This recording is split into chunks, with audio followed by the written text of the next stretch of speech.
Hello.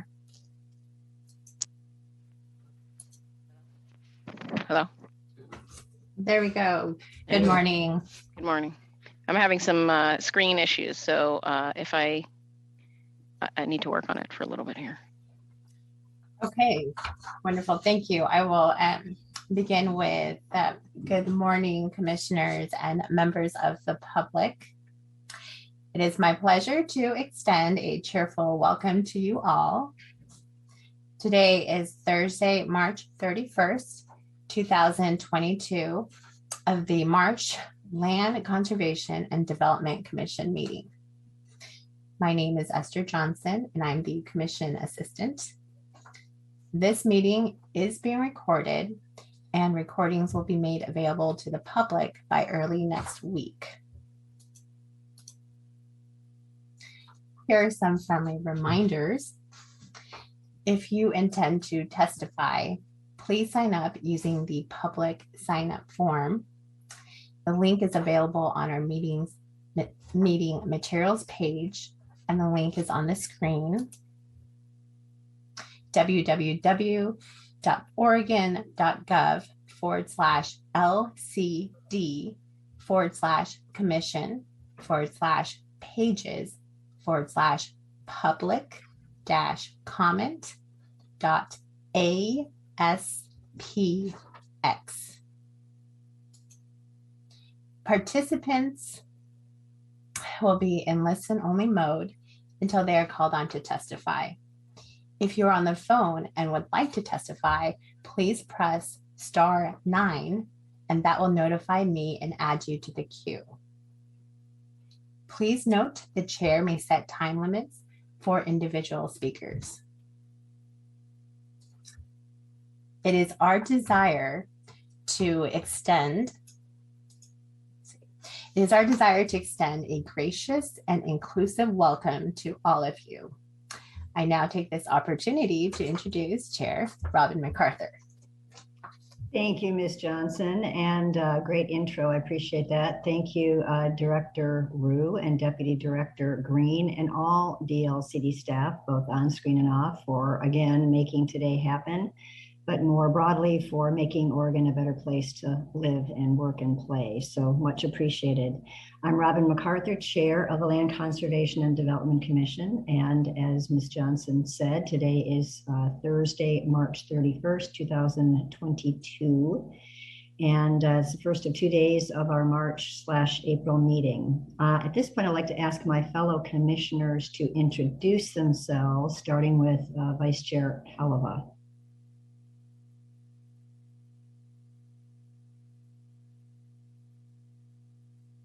Maybe, I think she was going to work on her computer a moment, so I might start with Commissioner Warren. Good morning, everyone. My name is Stuart Warren. I'm the Southwest representative for LCDC, and I am in the process of becoming a planner and have been working on the climate-friendly and equitable communities rulemaking now for what seems like forever. So yeah, I'll pass it off. Great, thank you, Commissioner. Commissioner Sandoval.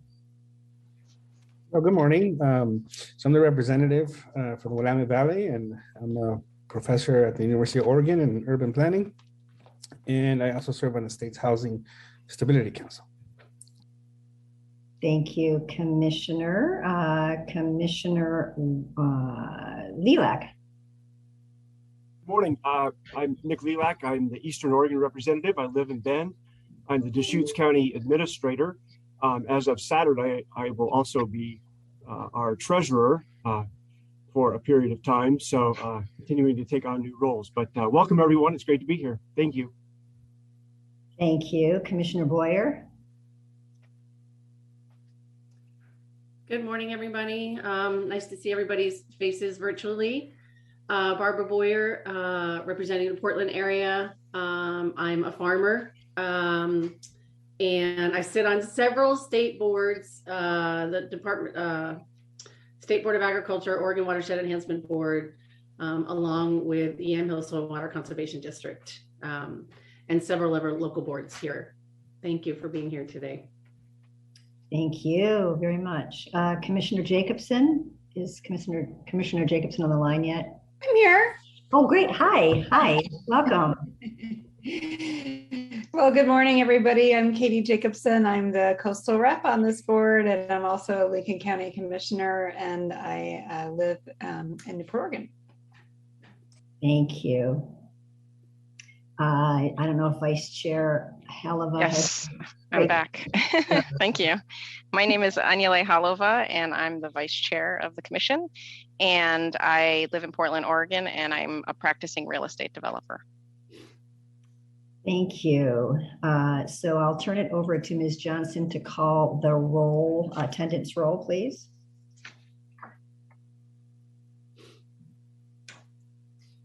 Yes. Commissioner Sandoval, Here. Commissioner Warren, Here. Commissioner Boyer, Present. Commissioner Lilac, Here. Commissioner Jacobson, Here. Vice Chair Halova, Here. Chair MacArthur. Here, thank you. Everyone is here. That's wonderful. It's going to be a really good couple of days. So we'll turn now to the land acknowledgement. And since I didn't ask anyone in advance to read it, I think I'll just go ahead and do that. I'd like to acknowledge the many tribes and bands who call Oregon their ancestral territory and honor the ongoing relationship between the land, plants, animals, and people indigenous to this place we now call Oregon.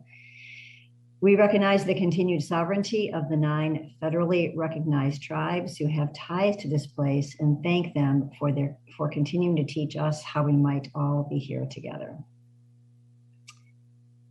Great. So for housekeeping matters, the agenda. Well, first of all, scorecards, as always, take them. Esther sent them. Fill them out as you go or fill them out at the end, but at the very least to make sure that you get them back to Esther so that staff can take a look at those remarks so in an continuing effort to improve these proceedings. In terms of the agenda, there is a slight agenda change. So I believe that commissioners all know that we go into executive session on Friday morning before lunch for about an hour and a half. We are interviewing the finalists for the next DLCD director. We will then have lunch and then we'll come back after lunch at about 1:15 or so and deliberate in public on that decision. So we hope to make a decision Friday. So we're going to then move back the afternoon agenda items a little bit to accommodate the need to come back into the public setting and do the final discussion and vote. So with that slight agenda change, I'd like to ask someone to recommend approval of the agenda. I'll move approval of the agenda. I'll second that. Thank you. Esther? Commissioner Warren, Aye. Commissioner Boyer, Aye. Commissioner Sandoval, Aye. Commissioner Jacobson, Aye. Commissioner Lilac, Aye. Vice Chair Halova, Aye. Chair MacArthur. Aye, the motion passes unanimously. Thank you. And one more point for commissioners. You received earlier this week, I think it was Monday, a packet from an email packet from Taylor Sorgenfree, our HR director, and it has the recruitment materials, the resumes, and all that interesting, important stuff. It's all confidential for your use, but really, I'm hoping that you've had a chance. We got a lot of testimony this week by email, which was great, but you may not have seen that particular item. She will send you or has sent you a separate Zoom connection for that executive session. We'll go over this tomorrow again, but just want to make sure that you know that's in there, that she sent that you have a chance to read those materials in advance. It's a pretty important decision we're going to make on Friday. So I'm hoping in addition to focusing on today's agenda items, you have a chance to look in advance on the executive session work we have in front of us. With that, we go into item 2, which is public comment. And Mr. Stein has signed up to testify. Welcome. I guess Esther's going to plug him in. Welcome, Mr. Stein. And I'd like you to take 2 minutes to let us know what's on your mind. Chair MacArthur, I do not locate Mr. Stein on our attendee list. Okay, then I think we will, if maybe he was having a difficulty connecting, if he does connect with you in some way, Esther, I'd like to fit him in later, I guess later today, just to make sure he has a chance to comment if he is so inclined. So we'll keep that sort of open for a future time if that works. With that, I think we can go to one of our big agenda items for today. We have 2, but this is an important one as well. And just as by way of intro, this is the first, I guess I should gavel in. I guess officially there's no gavel button on my Zoom connection, but I believe that I am required to officially gavel in verbally anyway. The first of 2 hearings we have scheduled for the Climate Friendly and Equitable Communities Rulemaking effort. We had so the public knows, we had a work session a couple of days ago that we did not take public comment at. It was really meant as a work session for commissioners to understand the draft that was in front of them that we will talk about today. We are careful to ask just clarifying questions. We did not talk among ourselves about where we were heading on the rules. We do have a recording of that, so if anybody does want to listen into that, please feel free to connect with Esther and she'll provide that connection. And I think with that, there's a lot to say. Oh, just real quickly, I just want to make sure that folks have had a chance to think about and to read the agenda packet. There's a lot of really important pieces in there. In particular, it'd be worthwhile to look at the 5-page charge that is in there. We spent 2 meetings 2 years ago now, 2 meetings crafting that charge. It is 5 pages. It's really important for us to have that, to ground in that as we go forward thinking about the draft today. So there's that. There's a lot of other pieces in there. There's an equitable outcomes piece, which is attachment B. The outcomes and engagement piece is attachment C. And so there's just a lot of really rich information in those attachments, both for staff as well as commissioners and the outside world. I think with that, I will turn it over to Bill to start the discussion. Good morning, Chair MacArthur. Thank you. Members of the Commission, Bill Holmstrom, the agency's Land Use and Transportation Planning Coordinator. Thank you for all of your time and attention on this issue over the last few years, and we're happy to be with you here today at this milestone meeting. I'm Bill Holmstrom, and here today with me are several staff. I don't quite see him yet, but Kevin Young, who's our urban planner with the state, with the agency, and he's along with me are the kind of the co-project managers at the staff level. And he'll be with me here today. I've got Matt Kroll, who's the Planning Services Division Manager. Also today, you'll be hearing from Cody Meyer, a transportation planner on our staff, and Evan Manville, another transportation planner on our staff, who've both been working on this issue and focusing along. So with that, we have a pretty full agenda. I'm going to go ahead and jump in and get started if I can. Share my screen here. Hopefully everyone can see that. So I'm going to keep the introductory pieces of this brief because we did have, as you mentioned, Chair, our work session earlier this week, and it's something that we've been talking with the Commission about this for the last few years. So, but I do want to kind of go over real quickly what we expect to have happen. We expect to have a short staff presentation for the first hour or so before heading into public testimony. And Chair, I just want to let you know that if at some point we exceed the time necessary we can push some pieces of our presentation back into the afternoon. So at some point we need to cut off. You decide you'd like to make that 10 o'clock. We can make that happen for you. So just let us know, and we'll keep an eye on the time as well. And then have after testimony lunch, and then we'll have some additional time in the afternoon for finishing up any presentation issues that we need to finish up, and having time for staff and commission to have a discussion. So real quickly, let's keep in mind that, we've been working on this for over a decade now as an agency in terms of this work, and even further back, if you think about just generally, not even putting the climate lens on it, but thinking about how we make more options for people to get around their communities that are friendlier to people that aren't able to drive. That's something that the agency has been working on for decades. And so this is really the next iteration of that piece of it. And it stems a lot from really what kicked us into gear was the Governor's Executive Order 20-04, which came 2 years ago this month. It was March of 2020. And it's pretty clear, and it's pretty broad, and it's pretty, the governor gave us our marching orders to exercise any and all authority and discretion to meet Oregon's climate pollution reduction goals. And that, of course, we need to prioritize equity, underserved populations, and specifically historically marginalized communities.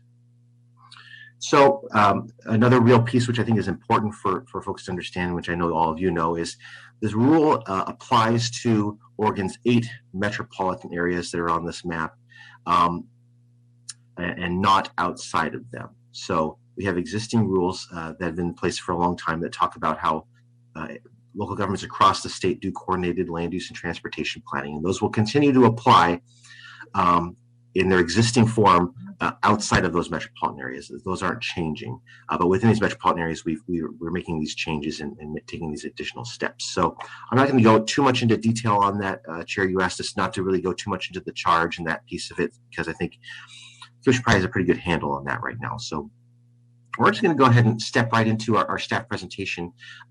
We have a couple key pieces here. Implementation being the first one, and really talking about how we expect to implement these rules and some of the pieces around that. We're going to talk a little bit about the rulemaking process itself and how we have gone through this process and what's remaining. And then 4 key issues here that we expect to highlight. And like I said, we may not get to all of these before public testimony at 10 o'clock, but we'll see how far we get. And we also have a number of smaller issues that we've kind of pushed off to the afternoon that we can also address as well. And I know the commission was interested in discussing. So with that, I'm just going to go ahead and jump into implementation. So a little bit of a hiccup here. We expected to start this meeting at 9. And we have an invited guest that we expected to speak now, Eric Hovig from the Department of Transportation, who is going to talk to us about some of these implementation pieces. So I don't know if you would like just for us to press on, and Eric can come back and share. I don't know. What do you think, Cody? Yeah, I think that sounds right. Okay. So I'm going to go ahead and hand it on over to Cody here to talk through some of our implementation pieces. Cody Meyer, thank you. Thank you, Bill. Good morning, Chair MacArthur, Vice Chair Holova, Commissioners. Cody Meyer, Land Use Transportation Planner with the department. Want to just reiterate what we talked about on Tuesday was that the executive order not only directed DLCD and the commission to direct rule changes for local transportation plans and comprehensive planning, but also to look at means to support local governments in making these updates to their plans. So currently we have in funding identified for this biennium, DLCD has $768,000 for direct grant assistance to local governments. There are 15 jurisdictions that are affected by the climate friendly area rules. And we are working on contracts right now to get them up and running, ready to go June 1st, whenever the cities wish to begin that work. So Evan Manville and I are working on that. We're really looking at funding the technical analysis to look at what are the gaps between the current zoning and the necessary zoning amendments that need to be made to do the climate friendly area work. We're looking at doing anti-displacement assessments and identifying the policies that would mitigate any displacement risk of zoning. And then really an enhanced focus on community engagement with centering the voices of underserved populations that would be consistent with not only the rules in the TPR for equity analysis, but I think also what we have been doing as staff here is kind of modeling that with what we did with the rulemaking in, placing an emphasis on getting an advisory committee that is representative of the demographics of the areas in which we're working, co-creating an equitable outcome statement and getting at what are the desired outcomes of that group, and then circling back with that group and showing how the proposed rules would affect those outcomes. So early on in the process, when the commission was drafting its charge, ODOT and DLCD worked to get the funding that would be necessary to support the scenario planning requirements that are identified in the commission charge. So we have now available the $3.5 million to support that work. And we have been going forward with that understanding that we will be supporting scenario planning for Salem, Kaiser, Eugene, Springfield, and then also setting up the performance measures and the target setting for all the other MPOs in the state. See, next slide, and I do see Eric Havig has joined us, so good timing, Eric. Bill, if you want to pull up that next slide, I think, Eric, you can provide an update. Impeccable timing.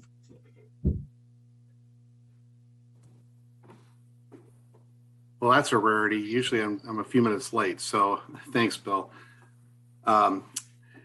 Yeah, thanks for having me, Chair MacArthur.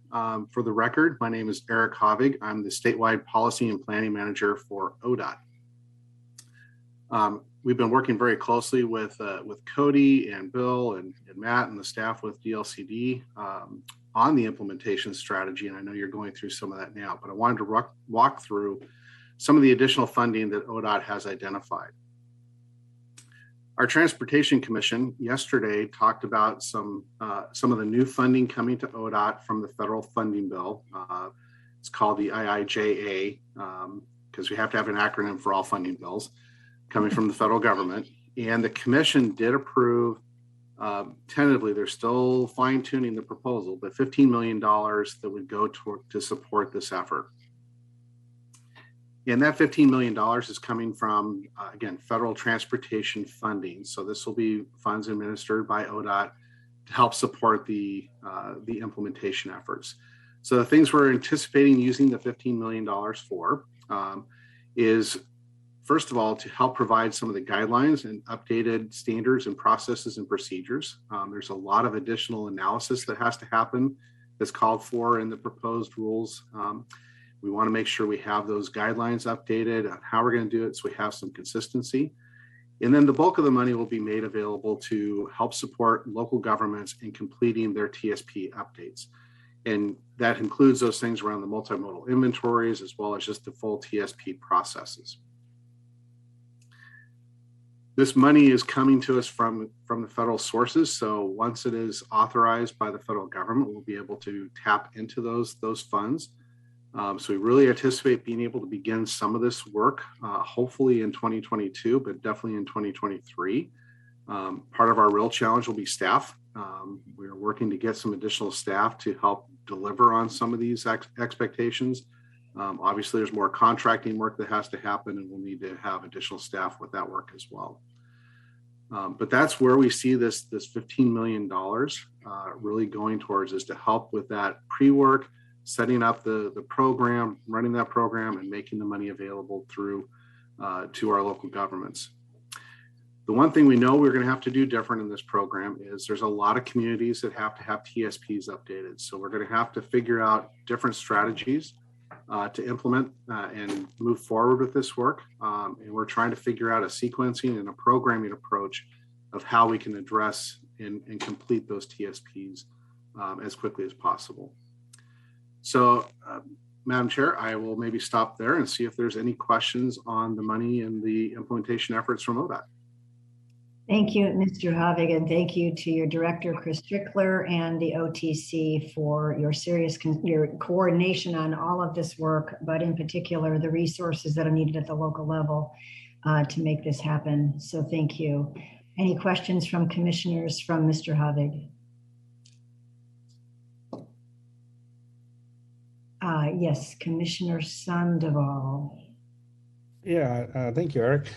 I was just wondering if ODOT has thought about potentially partnering with universities to conduct some of the background research, or like directly, or would it or would it be that cities would potentially partner with universities? Yeah, so I don't know if you've thought about that. Thank you for that question, Commissioner Sandoval. All things are on the table for us as we figure out how to deliver this. We're still trying to figure out some ways to be more efficient rather than doing individual contracts for individual cities. Can we do some of the inventory work under more of a statewide contract or maybe even a regional contract? Using consultant services, partnering sometimes with universities can be another option. Sometimes that may or may not be the most efficient, comes with some other challenges. So we're going to be exploring all those opportunities. Commissioner Warren. Yeah, thank you, Eric, and thanks to ODOT for helping us find some additional funding to get this work done. And I really appreciate the fact that this is going to go towards the planning aspect. My question is has there been any conversation about actually helping local jurisdictions build out the new set of rules? Because it's going to cost jurisdictions a lot more now to update streets around the city, including additional bike lanes and pedestrian infrastructure. So has there been any conversations for down the road where cities start building out these rules to actually help them achieve those goals? Thank you. Yeah, Commissioner Warren, thank you. Obviously, doing the planning is one step, but actually implementation of the plans is what's important, right? That's always been a challenge, funding. There's a lot of competing needs. I will say at our commission meeting, the Transportation Commission meeting yesterday, there was a lot of discussion from our commissioners about continuing to help complete walking, biking, and transit systems. So some of the alternative that they were talking about, I think, will provide some additional money to help implement some of these goals, especially on the state transportation system. On the local system, that still is more of a challenge with some of those kind of funding things. So there's still some real challenge to implementation that will have to be overcome. But at least we have the money to get the planning work done. And then the commission is, again, putting more and more money into some of those systems. Thank you very much. Director Rue. Yes, thank you, Chair. I wanted to make a brief comment in response to Commissioner Sandoval's question. A couple of weeks ago, staff met with leadership of the Sustainable Cities program in the planning department at the U of O. And it was a beginning conversation where we began to see what capacities the university has through this program and how well they match up with our needs. I can't say that we came to any conclusions except that there was a lot of interest on both sides. For those of you who may not know what the Sustainable Cities program is, it's really an extraordinary opportunity that the planning school offers to communities across the state, where they bring students, faculty, and a whole range of resources to help communities in some of this basic planning work, whether it's technical assistance or actually helping do some of the planning itself. So I think it was a hopeful beginning, and we're just going to keep at it. So thank you, Commissioner Sandoval, for the question. Great. Any other? Thank you, Jim. Any other questions from commissioners or others? Not seeing any. Again, really appreciate all the coordination with ODOT, Eric, for you and your whole group, and Amanda and the commission, the OTC, and Director Strickler. I mean, we'll still have the partnership going forward, and I think we probably have a new improved partnership from where we were before. So I really appreciate your effort and others to get us to where we are today at this point. So thank you. Thank you, Madam Chair. Back to Bill, or I guess, well, Cody is next, and then maybe back to Bill. You sort of the MC, or Cody. Thank you, Chair McCarter. I'll take it from here. A couple more slides, then we'll toss back Bill. And thank you again, Eric. Okay, so we have some funding in the pocket, and we know that more is needed. Clearly, it's something we want to be doing to support our local government partners.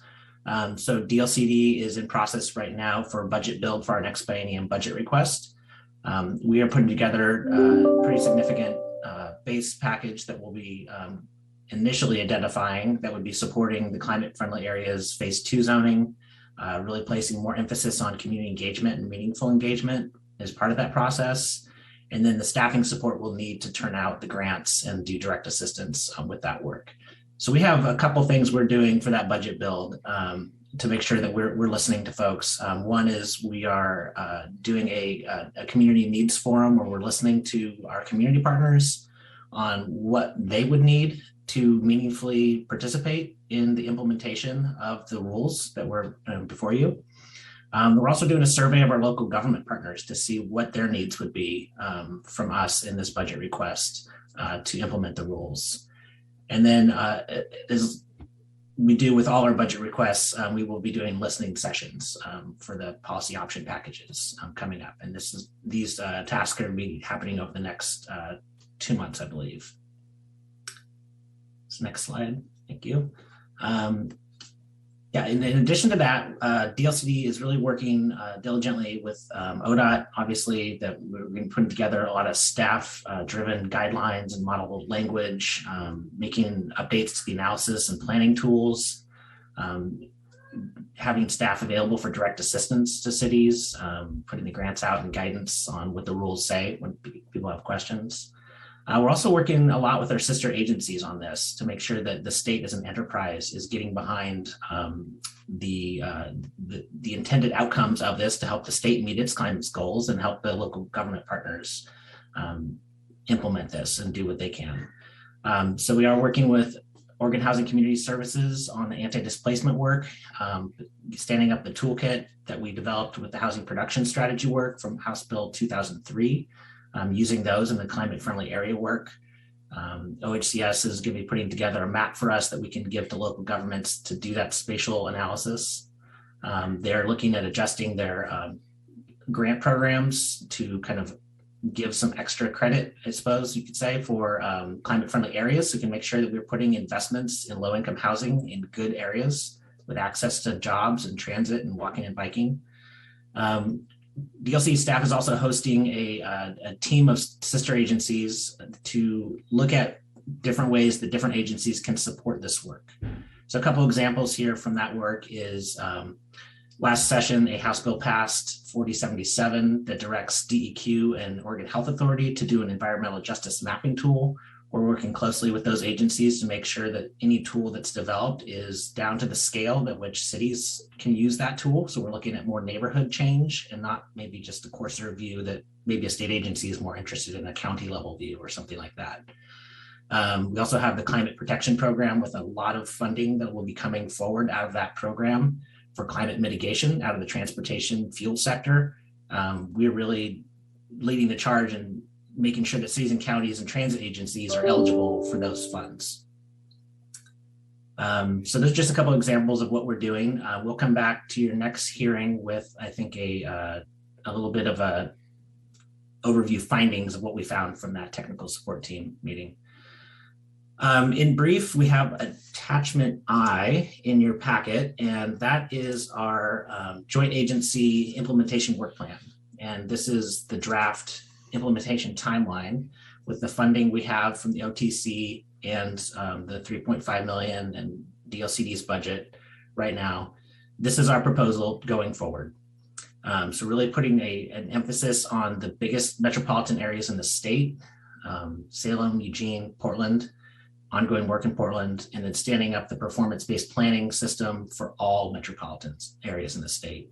Obviously, climate-friendly areas are a key foundational element to get the land uses right. I think one of the sayings that I like is the best transportation plan is a good land use plan, and we know that to be true. And so we really want to put early work in on getting those land uses right before we get into TSP updates. Another key element is the multimodal inventories. We really need those to build out the modal elements to find out where the gaps are in the system, what a complete safe travel network would be for bike, ped, and transit. And those will be critical elements to set the performance measures and performance targets for that performance-based planning that we set out in TPR Rules 900. So with that, I can take a couple questions, or I can pitch it back to Bill. Yeah, I have a question that perhaps my fellow commissioners do as well. So this timeline is really helpful. First of all, on this particular timeline, so the first section talks about the larger MPOs, and then the second one says climate friendly areas. Am I correct that going from that down, that those rules apply to all jurisdictions within those MPOs, not just those the other MPO, just not just those MPOs, not the big ones. The climate friendly area designation applies to the other communities outside those. Is that correct? Thank you, Chair MacArthur. Yes, everything below would be applicable to all of the metropolitan areas, except for the caveat there is that the Portland metropolitan area has already done the 2040 growth concept, so the rules do not direct them to do climate friendly area planning. But we know that we want to put an early emphasis on the Gene Springfield, Salem Kaiser area to get their scenario plans and their TSPs updated early on in the process. And so we do have in Division 44 those deadlines there, and Bill will talk a little bit about that later. Thank you, Cody. And I note that you have, staff has responded. These timelines are longer than they were in one of the original drafts in response to the concern from jurisdictions about their ability to get those, to meet those deadlines. So I appreciate your attention to that. On the question also has come up on the previous slide in terms of resources. It's wonderful, all this work that is being done with Housing Community Services, because as you know, housing and land use are really critical parts of this work, as well as with ODOT and other agencies. The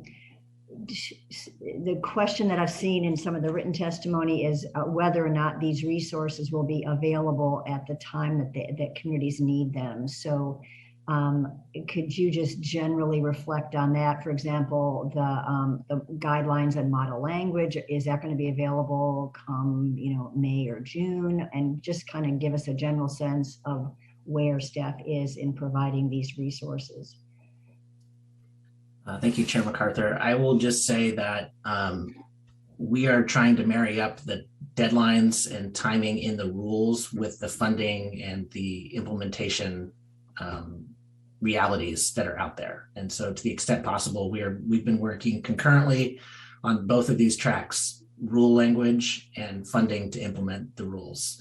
So we are continuing to kind of tweak that as we are standing up, contracts and what the realities are and getting that out there. But so far, I think that we feel pretty good about being able to deliver and the timelines. Thank you. Appreciate that. Vice Chair Heleva, you had your hand up, I think, first. Yeah, I had one question, then something the chair said made me think of another question. You were talking about some kind of, I think, environmental mapping on this other state agency work. Can you say exactly the thing that you were talking about? Thanks, Vice Chair Heleva. Yes, it's the HB 4077. If I have my notes in front of me. And it's the Department of Environmental Quality and Oregon Health Authority are directed to stand up an environmental justice mapping tool. Okay. And the intent of that tool is really to help state agencies in the legislation to look at the effects of their policies on environmental justice communities. Okay. And so my question is, I just want to get the right term down. My question is there an idea to have that be like kind of a layer that with the anti-displacement map?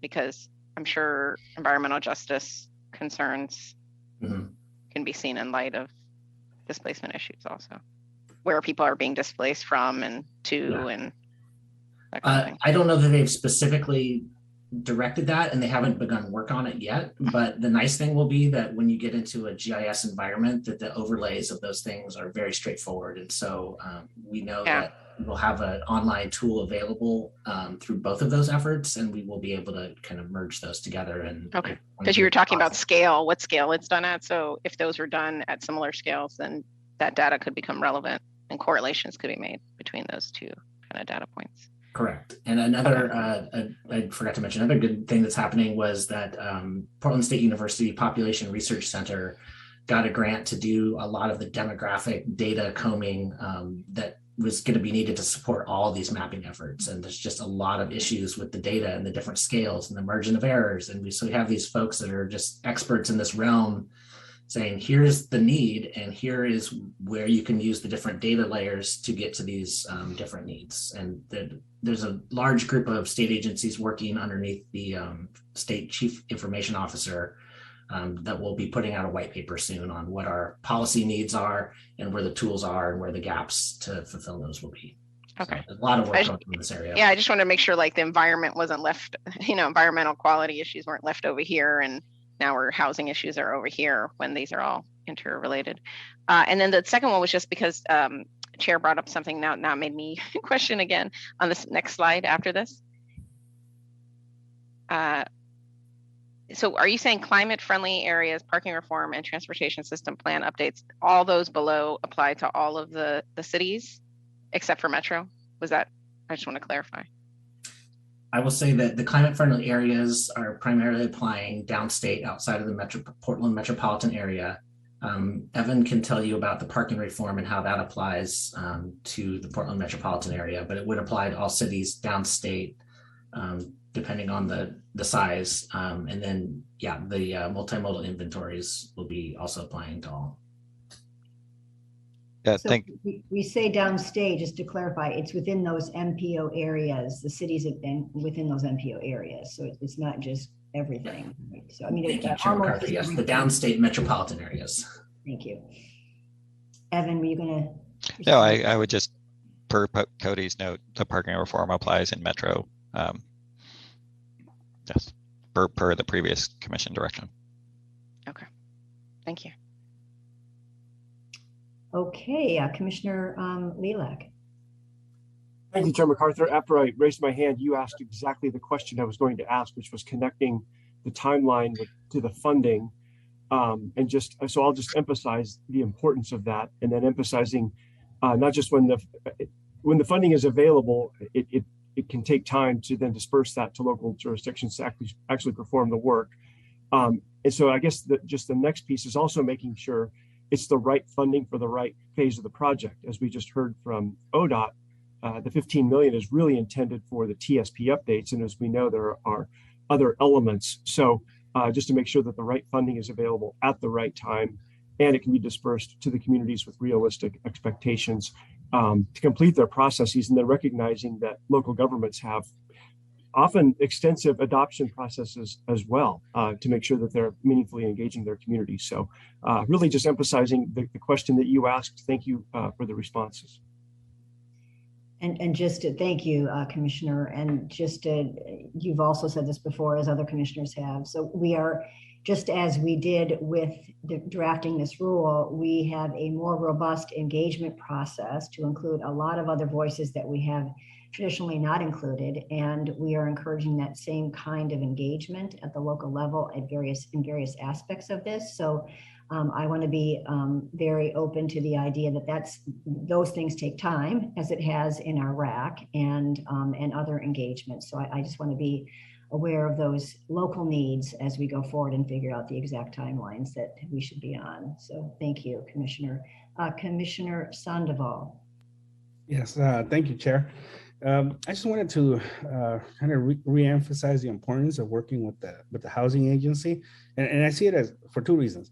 So one is the displacement risks, right, in redeveloping when you develop these neighborhoods.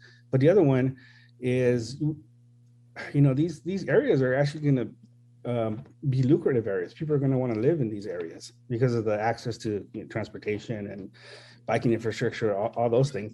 So the last thing we want to do is make them into exclusive areas, right? And so I think that the collaboration is key. And for those that don't know much about low-income tax credits, so the agency controls that, right? And it's a way to help developers build affordable housing. And we have what's called the Qualified Allocation Plan. And that's basically the evaluative tool that we use to evaluate developers, and it's pretty competitive. And the Housing Council sets those criteria. So I think we really do have a good opportunity there, and that's where we should really emphasize our work, is figuring out how we can get these climate-friendly areas into the housing qualified allocation plan. Thank you, Cody. I think you commented on that a couple of days ago, or one of you did. You want to talk about your work with housing and community services, and maybe it's Kevin. I don't know. Sorry, but can somebody respond to that? Thank you, Chair MacArthur. Yeah, Commissioner Sandoval, that's exactly what we have been doing, working with OHCS on updates to the qualified action allocation plan for this funding cycle. We don't have climate-friendly areas yet, so we've kind of had some really good conversations on how they could adjust their formulas for more location efficiency within metropolitan areas to score that a little bit higher. And they have been just really great to work with and have been really committed to coming back to their next funding cycle, their update to the QAP, and looking at how we can exactly that, use climate-friendly areas to make sure we are driving low-income housing in these areas. Yeah, thank you, Cody. I would actually suggest that the staff present to the Housing Stability Council. That way we get this on the council's radar, because, we're the ones that control the criteria. And so I think it's important that the rest of my Housing Council members are aware that this is happening. Yeah, I think that's a really good idea. I also think, I think you said, unfortunately, you're double booked tomorrow, Commissioner, but I believe that you have a Housing Stability Council meeting tomorrow, so perhaps you can raise that, especially you have a new director now, apparently as of tomorrow, so a new official long-term director. So if you could advocate at your end and staff can advocate at theirs, then I think we can make that happen. Great. So do I turn it back to Cody, or is there someone else? Oh, is it Evan that's going to be doing the equity analysis, or help me understand where we are on the agenda? Yeah, certainly. So Chair MacArthur, Bill Holmstrom again, thank you. So I have a few slides on the rulemaking process, if you'd like to cover that, and then we can get into the key issues with any of the time we have remaining, if that's all right. Yes. Great. Okay. So rulemaking process. We have this extensive slide here with some graphics that really show all the different pieces of this that we've been working on for the last 2 years, all the different elements, and I have a number of slides that go into detail on these pieces, so you don't have to look at all the different boxes right now, but just be aware that this has not been a small undertaking by our agency and then the handful of staff that have been working on this for the last few years. So yeah, we started 2 years ago. Like I said, that's when the governor's executive order came out. We started right away scoping what this effort was going to look like. We spent that summer doing that. We held 34 interviews with individuals, local governments, all sorts of stakeholders across the state. Those were, pretty intensive, like I think about 45-minute to an hour interviews each. Number of staff pitched in to help do that. We conducted a survey in addition with over 100 respondents. And that helped us develop our rulemaking charge, which is attachment A, I believe, to your staff report. So that's attachment. Oh, I'm sorry. Yeah. So attachment A, I believe, is the charge, and attachment C is a report that goes into a lot more detail about all the different engagement we did along the way. We formed an advisory committee with your help, with over 40 people, including all the alternates. We wanted to make sure that the makeup of that advisory committee reflected Oregon's racial, gender, housing, disability, and income diversity. We made sure we had representation from each of the metropolitan areas, and that we had a range of interests of folks from coming at this from a lot of different angles. So we think we're pretty successful with putting that advisory committee together.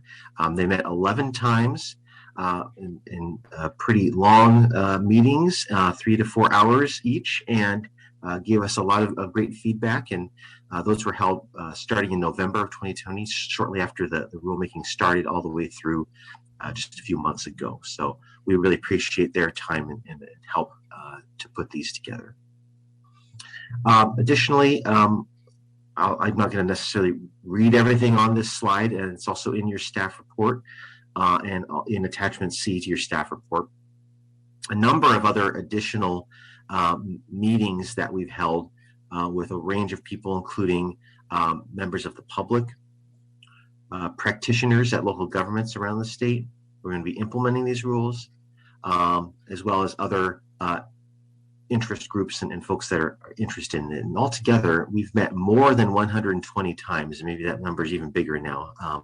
I don't know the exact number, the count that we're up to now, and that number is increasing every week, and will continue to increase. Meetings that staff held with interested parties over at least the last few months of this process. It's been pretty intense. We have more Q&A drop-in sessions scheduled for this next few weeks coming up here, including one on Monday, where we'll be able to talk with members of the advisory committee, talk with practitioners, planners from around the state who are interested in putting these things together, answer questions, be able to kind of let people flesh some things out. And those have been very useful for us in the past. I think they've also been useful for practitioners to really understand kind of those, getting into the weeds there, and we're going to continue to do those. We are holding a series of exit interviews with community-based organizations that participated in our process to get their feedback and interest and to kind of set a foundation for moving forward. And then also we're as we've talked about, as the implementation moves forward, we're going to continue to engage with the folks implementing these as well as the public just on an ongoing basis to see how things are going, to make sure that everyone's on the same page in terms of how we interpret the rules. And that's something that staff is committed to, is to continue that work. So I just want to talk real quick, in terms of the next few months here, we've received many, as you've seen, many, written comments, and you'll later on this morning, you're going to hear oral testimony as well. We've also, in addition to that, I can say the formal comments that you received, staff has conversations with folks, gets emails and questions from folks that help us smooth off the rough edges of our rules. We expect that we're going to make, and we know we're going to make additional changes in advance of your second hearing in May. That will include any direction that you give us today for making shifts or clarifications or whatever you choose to do in terms of policy that you direct. We've also received a number of, I think, say more technical, kind of small scale questions and concerns and comments that we are going to address in our next version of rules. And in general, I think, the way I think about it is we just really need to polish them. The rules were put together by a group of people, and we just need to make sure everything lines up correctly, that all the I's are dotted and T's are crossed, and we just really want to shine up and make sure that by the time the May meeting comes along, we've got a set of rules that you're going to be proud to adopt. We are going to commit to provide additional documentation of changes that we've made in response to the comments. We know that we've heard comments before that, I think folks feel like our process has been a little opaque, and we're going to make sure that, in this final set of rules, that we're going to be very clear about addressing comments and where the changes are going to be made. So with that, unless there's any questions, I'm going to go ahead and step forward. I do see a number of hands popping up there, Chair. Yes, there are some questions, and one of the questions I have, and we'll certainly get to the other commissioners. So you mentioned technical clarifications or refinements. And I know we've received a lot of really thoughtful testimony from places like City of Springfield, AOC, LOC. Just last evening, we got, I guess we got the AOC, LOC letter yesterday. The home builders weighed in, and others. But there are both some policy considerations in those, as well as what you might consider technical corrections. And so I think for the commission, I think we'd like to understand what the definition is of technical considerations and refinements, because some of those may have policy implications, and maybe it's difficult to answer kind of generally, but the way I was thinking of them, fixing internal inconsistency, clarifying terms, what other elements might fit under your definition of technical refinements, Bill, and others? Yeah, thank you, Chair. I think those are some good categories. I think, just making sure, we're consistent, that, I think we've received comments about kind of, I would say, the edge cases, like, we will say this, but what about in this case, how does that apply? And maybe we need to rewrite or rejigger to make sure that we're achieving the outcomes that we're looking for that cover kind of as many of those kind of cases as we can. So that's another category. It's kind of a gray area, right? Where does policy stop and technical changes begin?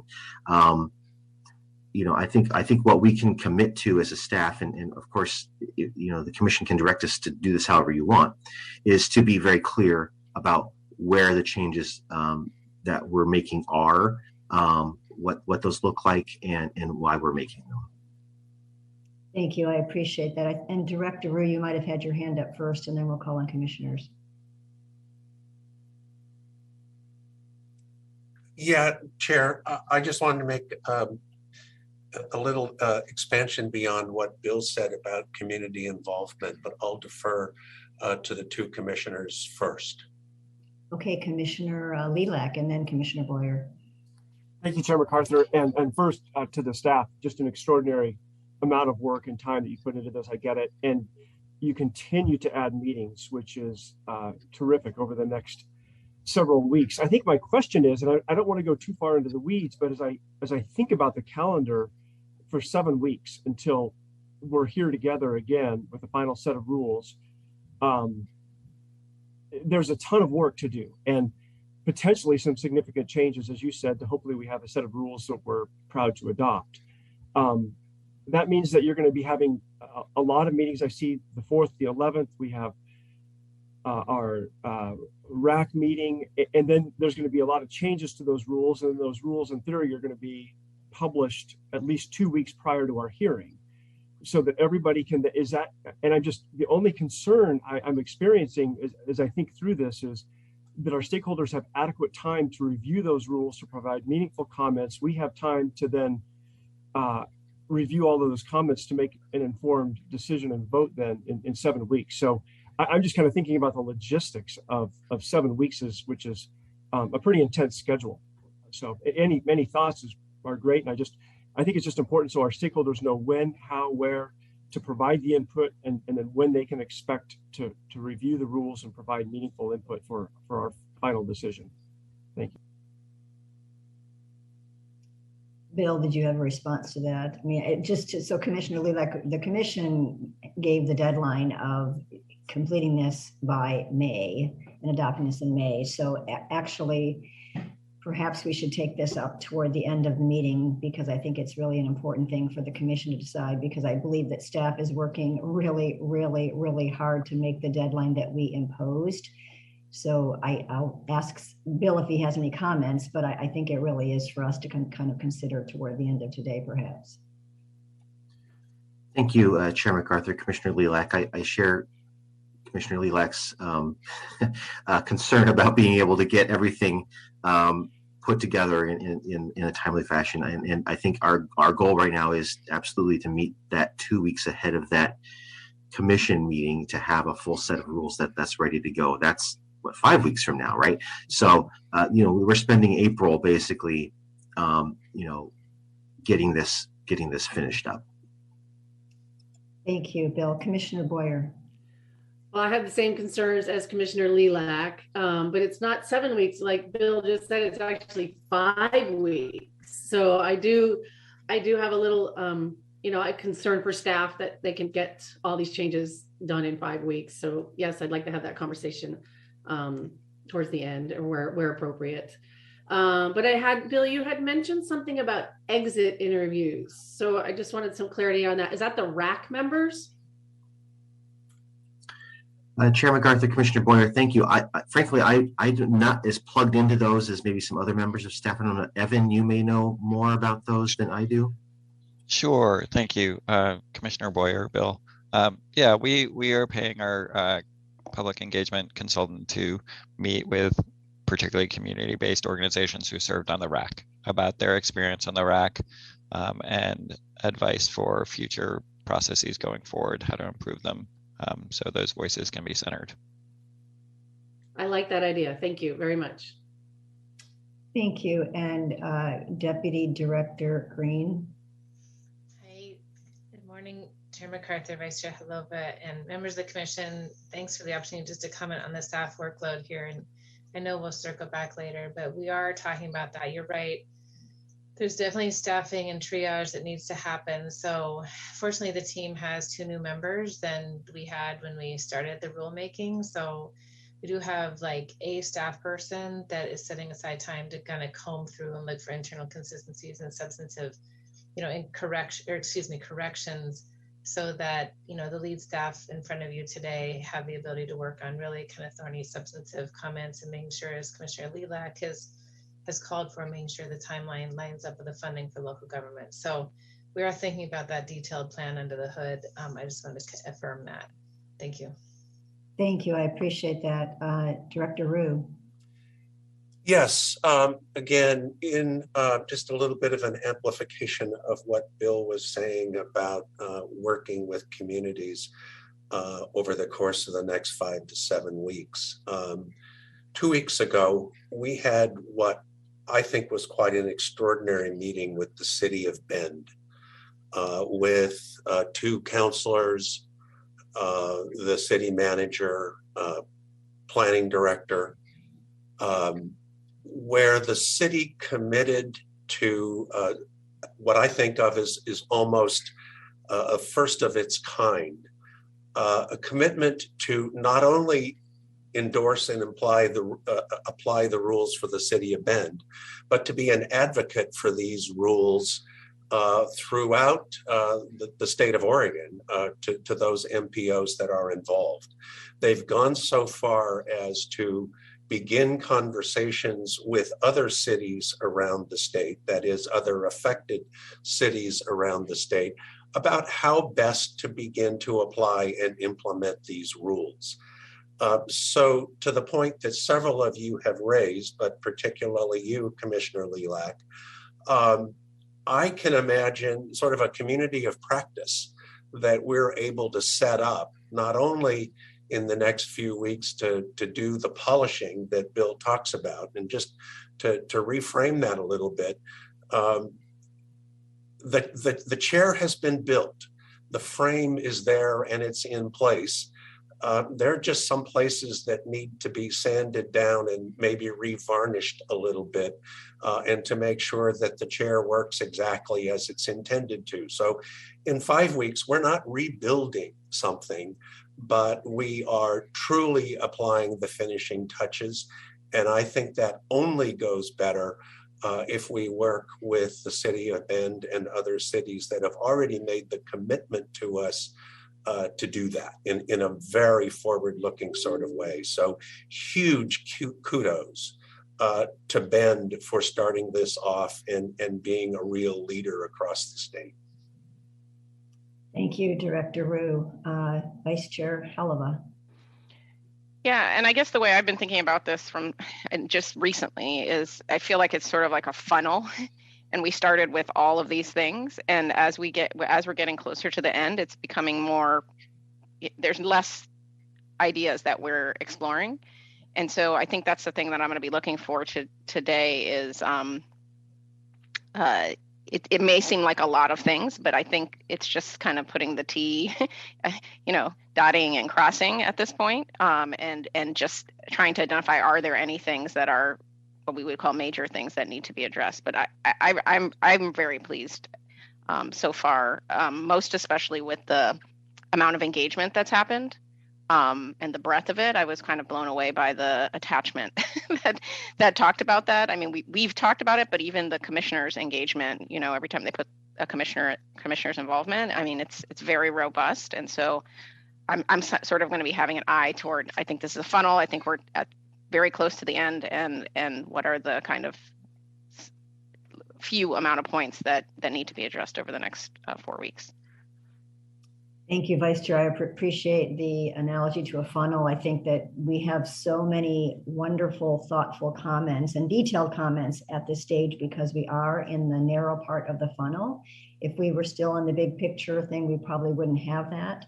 So I think it's, even though it feels like a lot for us to read as commissioners, and certainly staff is responding to those things, I think by the end of the day, especially as we provide guidance on particular policy aspects of the rule, I think some things will have more clarity, and then we'll have a discussion about timeline. Seeing no other hands up, let's go forth back to Cody or Bill. Which one do you want to take it over? Chair, yeah, here, let me bring my screen up here. So we're going to start tackling some of these key issues. I just want to, time check, Chair. It's 9:35 right now.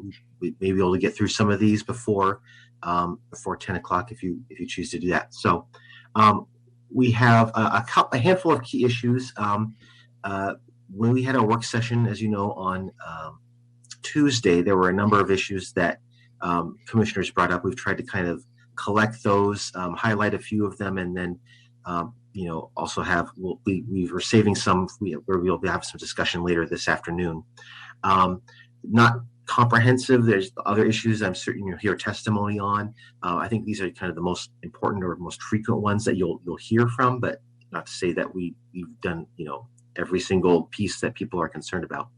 And of course, we'll have more time this afternoon for additional discussion. These are the key issues that we think we would like to tackle this morning, to the extent we'll have time to do that, around timelines and work program, in particular the optional work program in Division 12, equity analysis, housing, and then climate-friendly areas. Some other key issues that were identified by the Commission at your work session include these that are on the screen here, and we do have at least a little bit of slides on each of these pieces as well that we can engage the Commission with discussion this afternoon as well. So I'm going to go ahead and just push on into timelines and work program, if that's all right, Chair, unless there's another issue that Commission would rather tackle first. You're going through and just listing the issues, so that's fine. It's just a matter of whether or not we want well, I think let's list the issues. We'll add to the issues at the end, so that might signal to the public which ones we would really like to have some information on, so we can come back and then provide guidance. So perhaps this is the way to do that, Bill. Thank you. You bet. So I'm going to go ahead and press on with the timelines and work program. And this is something where we did have a little bit of discussion at the work session, kind of gave an overview of where the rules are. And I think, this lines up with some discussion that the Commission had earlier when we were talking about implementation. We're trying to make sure that, we're calibrating these timing requirements for in a couple different ways. We want to make sure that we're balancing flexibility for local governments with the urgency that we know that we need, that the science tells us that we have, which act quickly on these issues. And again, coming back to implementation, that we're looking at the available resources. When are those actually going to become available? When can local jurisdictions access those? Does that line up with the timelines that are in our schedule? There are uncertainties there that are hard to always understand it at this point. We're talking about a year, 2, 3 more out. That's why we're trying to add some more flexibility to make sure that the state and local jurisdictions are on the same page there and can be connected, and that we'll be able to move as necessary, and that we're also coordinating different requirements across different parts of the rules. So we have the optional work program, which is in Division 12, chapter Rule 12. So it's a little confusing because it's Division 12, Rule 12, and it's Section 3 of that rule, which talks about the work programs. That's attachment F of your staff report, and it starts on page 37 is where that rule is. And I'm going to just step through what the work program is because there seem to be some questions about it, and I think commissioners might want to know a little bit more about what that work program, what it looks like right now, and later on this afternoon we may have some discussion about what you might want it to look like instead. So the work program is set to allow local governments to ask for different effective dates or deadlines in lieu of effective dates or deadlines that are set out in certain parts of the rule. And those are sections 4 through 9 of the rule. And those are highlighted here and summarized what those deadlines are when local governments have to adopt multiple transportation performance standards, when they need to adopt zoning for the climate friendly areas. Not do the initial study, that is no longer part of the work program because we know we've got the resources to do it in this biennium, and we want to get those done ASAP because it's a cornerstone, it's a keystone of making sure that we can make a lot of the rest of this work happen. For Metro to set rules for local governments to adopt the 2040 centers that have not already done that. That's kind of the analog to climate friendly areas in the metropolitan area, in the Portland metropolitan area. To update land use regulations, to update certain parking requirements, and to demonstrate certain percentages of on-street parking pricing if that's an option that local governments choose. That's only in one of the parking paths, and you're choosing your own adventure parking paths. So if they choose to do that option, then they can have flexibility about when they decide to demonstrate that. The work program must be designed to show that it's demonstrating progress on these things. You can't just say, well, we'll do everything 5 years, 10 years out from now. We're saying you have to, in the next year and a half, say you've done at least one piece of these things. And we think that's going to be relatively straightforward for local governments to figure out. And that all of the elements of the work program have about 5 years to complete all of those things, which is further out than any one of those requirements are in terms of how they're written right now in their division. So it does allow that kind of flexibility and sequencing of events. The work program, we're asking it to be submitted by December of this year, so that would give them about 5-6 months from the time the rules adopted to put the work program together. And I think we've heard some concerns about that. It's not necessarily a lot of time, but I think our response is that there's not a lot of things that have to be a part of that work program. And all it is, and did I miss a slide here? All it is, geez, C, D, E, F. Yeah, I don't know. I may have missed a little piece here. I think there's a piece of the I have to have a slide on that says what's actually in the work program, and what it is basically tell us what you're already working on that would help, that is moving towards these objectives. So what are the things that you're already doing? A lot of jurisdictions are already doing a lot of things that are already moving us in the right direction. So just a description of that. You have to tell us which dates you want to change and which dates you want to keep the same. It's pretty straightforward. And then you must also tell us what your plan is for adopting or updating your transportation system plan, and when you expect to have that happen. So those are the pieces of the work program. It's not a lot of substantive details, really, just when do you want to have new dates, what are you guys working on, when do you expect to do your transportation system plan as part of your thinking through the sequence of events. That slide that seems to have gone missing, we had multiple people working on this slideshow, so I don't know, so we must have had a ghost in the PowerPoint somewhere. Also talked about the requirement for the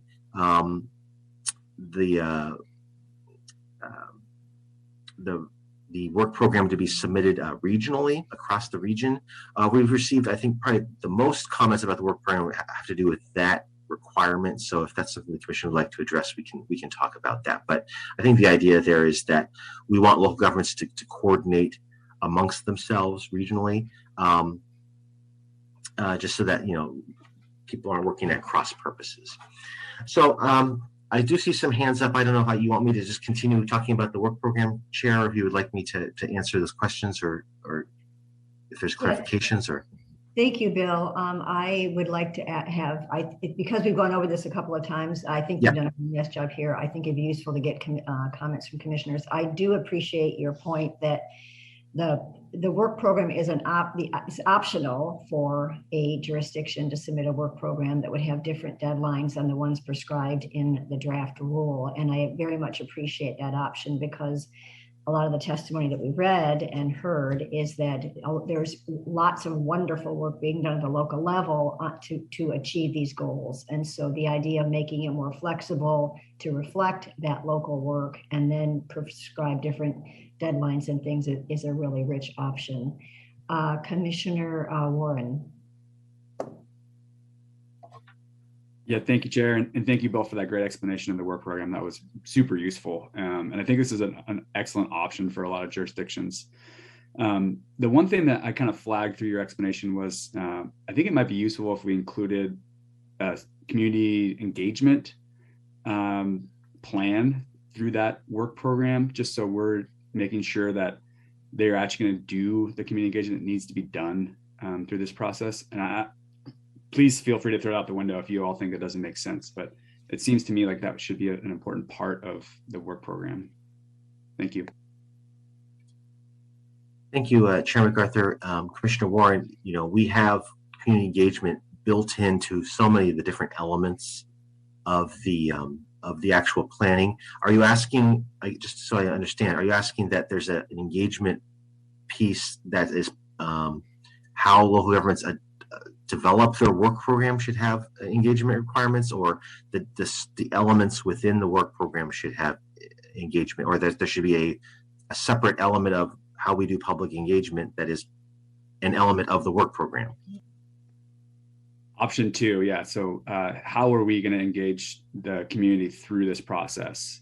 Because I think if they follow the normal timeline, there's a pretty set standard for how we do the community engagement portion of these important rules.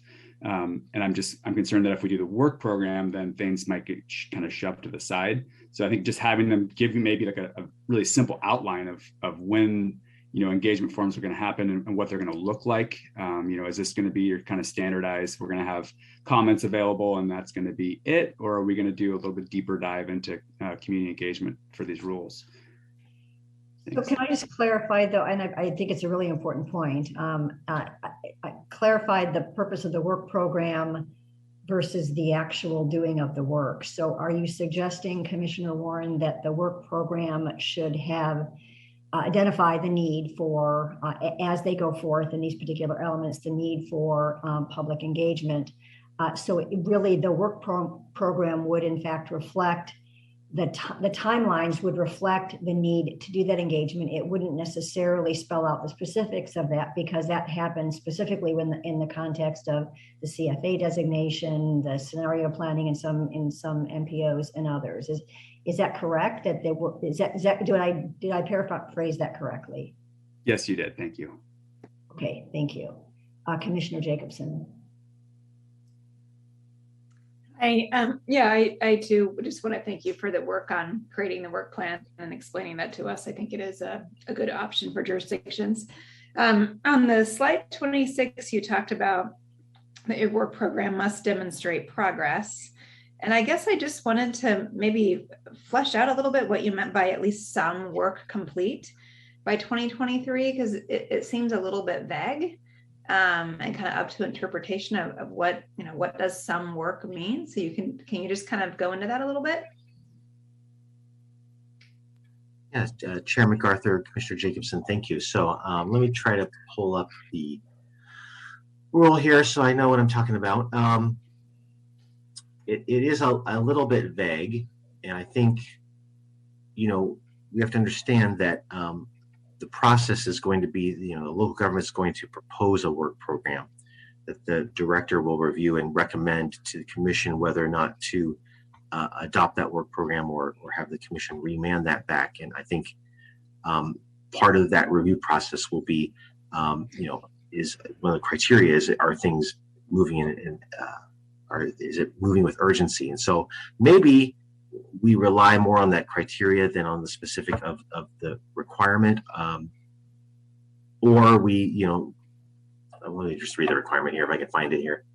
It says, a proposed work program must demonstrate early progress toward meeting the updated requirements of this division with at least some work implemented by December 31st, 2023. So I think the way you read that is the work program must propose at least some work will be completed in the next year and a half. And what does that look like? Is it, just a very small token thing, and before they do the rest of it 5 years from now? The commission may not like that work program and think it meets the criteria of meeting urgent progress. I think we're trying to set out,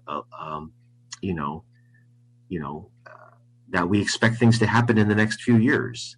That's where we're trying to go. And if we need to make some changes or tweaks or to that specific language, we can work on that.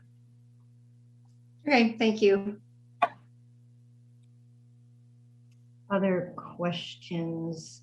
Thank you, Commissioner Jacobson. Other questions from commissioners on the work program? So Commissioner Lilac, in the meeting a couple of days ago, you raised some questions about the content of the work program and the deadline for completing it. Do you have anything you'd like to elaborate on at this point?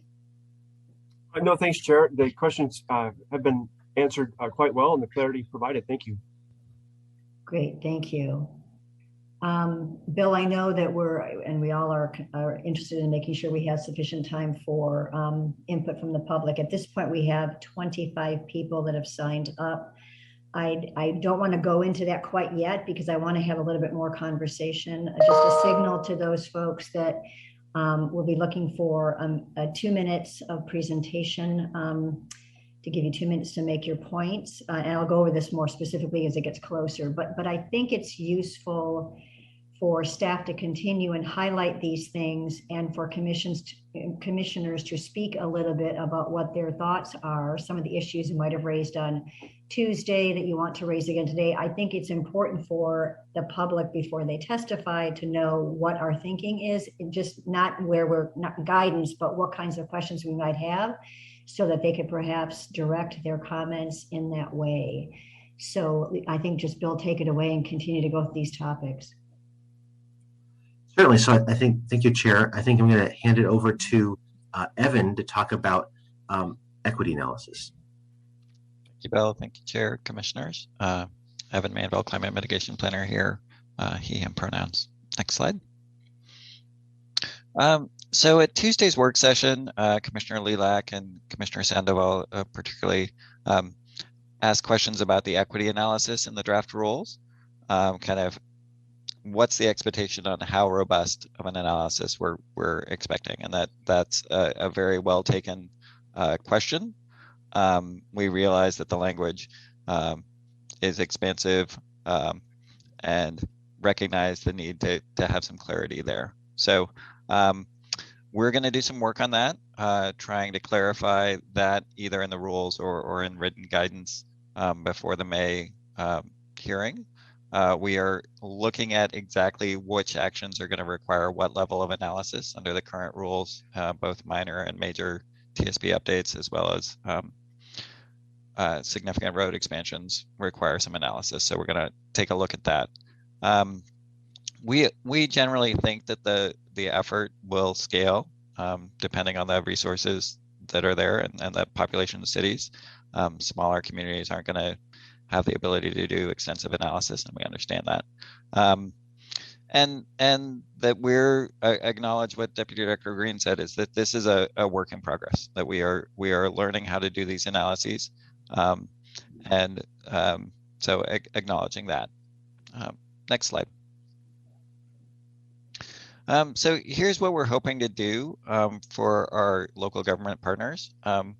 We're hoping to provide some resources as far as the basic history and some of that when we're asking folks to assess and document and and think about things, provide some resources on where racism has played a central role in our land use decisions and our transportation decisions in the past. Just some history, understanding particularly Oregon's history, and how redlining and zoning and highway locating and et cetera, have been a central part of how our communities have been built. Similarly, some resources on the inequitable impacts of climate pollution. So trying to make sure that local governments have some resources to draw on. We are hoping, well, we are planning, because we actually have funding, to fund community engagement. And as those contracts lead with those underserved voices, and those contracts ask currently for stipends for underserved voices as budget allows, because we do think that is best practice. We're not sure how much budget we have, but we're hoping to have that as part of it. And as part of that engagement process with climate-friendly areas, particularly, we're hoping to solicit stories from the underserved voices, those people who best know and have best assessed and experienced those inequities. So, and then asking the local governments, after they've solicited those stories and had the resources we provide them, to do a little bit, more analysis and documentation as their resources allow. So that's as far as we've gotten, acknowledging that's not a perfect answer, and that we have some more work to do before May. But that's where we are on that issue. Questions about that? Thank you, Evan. Appreciate it. Commissioners. Commissioner Sandoval. Yeah, no, I just want to thank the staff for giving this very clear, precise summary of what you're doing. So thank you.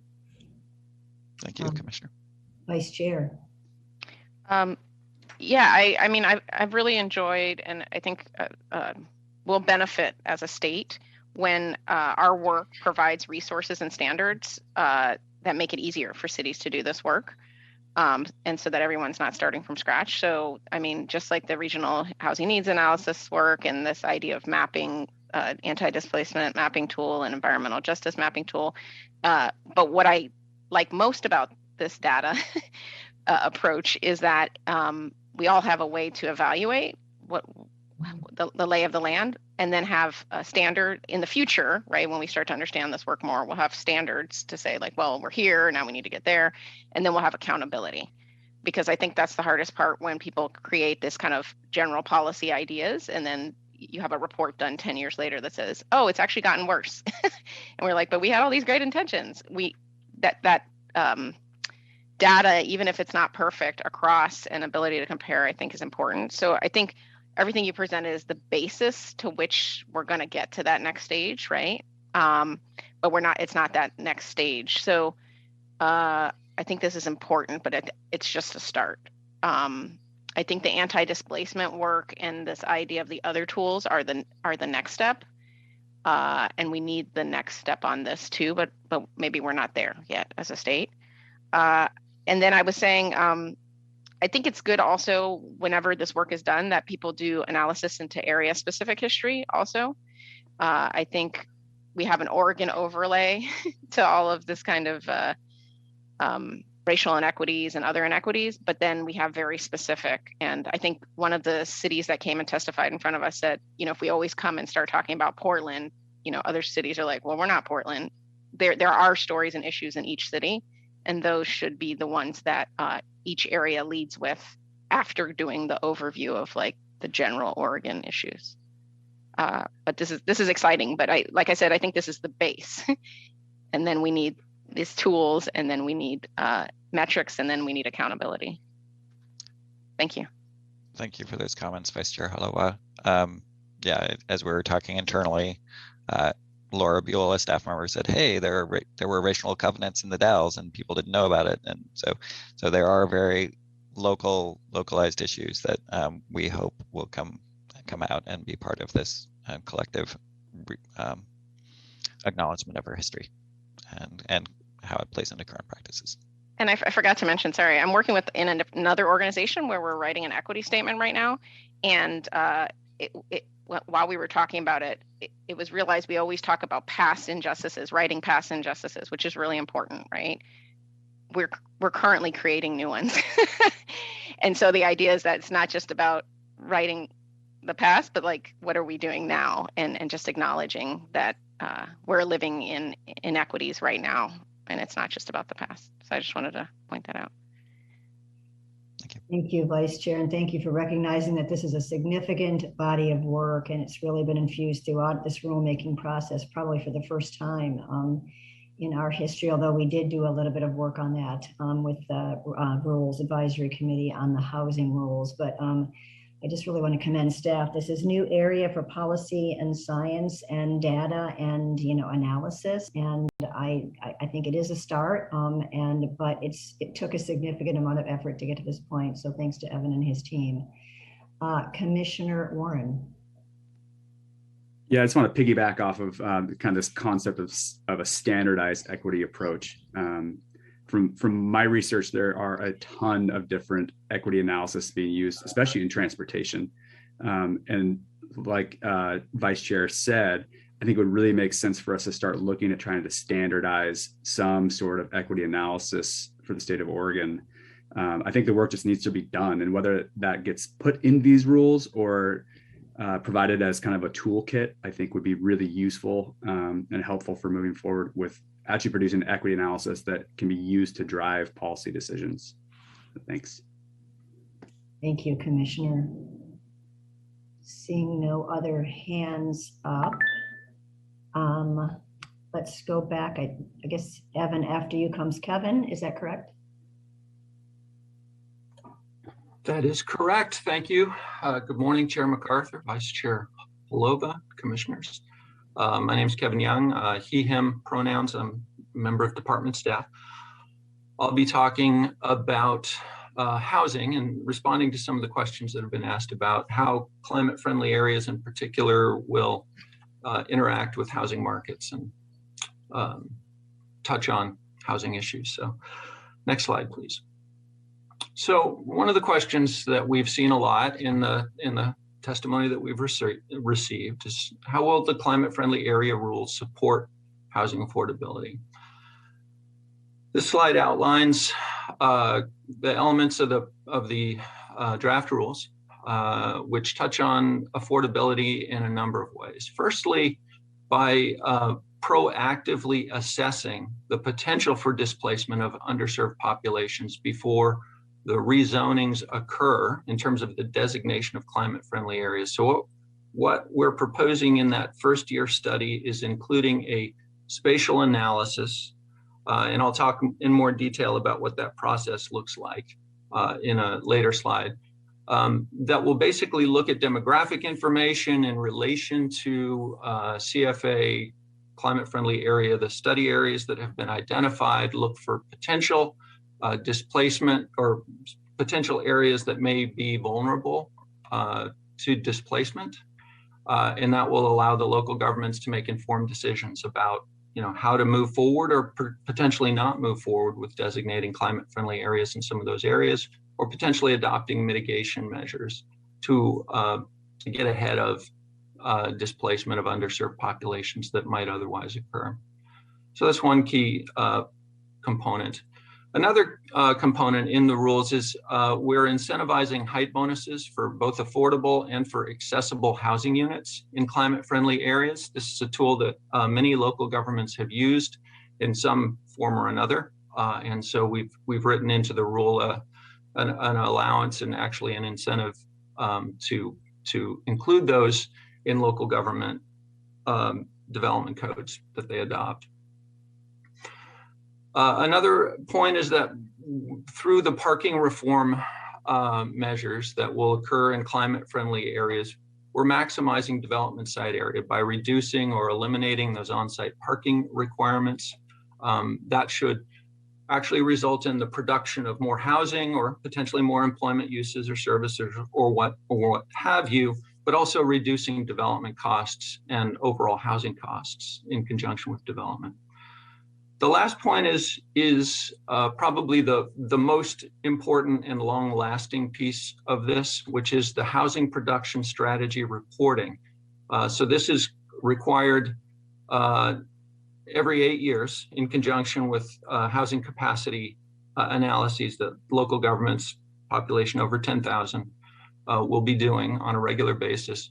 Within the draft rules is a requirement that included in that work is reporting on the production of affordable and accessible housing in climate-friendly areas, as well as just overall housing in climate-friendly areas. And the great thing about the HPS, or the Housing Production Strategy tool, is that it's iterative. It's a learning process. And so over time, we will figure out what tools are working best in cities for promoting overall housing, affordable housing, accessible housing development in climate-friendly areas, and hope to improve the production of those types of housing in climate-friendly areas. All right, next slide. This is an example of what that might look like. So this is the historic Julian Hotel. This is in downtown Corvallis. It provides 35 subsidized units, housing units, on a 0.1 acre site. The actual calculated density is 194 units per acre. This was funded with home funds and low-income housing tax credits from Oregon Housing and Community Services. This project was done, the renovation occurred, I think, sometime within the last 10 years. I can't recall exactly, but this is the kind of work that we're hoping to see more and more in climate-friendly areas. You'll see there's a little bit of retail on the first floor as well as the affordable units. Next slide, please. Okay, so let's talk a little bit about how local governments will assess and address the potential for displacement as part of that CFA study work. So the first piece is that the climate-friendly area studies are required to include that spatial analysis of displacement potential. In our collaboration with Oregon Housing and Community Services, they have agreed to support a statewide mapping tool with indicators from our anti-displacement toolkit.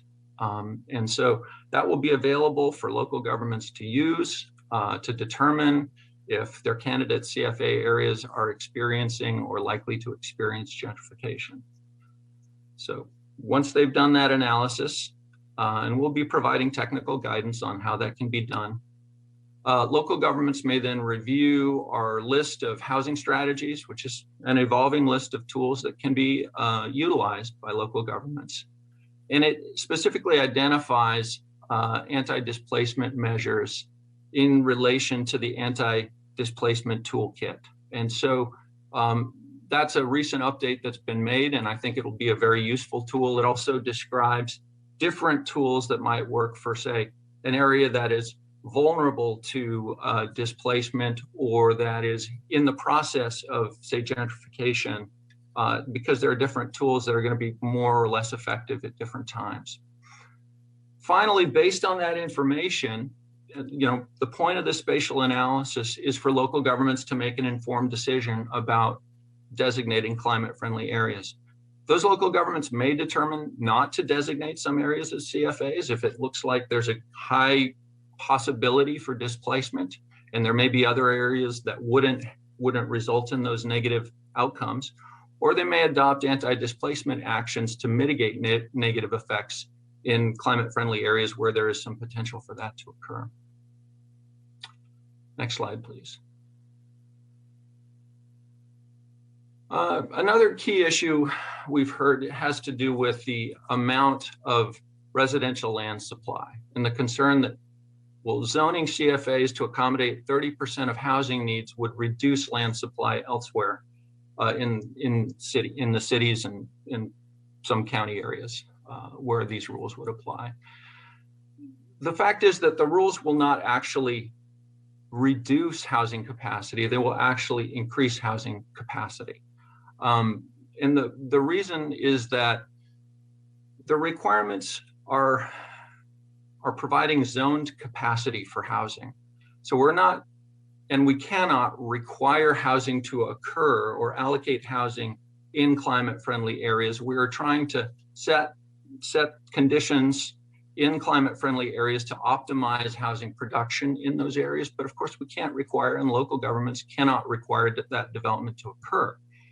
We believe it will occur. We believe there are a lot of people who would like to live in these areas. And as they continue to be successful, we hope to see that those numbers grow because they have positive outcomes in terms of climate and as well as in the equity realm. But what the rules require is zoned capacity, which is different from the way that local governments plan for meeting their residential land needs as established in ORS 197296, Section 5. Those rules will continue to apply in terms of how local governments address residential land needs. And the rules are very clear that analysis is to be done based on recent housing production data, market factors, and trends. What that means is that climate-friendly areas will only consume residential land to the extent that they are successful. And I think the next slide is a kind of a story problem. I don't know if we need to take time on this. We can come back to this after lunch if people would like a deeper dive into how the rules would operate, but I know we've got public testimony coming forward. So I'm going to suggest we skip this slide. This is an example of how that would work. So in simple form, you have an initial designation of a climate-friendly area in conjunction with an urban growth boundary expansion.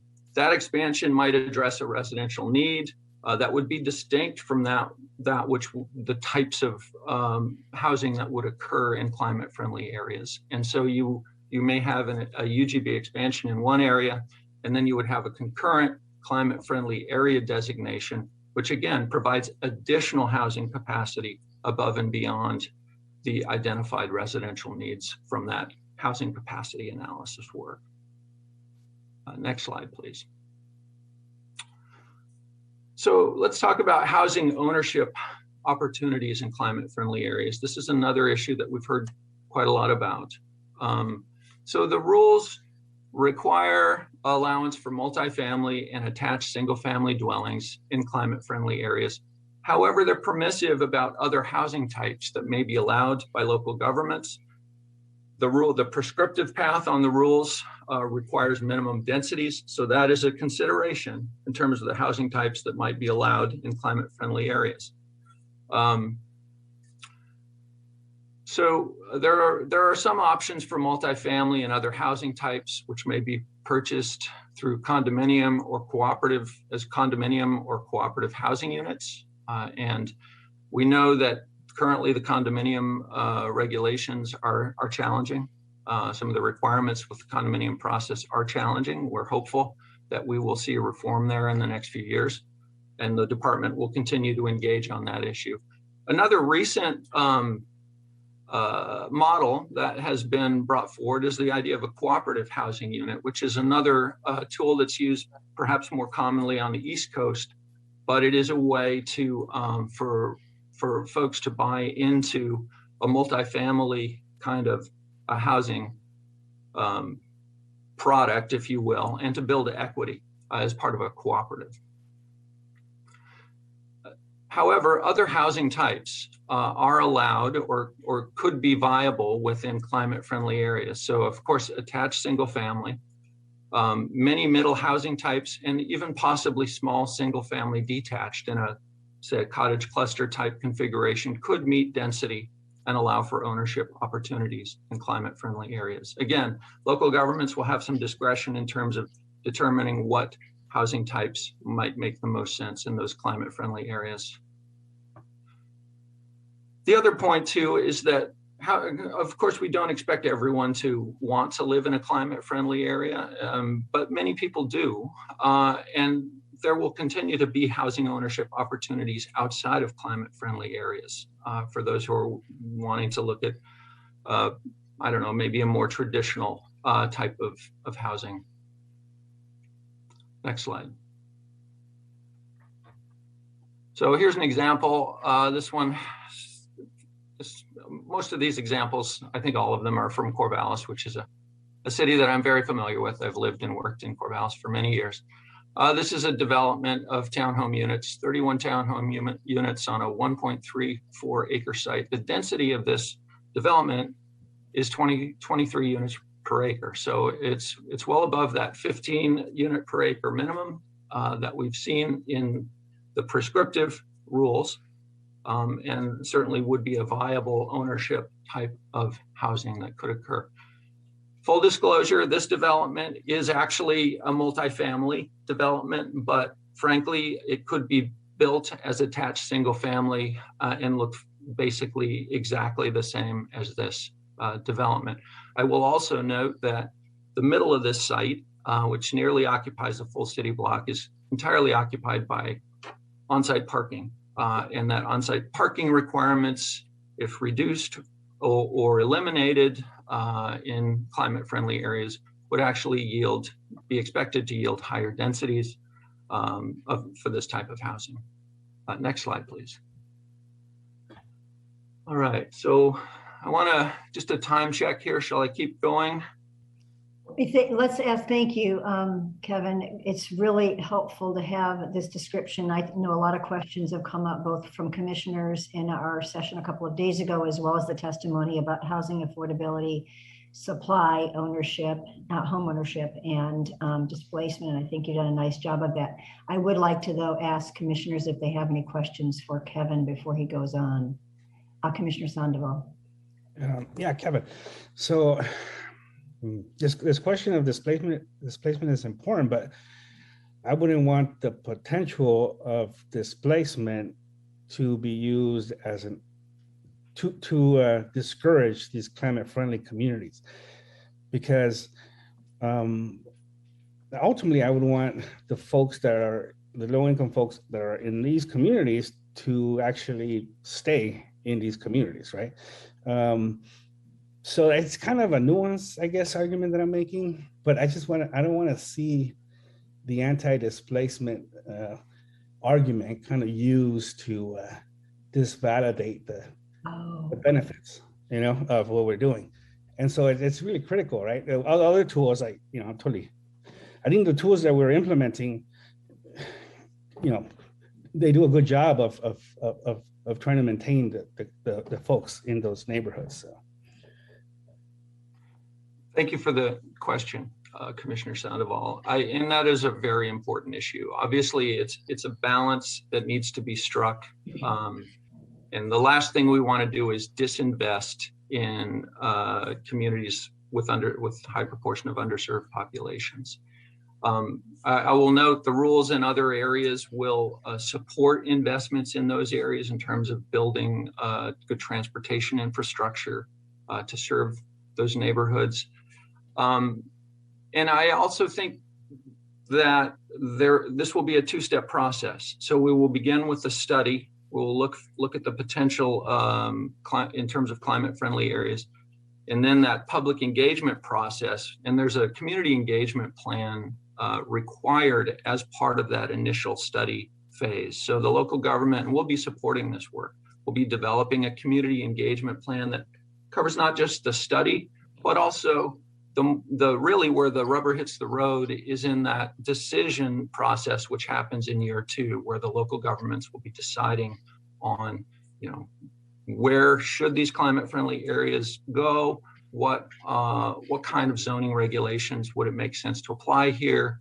Is there a potential for displacement? And certainly, we would need that process to fully engage with those communities to provide that input as that decision is being made. So yes, I absolutely agree with you. What we don't want to do is to promote disinvestment, but I kind of think of it as the first do no harm principle, where we need to be mindful about these zoning decisions before they're made and go into those with the best information we have and the best community engagement we can bring to the question. I see another question. Yes, Vice Chair Halova. Chair, can we have comments too, or do you want to limit it to questions? No, yeah, you can comment. Oh, okay. Yeah, this is totally free. Yeah, you're not constrained by the requirements of Tuesday's work session. So I have a bunch of things. One is I like where the image that you showed to show that the CFAs are only going to be a fraction of the land mass, right? Yes. And I like that we always think of that way. I also always like the designation between allowed versus required. I think a lot of confusion rests around or you're required to do this. This gives the flexibility to do what's right for the market in the development sense. And I think that's really important. I see if you increase capacity for housing in climate friendly areas, you said it, you actually increase capacity elsewhere for other types of less dense units. Right, because you're essentially absorbing a bunch of that housing need into that climate-friendly area, which allows you to do other types of housing need in other areas that are not climate-friendly areas. So I see this as a huge win in the sense of climate change and also housing capacity / development-friendly policy. And so I would encourage other folks on the commission to also see it that way. And then, it also provides the idea of this, demographics changing, people can't afford certain price points of home ownership, and we need ability to have different options when it comes to home ownership. And like you said, the real obstacles, because I've done home ownership, townhouse style home ownership project. The real obstacles deal with other things, not zoning related, like the condo issues, right? And so that's what's causing a lot of developers not to do condos because of this kind of litigation and liability associated with it. If those things are lifted, suddenly we have a whole new type of homeownership opportunity that doesn't particularly exist here.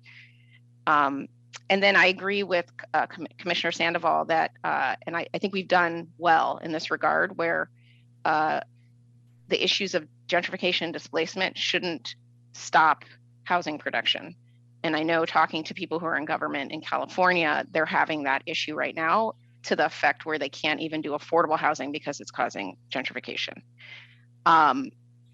What's great about the tools is the idea, if you can identify areas of vulnerability, then you can identify tools to help the people who might be displaced. And I think that's very important to think about on the front end, while also, like you said, investing in communities that are under-resourced. Because I think everybody would like investment in their community. They just don't want to be kicked out in the process. And I'm really excited about all of these things. But I think the focus on CFAs it's a fraction of the land mass. And that CFA will actually absorb a bunch of that housing need, which will actually free up more land for other types of housing. And you're not required to do anything in that CFA. You're allowed to do certain things. Will respond best to the market. Thank you for your work on this.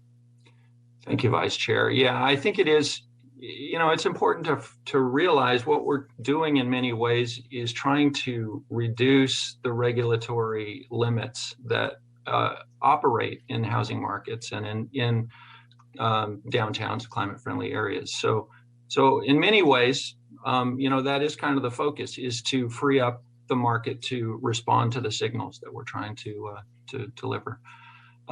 Chair, I'm happy to stop now, or I can move on to the next set of slides.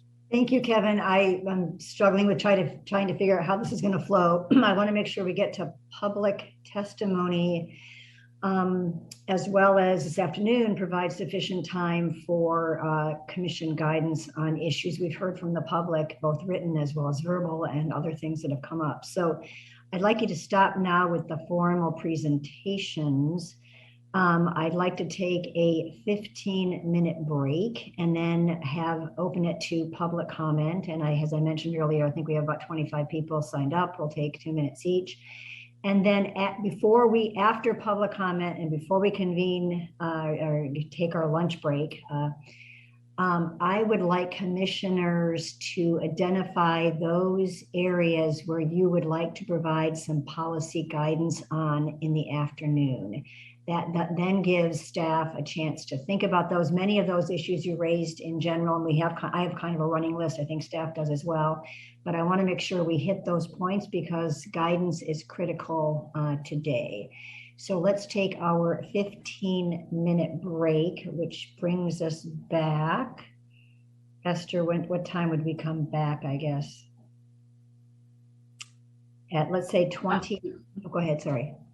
At the time is 10:24, and so I would suggest 10:40. So we'll reconvene at 10:40 and start public testimony. Thanks, everyone. Recording stopped.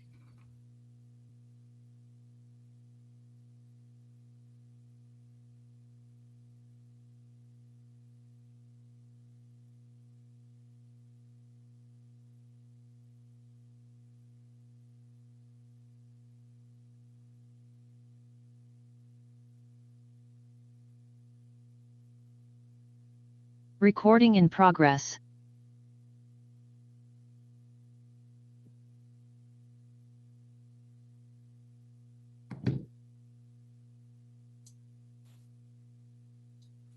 Welcome back. Welcome back from our morning break. The time is 10:40 a.m. And this portion next will be the public comment portion for item 3, climate friendly and equitable communities rulemaking update hearing. Chair MacArthur.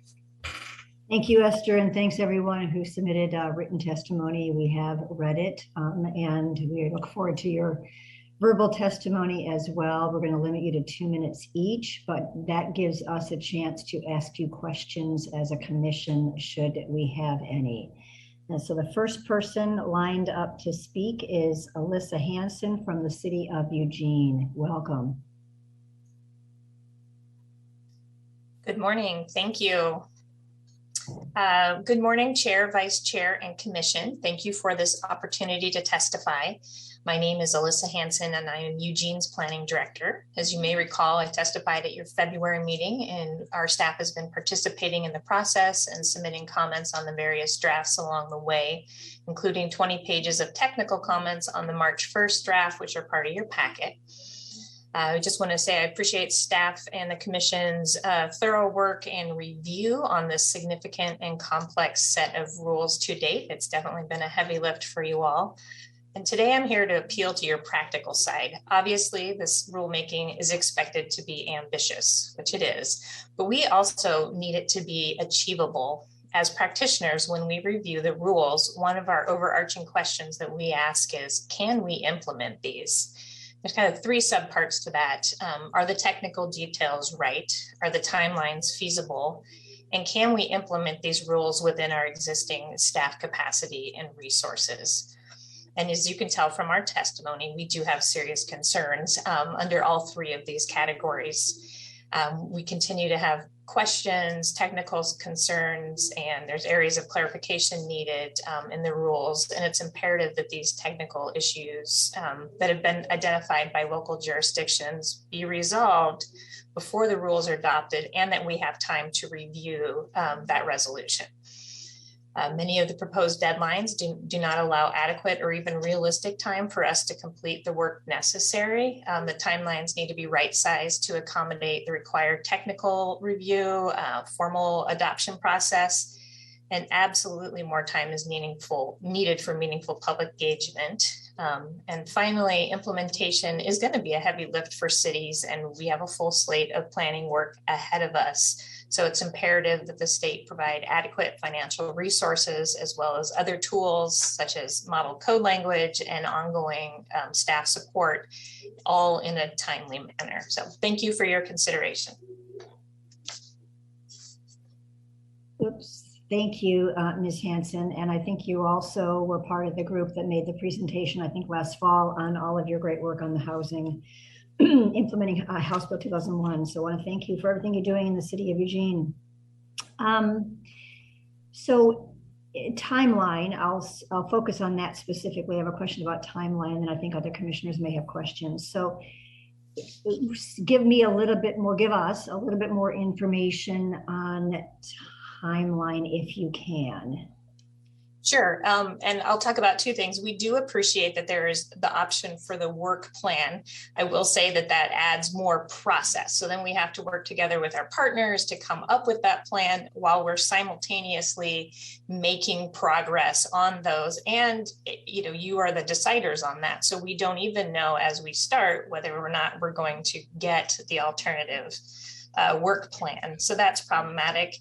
Also, the fact that the climate friendly designation was taken out of that as an option for a timeline extension is problematic. We will have, depending on when the rules become effective, we'll have 12 to 13 months to do that. Now we're a decent sized city, so that's going to be a fair amount of analysis for us to figure out, you know, what that 30% threshold is for us, what our options are. And also the public engagement piece. You know, if you truly want us to have equitable and inclusive, meaningful public engagement, that can't be a check the box exercise. We need time. And from our experience with the HB 2001 implementation, I mean, that probably alone took at least 10 months.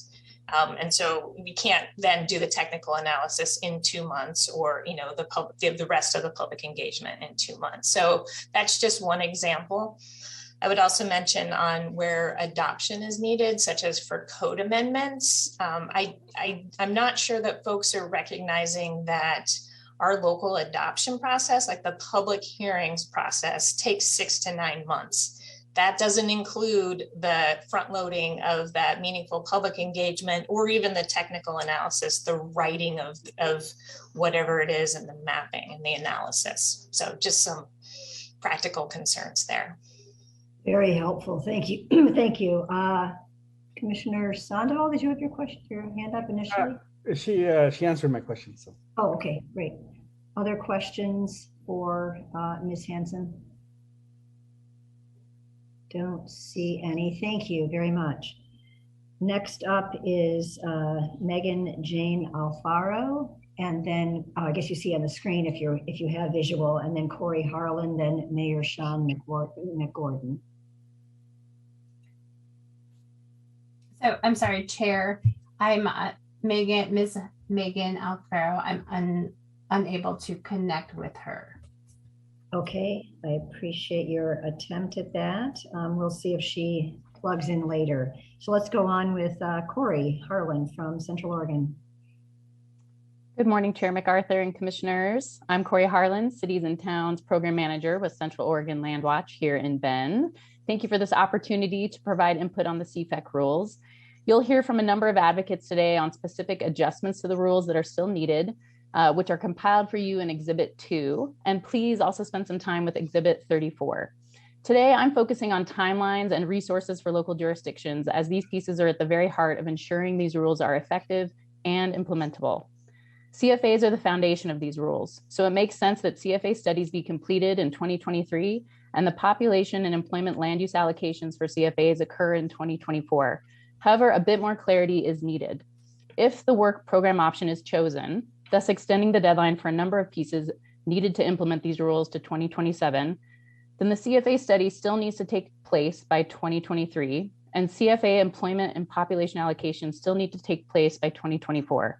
In other words, the CFA study and CFA land use allocation timeline should be firm, whether a work program option is pursued or not. Once these two pieces are established, this will make rule implementation more effective and efficient, as these pieces will inform and be used in all subsequent land use and transportation planning that occurs, especially work program elements. Throughout this process, we've worked closely with local jurisdictions, and we've also called for implementation timelines that reflect the urgency of this work. Though not as ambitious a timeline as we'd prefer, we recognize and understand that cities need and want the work program option, which allows for more local control and flexibility in determining what gets completed when, based on unique on-the-ground conditions. Therefore, setting a 2027 timeline for the completion of the elements included in the work plan, including TSP updates, is something that we can support, so long as the CFA study and land use allocations I mentioned previously stick to their own firm 2023 and 2024 timelines. As currently written, the rules seem to allow indefinite timeline extensions to the work program, which we don't believe is the intent, and it should be clear in the rules that indefinite extensions are not an option. And one final comment, and then I'll wrap up. For the very beginning, we've been staunch advocates for calling for resources for local jurisdictions that they will need to complete this vital and transformative work. OTC's recent decision is an excellent example of what happens when we work and advocate together, and we are committed to continuing to work together to find those additional resources so jurisdictions have what they need to implement these rules. Thank you so much for your consideration of these comments today. Thank you, Corey. Questions from commissioners? Don't see any. Appreciate you being here. Mayor Van Gordon from City of Springfield. Welcome. Can everybody hear me okay? Yes, thank you. And thanks for your repeat performance because we saw you in January as well. Yep. Thank you for the opportunity to speak here again. I'm Sean Van Gordon. I'm the mayor of Springfield. I really just wanted to start by sharing a saying I saw real recently, right? That slow is smooth, smooth is fast, right? That this is really complex. And I think when you hear local jurisdictions, there's a lot of questions about timelines and flexibility and the ability for additional resources, especially with the staffing crunches local jurisdictions are under. It's not just going to be a question of resources, but the ability to find the additional staff to complete the work is going to just put outward pressure on the timelines. I agree with the City of Eugene representative when just asking for us to just get pushed out further into the fall and take the time that really is needed for this. The City of Springfield entered into the record 40 pages of both technical testimony about that is combined between 7 big high-profile issues that really need to go back to the technical committees to really hash out and share out, as well as additional medium and small testimony issues that really need to be worked out. Some of them are as simple as either typos or cross-referencing. Some of them are as big as, concerns about, do we all have it, does the authority exist to do this? Is this clear enough for cities to actually implement? I would encourage you to take the time that you need to send this back to the rulemaking process to really get to the bottom of the technical piece. There's kind of a story that's emerging, right? Everybody agrees with the strategy here, what we're trying to do, and is bought into wanting to make this successful. But the reality is the details are in the tactics, and the cities and jurisdictions are really telling you that you don't have the actual tactics right. You don't have the actual details right. One of the things out of the AOC LOC letter really jumped out to me, which was the question about the reluctance to engage in the technical details to get the technical details correctly. And I would ask the commission to give their staff the direction to go back and address what those technical questions are. Thank you. Thank you, Mayor. I think well said. And yeah, there's the what, and I don't believe anyone here and I don't think we received any testimony that objects to the what we're trying to accomplish. It's really, I think we're focusing on the how. So thank you for articulating that. Commissioner Sandoval. Yes, thank you, Chair, and thank you, Mayor, for speaking to the commission. I actually live in Eugene, so this is really interesting. Your comments I think are really enlightening. But I would say, like in Springfield, there's been a lot of commercial development in the downtown, which is great. So the rules, I think, would help increase housing in the downtown of Springfield, the more dense housing. So just to be kind of clear, you wouldn't be against that. I mean, overall, you're pretty supportive of the program. It's just the technical details and the time. Is that right? Yeah. Like the City of Springfield is supportive of what the goals are, and it has been pretty historically pro-housing. Really, when the rules create problems with the fact that they're unclear and they contradict themselves in several places, right? So it's not the outcome we have a concern with. It's that, hey, can we take these out and implement them? And from a private sector perspective, this runs into the danger of that a lot of government rules do, is when people are clear what they're supposed to do, it's a lot easier. And when you read these rules as they are written today, that people just aren't clear what's supposed to happen. And I think that's consistent with all the testimony that I've seen coming from local jurisdictions. Other questions, Commissioner Warren? Yeah, thank you, Mr. Mayor, for being here and your continued advocacy. Can you give us just a a snapshot of what the staffing looks like in Springfield. And so I think my fellow commissioners can have a better understanding of what kind of staff resources will take and how you're planning on getting there to have the staffing to be able to accomplish these new goals. Yeah, so, we only have a handful of planners, right? So I'm the 9th largest city, right? So there's 240 cities on the other side of me.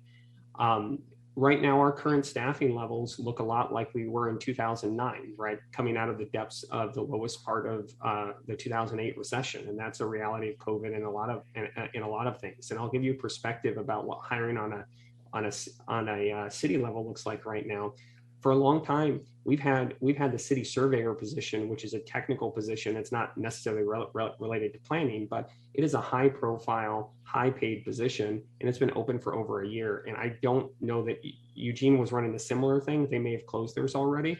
But we've got requisitions right out to hire 3 additional planners that we're using ARPA funds with right now. And that is just to get through our urban growth expansion and other land use things related to House Bill 2001, right? So this is a significant ask for cities, and I think there's a misalignment of people understanding how much work there is actually here to really do it right. That's why I really wanted to start with slow is smooth, smooth is fast, right? Like people will get there with the right resources and the timing to do that. That's very helpful. Thank you. Any follow-up questions, Commissioner? Commissioner Warren. Okay, Vice Chair Halava. I just wanted a clarifying point. You said something about push to fall. I heard that, but I didn't know what you were saying that should be pushed to the fall. I'm saying that instead of trying to adopt these rules in May, right? Like I hear a lot of conversations about like, hey, we can correct this and get it adopted in May. Is just take the additional time and push that whole conversation until the fall and do the additional work that you need to clarify where the questions or rules are. And my heart's actually out to you guys as policymakers. This one's always really hard when your belief in the policy matters.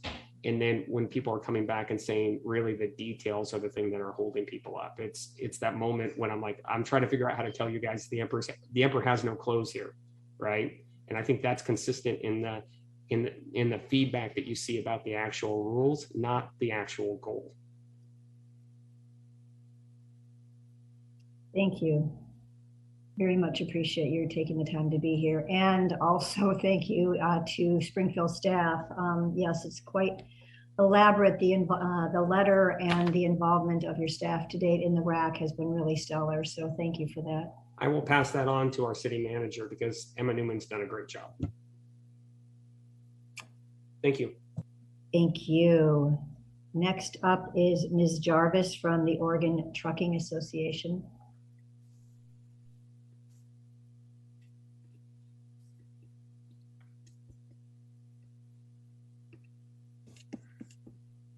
My apologies. I was trying to get connected here.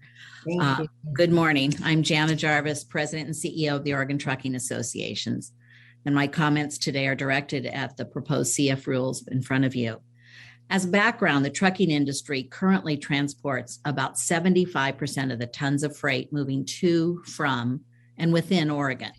It is true, as you saw during the pandemic, that trucking moves Oregon's economy. In addition, over 70% of Oregon's communities depend exclusively on the trucking industry for freight service.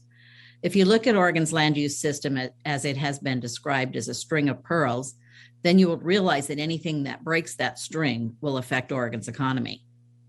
As proposed, these climate-friendly and equitable community rules permit and encourage local communities to pursue their own local interests to the exclusion and detriment of other communities that depend on our road network system.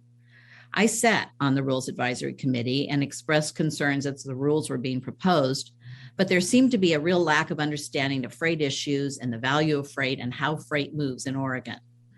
Not only does the industry need state highways, but we also need local streets to traverse the last mile in order to get freight to its final destination. Using the land use system to reduce VMT from light vehicles will require a reduction in road capacity, which in some cases will preclude trucks from using a facility altogether. and in all cases will increase congestion so that we'll no longer be able to provide efficient and economic services to our customers. In fact, these rules may result in increased greenhouse gas emissions as trucks idle in congestion.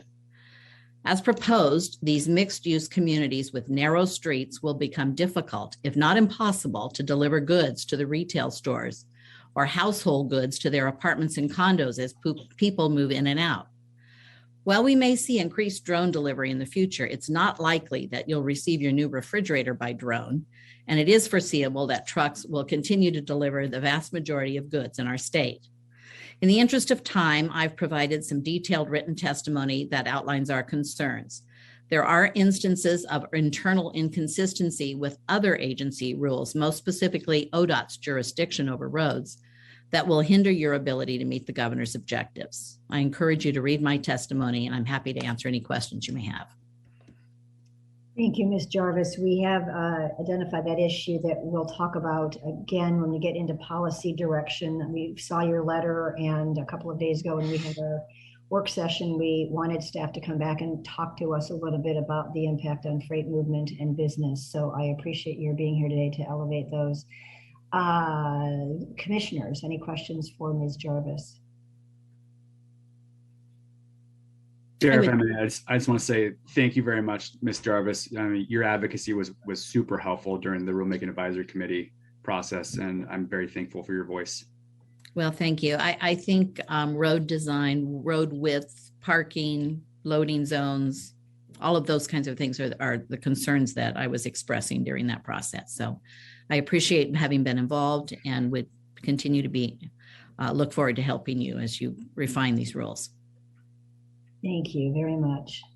Thank you. Okay, Mayor Bubenik from the city of Tualatin, and I apologize if I did not pronounce your name correctly. Please help me with that. Sure, it's Frank Bubenik. All right. Great, welcome. Thank you. Good morning, Chair and Commissioners. I'm Frank Bubenik, the Mayor of Tualatin. I've submitted a letter dated 3/16/22 stating the concerns our City Council has with the draft rules, particularly in terms of equity. I understand the purpose of the rules is to encourage more people to walk, bike, or ride the bus instead of drive and thus reduce pollution. One of our challenges with achieving this goal is that in Tualatin, we don't have very good transit service. There's certainly not a viable alternative to driving, as the service primarily focuses on getting to and from Portland and not to destinations east and west of our city.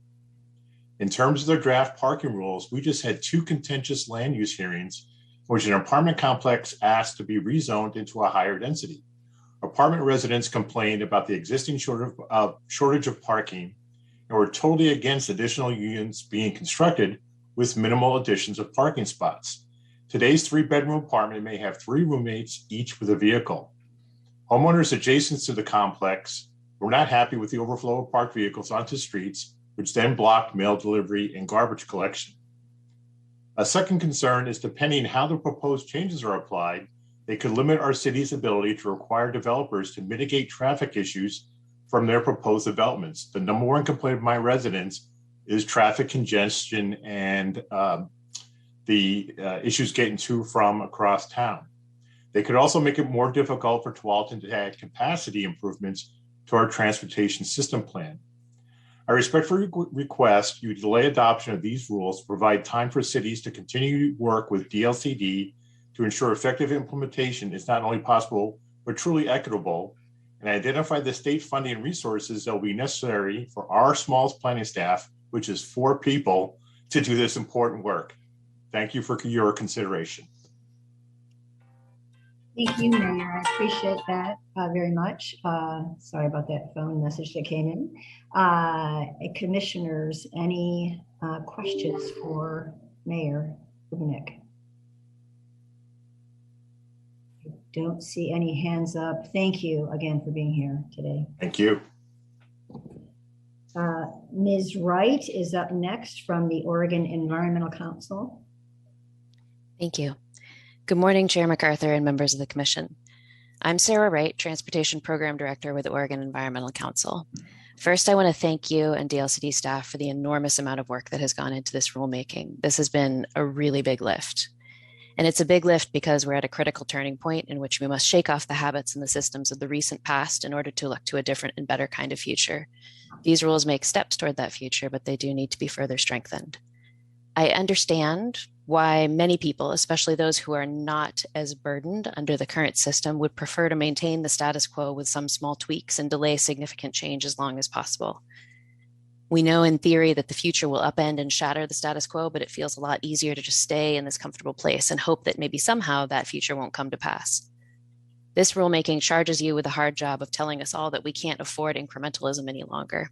We can't hunker down to defend the deeply inequitable status quo established in the 1950s. We need to actively build the sustainable, equitable future we want for the 2050s. Incrementalism won't meet our climate or our equity goals. VMT reduction is an example of this. All the analysis, including ODOT's on achieving our state's transportation emissions reduction goals, are clear that we must reduce VMT by 20 to 30% while electrifying the remaining driving. It's not going to be easy to make that shift, but there's no way around it. And we know it will bring significant co-benefits like cleaner air, reduced traffic congestion, and fewer traffic injuries and deaths. However, these rules allow plans that would reduce VMT only a small amount, which is literally planning to fail to achieve state climate and equity goals. Incremental retrofitting of this system 1% at a time is comfortable in the short term for people who are accustomed to being comfortable, but it's not going to get us to the future we want. Hunkering down will fail us in the end, and it'll cost us bitterly along the way. The more we build parking lots and widen roads and allow low density development and invest in making it easier to drive and harder to do anything else, the more difficult it will become to proactively change that system. And the consequence of failing to change is that the change will come to us instead, and it will be unimaginably disruptive, destructive, and costly. The rules should require that financially constrained project lists reduce VMT 20 to 30%. This will allow communities to build the future over time in a predictable, proactive way. Thank you for the opportunity to speak. Thank you, Sarah. Well said. Commissioners. I do not see anyone's hand up. Thank you very much for being here today and for your continued focus on this process. Julia Hashtag from City of Sherwood, and again, perhaps I described your name, but please correct me. Yes, you said it the way most people do, but it's Julia Hajduk is the correct pronunciation. But thank you. Good morning, and thank you for the opportunity to comment this morning. I'm Julia Hajduk, the Community Development Director with the City of Sherwood. First, I want to point out our letter in your record, which is Exhibit 24. And since you may not have had an opportunity to read it, I wanted to highlight Sherwood's concerns. Our concerns are both regarding the process and time allotted for review and the substance of the changes. In our letter, we go into detail on our concerns about process, such as the lack of relevant public and stakeholder engagement, lack of compliance with statutory rulemaking requirements, lack of connection or consistency with other rulemaking recently completed, and lack of a clear nexus for parking requirements and equity. We also highlighted our concerns about the impacts to our community and the need for more flexibility and exceptions and the concern about unintended consequences. I want to focus my comments this morning on the lack of representation on the RAC and lack of sufficient time to review and the lack of resources to implement the proposed changes. Of the 40-member RAC, there was only one representative from the Portland metro area, and this person is from Metro, not a city, and it's cities that will be most directly and significantly impacted by the proposed rules. This wasn't initially a concern because we were under the impression that the rules really wouldn't apply to the metro area because we were already under the umbrella of Metro's climate smart strategy and thought basically those rules were going to continue to apply without significant changes. Regardless of that, the extremely short timeline for comment was not sufficient for a comprehensive review. I really appreciate the discussion this morning about the timeline and hope that you definitely provide more time before adopting changes. As I'm sure you're aware, it's not as simple as just reading 136 pages in order to understand the changes and what is applicable, especially for a city in the metro area where some things are applicable and some things aren't. I have to very carefully cross-reference every section that it's referred to, and I've spent a lot of time reading and rereading, and I still don't really know all the sections that are applicable in the community.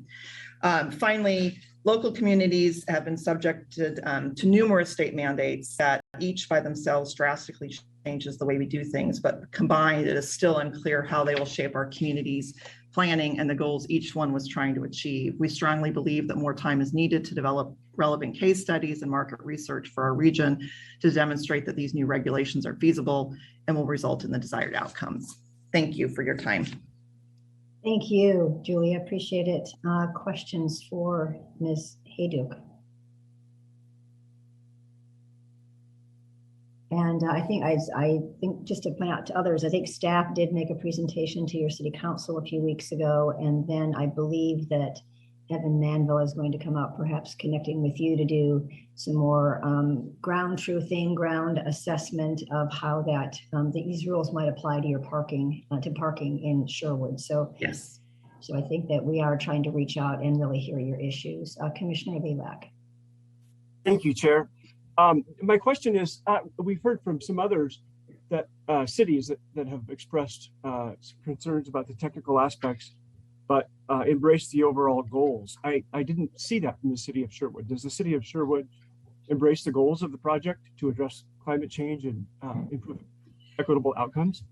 Yeah, and I think the next speaker is actually our council president, Rosner, and he can speak to that as well. But yeah, I think that, you know, generally we are supportive of changes and goals that help with the environment and the climate. Our concern is how it's done, and I think that's been a conversation today too, and where it's done. I mean, from what I'm reading, and again, I can't honestly confirm that I'm reading it completely, accurately, but from what I'm reading, some of these standards will apply to the entire city and not just our downtown core areas or our town centers. And so I guess that's where I think our biggest concerns are is how it applies everywhere. And we're a suburban community on the edge of the Portland metro area, and just, yeah, how it is applied is our concern. Thank you. Any follow-up, Commissioner? Okay. Deputy Director Green. Thank you, Chair MacArthur. Am I audible? Yes. Okay, thank you. About the application, and the difficulty navigating the rules, they are advanced planning to navigate.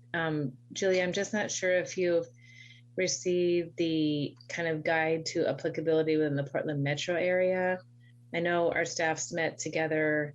I wasn't able to make that meeting, but I want to make sure that, we all want to make sure that we're helping jurisdictions navigate what is germane for them in the Portland metro area, as with the mayor of Tualatin mentioned too. So both communities within the Portland metro area, and there's specific sort of set asides for work you've already done, the metro area has already done, as you mentioned, with your town and regional centers, but then there's that applicability citywide. So I want to make sure you have just all that information to help navigate, and then that we do just get our regional representatives and technical team with you to help you navigate, because it's not a kind assignment to have to navigate through all those rules. We want to help. Yeah, and I'm not familiar with what you're speaking about. So no, we have not seen that applicability. Okay. So that would be certainly helpful. Great. That might address some of our concerns. Yeah. Well, it'll help you navigate, Julie, and I appreciate you taking the time to try and figure it out. So it's a product that Ryan helped develop, but our team and with Laura Kelly can help get that to you ASAP this week, so you can start to review. They're prepared on previous drafts. We'll be updating them, but it'll help, I think, help with that wayfinding. Thank you. Mm-hmm. Thank you, Julia. Seeing no other questions, I appreciate you being here. And Council President Rosner. Great. Thank you very much, Chair and members, for having me today. And I just want to, first of all, thank Julia Hajduk for her presentation. She was spot on. And I have to say, I agree with a lot of the comments from Eugene and Springfield and Tualatin with Mayor Bubenek. But I wanted to just touch on a couple of things for fear of repeating what you're hearing from a lot of us today. But I want to talk about staff time a little bit. It's not just staff time for us. It's also our commission, our planning commission. We have a volunteer planning commission that already has a heavy load. You know, it's not uncommon for them to have 4, 5, 6 hour meetings. And these are volunteer positions, you know, so they're hard to recruit within the city. And a lot of the challenges we're going through is all these new rules that are coming out and the nexus of those rules and how they interact with each other that our planning commission's having to navigate, staff is having to navigate as we implement these rules. You know, just to talk about parking just for a second, which is a significant issue in our city. You know, we're 85% residential. We have the highest rate of students per household in the state, not just by a little bit, by a lot. We average 1 student per household. We have 33% more cars per household than Portland does, at approximately almost two cars per household, 1.9. So, and we're already a very dense city. I mean, if you look, I think we're just over 8 households per acre, which is significantly higher than the statewide average in Portland as it is. So we've already been doing a lot, to address some of these issues, but we have some significant issues around parking and where that's been going, and the lack of transportation options for people to go carless and not have cars. So I wanted to point that out. There's just so much I could talk about here, but I think it's really important that we step back, give more time to work with the cities that are involved, especially for French cities in the metro area that are being lumped into one big planning group. And I would concur with some of the other recommendations to push the adoption hearing out to the fall, go back to the rules committee. Let's look at these rules. Let's make sure that we understand how they interact with each other and understand what the practical impacts are on the ground. And it's just one last quick thing. I know I'm out of time. We do support the goals. I want everyone to be clear about that. We have to turn the dial on our climate and get to a better place. We have equity issues that we need to address, and we all want to work toward those goals. But I have significant fears that when you start to look at the nexus of all these different rulemaking processes going on with HB 2001, this process with TriMet, and we work with TriMet and Metro and all these agencies and Tualatin Valley Fire, we are going to create some significant problems for our cities and for our communities if we're not really careful about the technical details of the implementation and the rules. Thank you very much for your time. I appreciate it. Thank you, Council President. Questions for Mr. Rosner? Don't see any.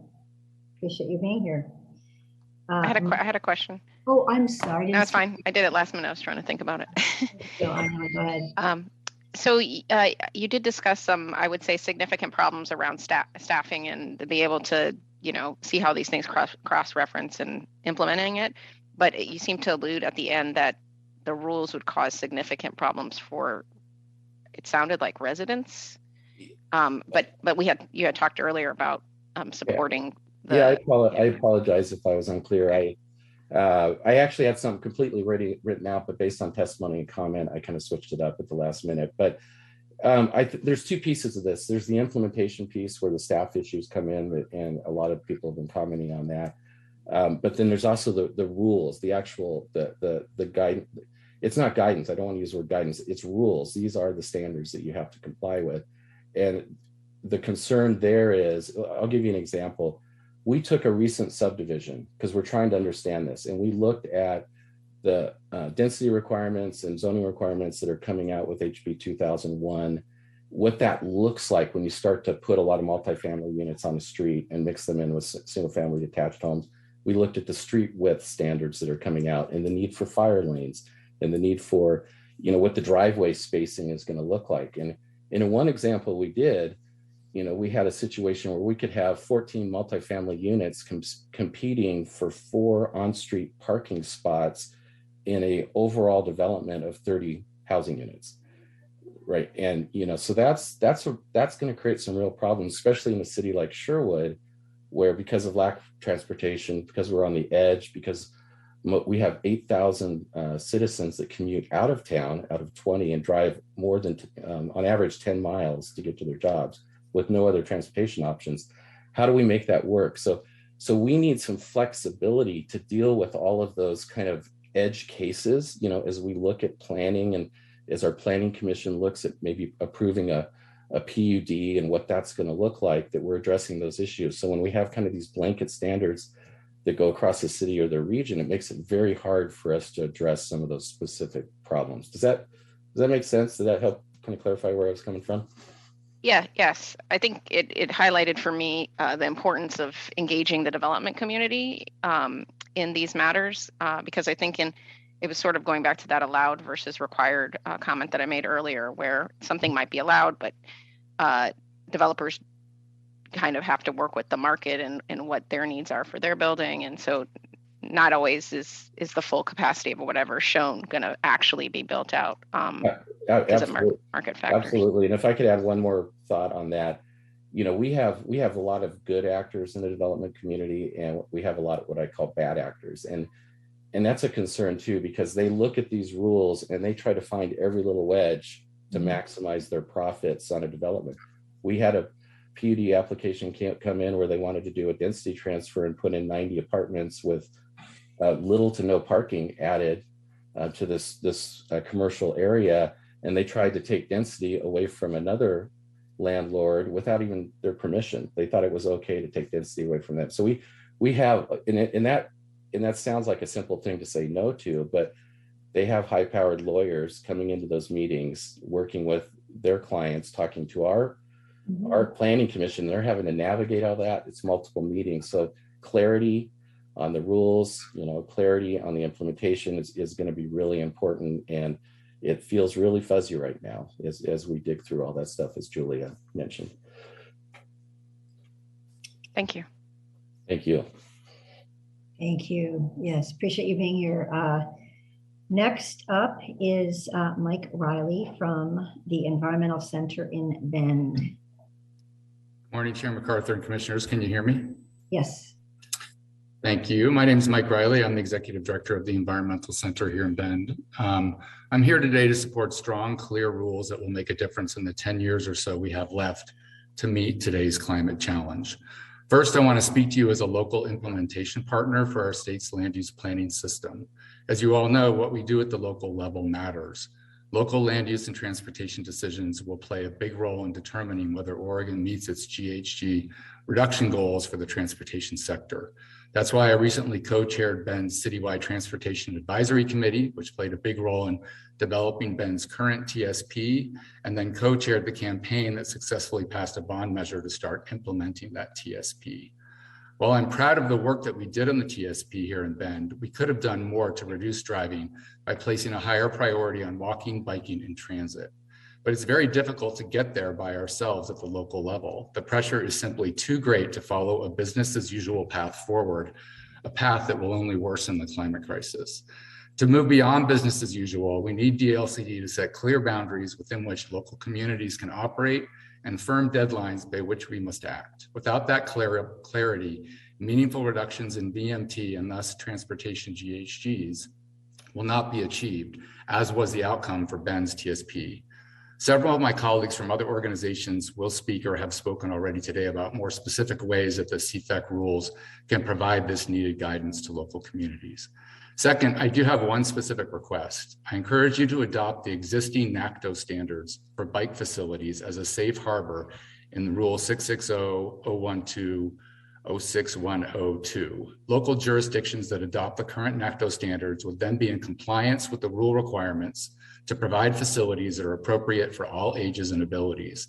Recognizing the NACDO standards as a safe harbor is an effective way for the Commission to provide clear guidance to local governments about how bike facilities need to change. Thanks so much for your service to Oregon, for your hard work on these complex rules, and for the opportunity to comment today. Thank you. Questions for Mr. Riley? Excuse me, I don't see any. Thanks for being here and your continued involvement in this effort. Mr. McCauley from the League of Oregon Cities, and we received the joint letter last evening from AOC and LOC. So thanks for helping us get that very comprehensive list of issues. Jim. Good morning, Chair MacArthur, Commission members. For the record, Jim McCauley, Legislative Director, League of Oregon Cities. I want to acknowledge a couple of things here today. One is certainly there are a range of perspectives on the impacts of the rule in communities and the abilities of cities and counties to implement those rules. I think the difficulty for us in representing all of Oregon's local governments with one set of comments is essentially next to impossible given the uniqueness of their communities, the background, the expertise, and as well as their own individual priorities. I think you're hearing about some of that today. AOC, along with LSC, and several of our members have been part of the Rules Advisory Committee for roughly the last 18 months. We've collectively offered largely technical concerns and requests for clarity throughout much of the process. While some issues have been addressed, there are still significant concerns that present local governments with unnecessary challenges as they attempt to incorporate this rule set into their land use and transportation plans. I cannot stress enough the importance of addressing the issues that remain unresolved and have remained a constant concern with the DLCD staff and the Commission. None of these issues should be new to staff or new to the Commission. I don't have a specific number for you, but what I feel is important is that the vast majority of the input that's been offered is related to improvement of clarity. And while some communities have a higher level of support for a rule package, all local governments we have heard from are certainly concerned about the lack of clarity and I'll say express some frustration with the unwillingness to make some of these adjustments for months. The funding issue is real. We have done quite a bit of survey work with our cities, and many of them, the vast majority of the cities out there, are experiencing revenue shortfalls and are experiencing difficulty with just meeting their core service delivery. There is no way these rules are going to be implemented without a funding package that will be significant and will be sustained over time. With that, I'll complete my comments and take any questions that folks may have.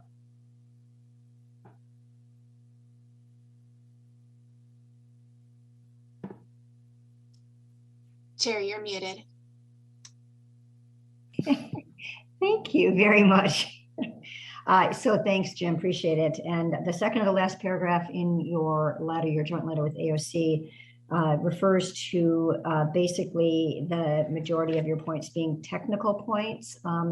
And so I'm trying to get a handle for the Commission about what things might just be resolved with, identifying internal inconsistencies, clarifying language in the rule and things like that staff would do. But then there are certain things perhaps that the Commission would want to weigh in from a policy perspective.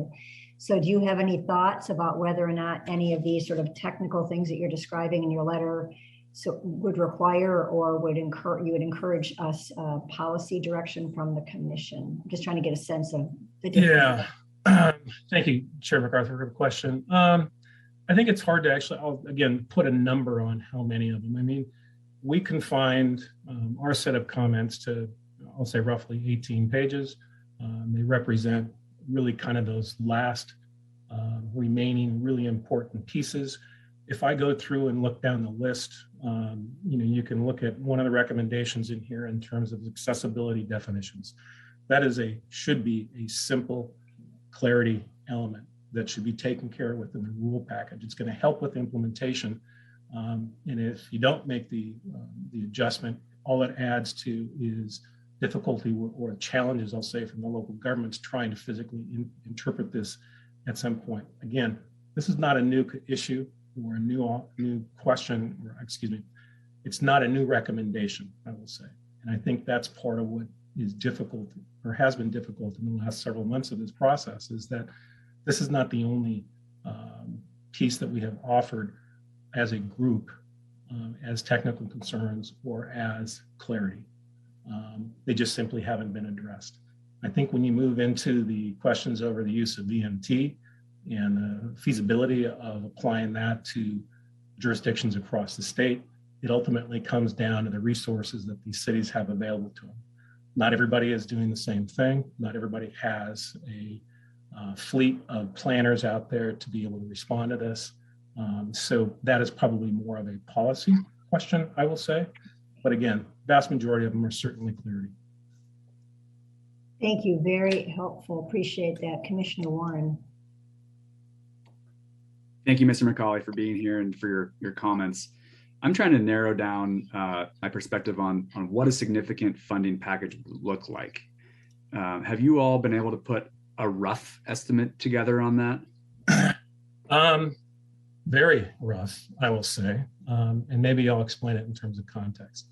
So there is $15 million that ODOT has allocated for really kind of the transportation specific elements of this rule package. I believe the department right now is working on a POP for the 23-25 biennium. I think that number is sitting around $4 million. There's probably some additional funding out there that I'm missing, but we'll just say collectively, that's at least what's been identified. We have cities right now that are estimating their own cost of having to do a comprehensive, integration of these new rules that are in the $5 to $7 million range for them individually. So 2 or 3 cities will blow through this funding package that's been identified without anybody else even having the opportunity to do it. And the reason I'm bringing this up is because I think it's ultimately crucial on how well these rules can be integrated into that local government. We continue to have a legislative process that continues to slap on new requirements. And I think you've heard this morning that they are already jammed with a planning schedule of updates, whether it's HB 2001 and 03 or other elements of what's part of their normal planning process. This basically puts that planning update on steroids without any kind of funding that's going to be available over the next 5 years. Because even as they work through or develop a work plan, and if they try to put that in place by December of 22, they've got no sense realistically on what that funding commitment is going to look like in 23, 24, 25, et cetera, et cetera. Thank you. Appreciate that very clear answer. Other commissioners have questions for Mr. McCauley? Seeing none, thanks for being here. Appreciate it. Right. Thank you. Next is Charla Moffitt from the Oregon Business and Industry Group. Thank you. Good morning, Chair MacArthur and members of the Commission. For the record, my name is Charla Moffitt, Director of Energy, Environment, Natural Resources, and Infrastructure for Oregon Business and Industry. OBI is Oregon's most comprehensive business association, representing approximately 1,600 businesses that employ more than 250,000 people. Thank you for the opportunity to comment on this rulemaking. Although we're still analyzing the proposed rule and we'll be providing more detailed written comments, I wanted to provide a few initial thoughts on the rulemaking. Let me first state that OBI believes that climate change is real and that the business community plays an important role in leading a lower carbon economy. We also believe that climate policies must result in actual greenhouse gas reduction, that they must be fair and affordable for all Oregonians, and that they do not result in a competitive disadvantage to businesses. And finally, that they must nurture Oregon-based innovation. OBI is extremely concerned that the proposed rule does not achieve these important objectives. In short, we believe the proposed rule will intensify our land use challenges with finding buildable land for businesses wanting to locate or expand operations in Oregon. It will negatively impact the retail sector by limiting parking in an effort to reduce vehicle miles traveled. It will hinder the movement of freight and then also increase the cost of goods and services. Will seriously curb economic growth in larger cities and shift residential, commercial, and industrial development to smaller communities with limited resources. It will hinder growth. I'm sorry, I've lost my place here. It will place additional burdensome requirements on home construction that will increase housing costs and exacerbate the problems of affordable housing that we are attempting to solve. Finally, it will encumber city planning with very little time to respond and adjust to the sea change in land use regulation.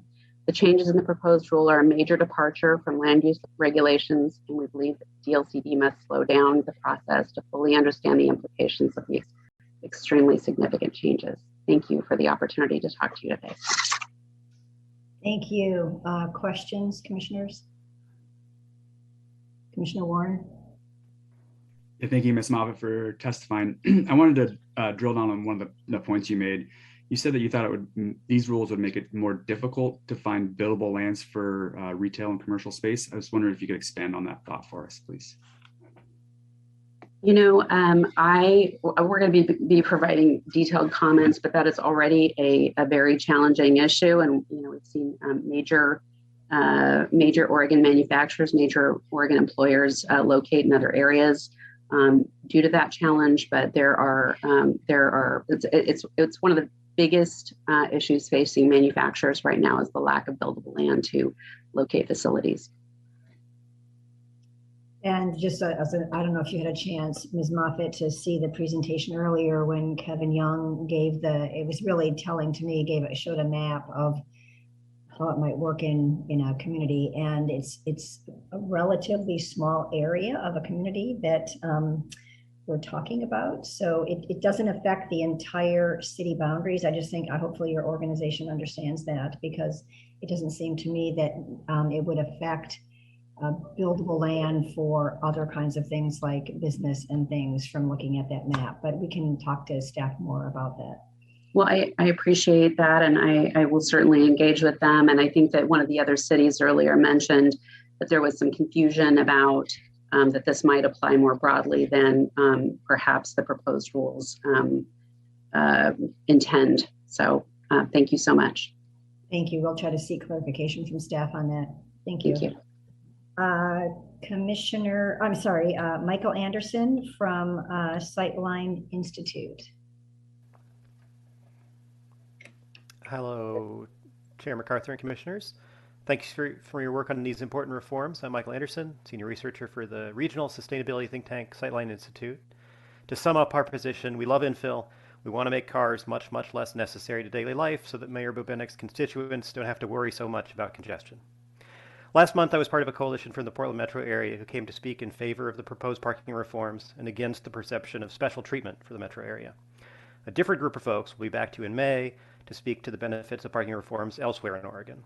Today, though, I'm here to speak briefly on a different issue, the proposed minimum density standards within the climate-friendly areas. I want to call your attention especially to the 25 units per acre minimum standard in cities of 50,000 and up, essentially banning residential infill that is smaller than a 3-story apartment building. I totally appreciate concerns about underbuilding and vehemently share the desire to make transit-supportive densities a reality in more of Oregon. It's from that perspective I want to echo the legitimate concerns from others. In some areas, in both the near and the further future, there is a real risk of mandating too much density and getting nothing. Imagine a 2-story structure in central Albany or Springfield. From a climate perspective, we very much want that to be a 4-story apartment building. But if that's not going to pencil right now, I want that structure to be adaptable into a smaller apartment building. Oregon doesn't want the perfect to be the enemy of the good. I'm glad to be talking through this with Kevin tomorrow, but for now I want to float 2 possible ways to balance these concerns. One option, if a structure is retained, the rules could allow infill on a lot if it makes progress toward the minimum density. Various cities have already built this into their minimum density standards. Another option, the minimum density could apply only on lots above a certain size. Either of these approaches could help cities avoid underbuilding without unintentionally deterring much needed investment in climate-friendly areas. Thanks a lot. Thank you, and I really appreciate the specific points you made. We raised this issue kind of in a general way at our work session a couple of days ago, and so we will be spending some time this afternoon talking about that. But I appreciate your specific ideas about how we might remedy the issue you're raising. Other commissioners? Seeing none. Thank you very much for being here, Michael. Chair, sorry. Oh, I'm sorry. No, it's fine. It takes a while for me to think about it. A bit longer. No, I didn't have a question. I just thought that was a great 2 examples of addressing the questions that we had on Tuesday around, perfectly aligned with going for the goal and making sure we get there, but thinking about smaller uses, smaller buildings, and how that can be accommodated. So hopefully you've written those down. I have, so we can make sure between the 2 of us and others, we can bring that up this afternoon. So thanks, Vice Chair. Okay, Mary Kyle McCurdy from Thousand Friends of Oregon.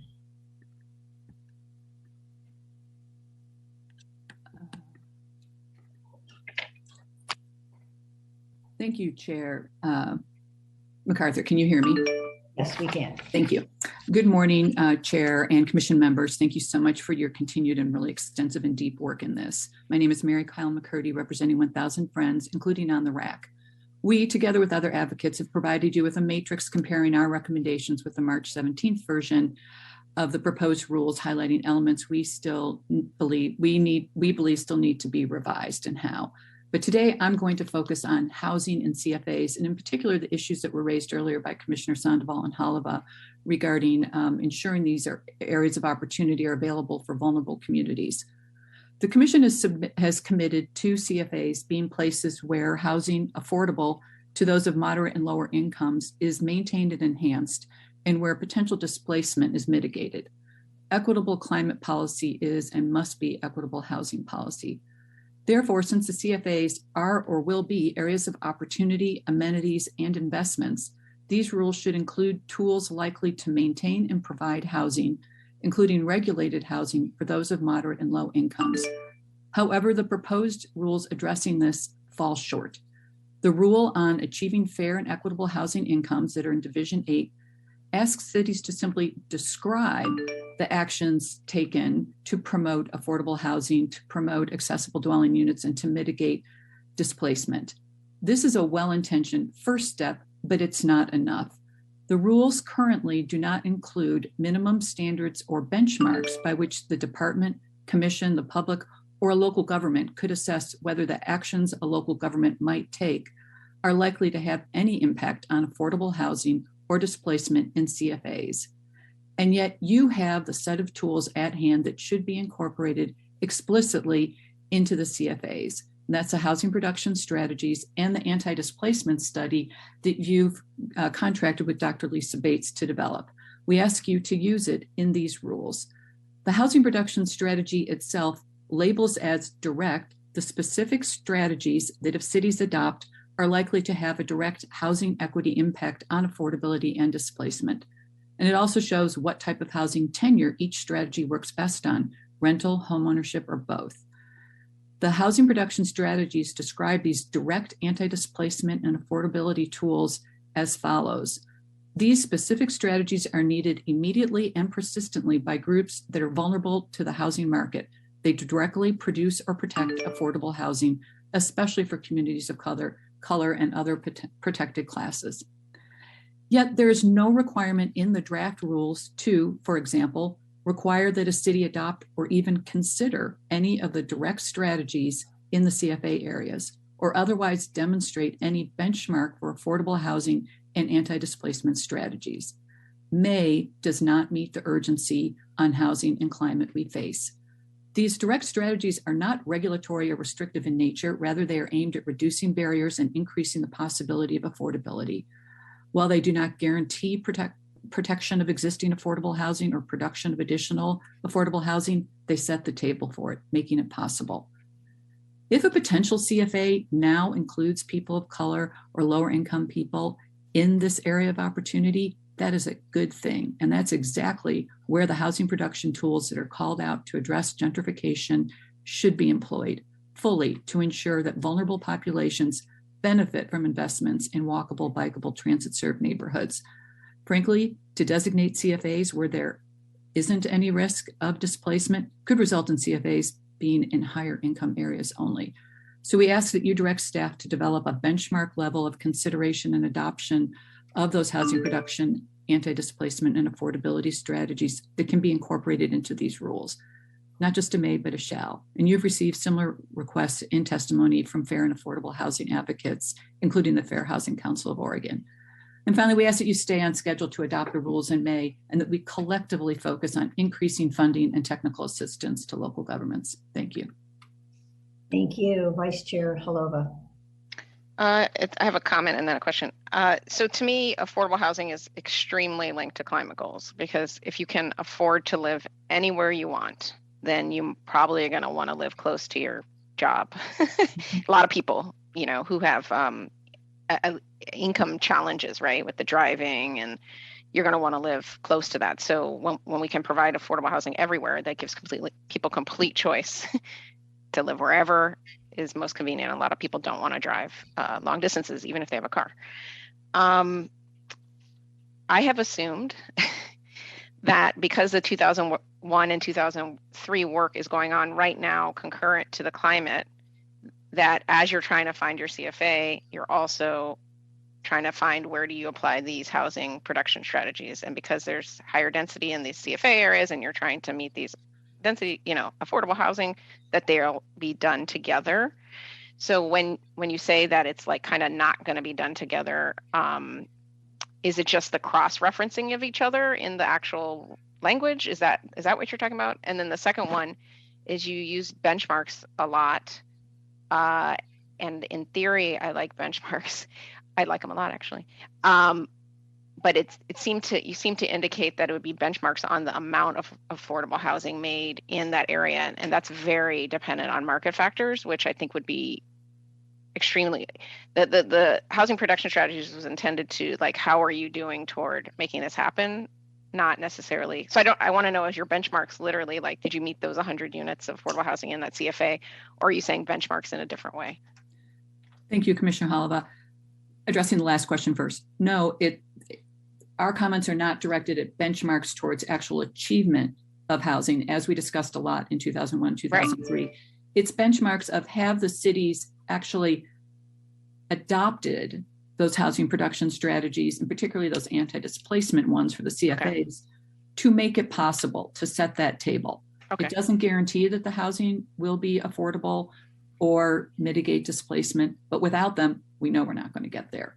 So it's looking at those strategies and just, So just, can I interrupt you for a second?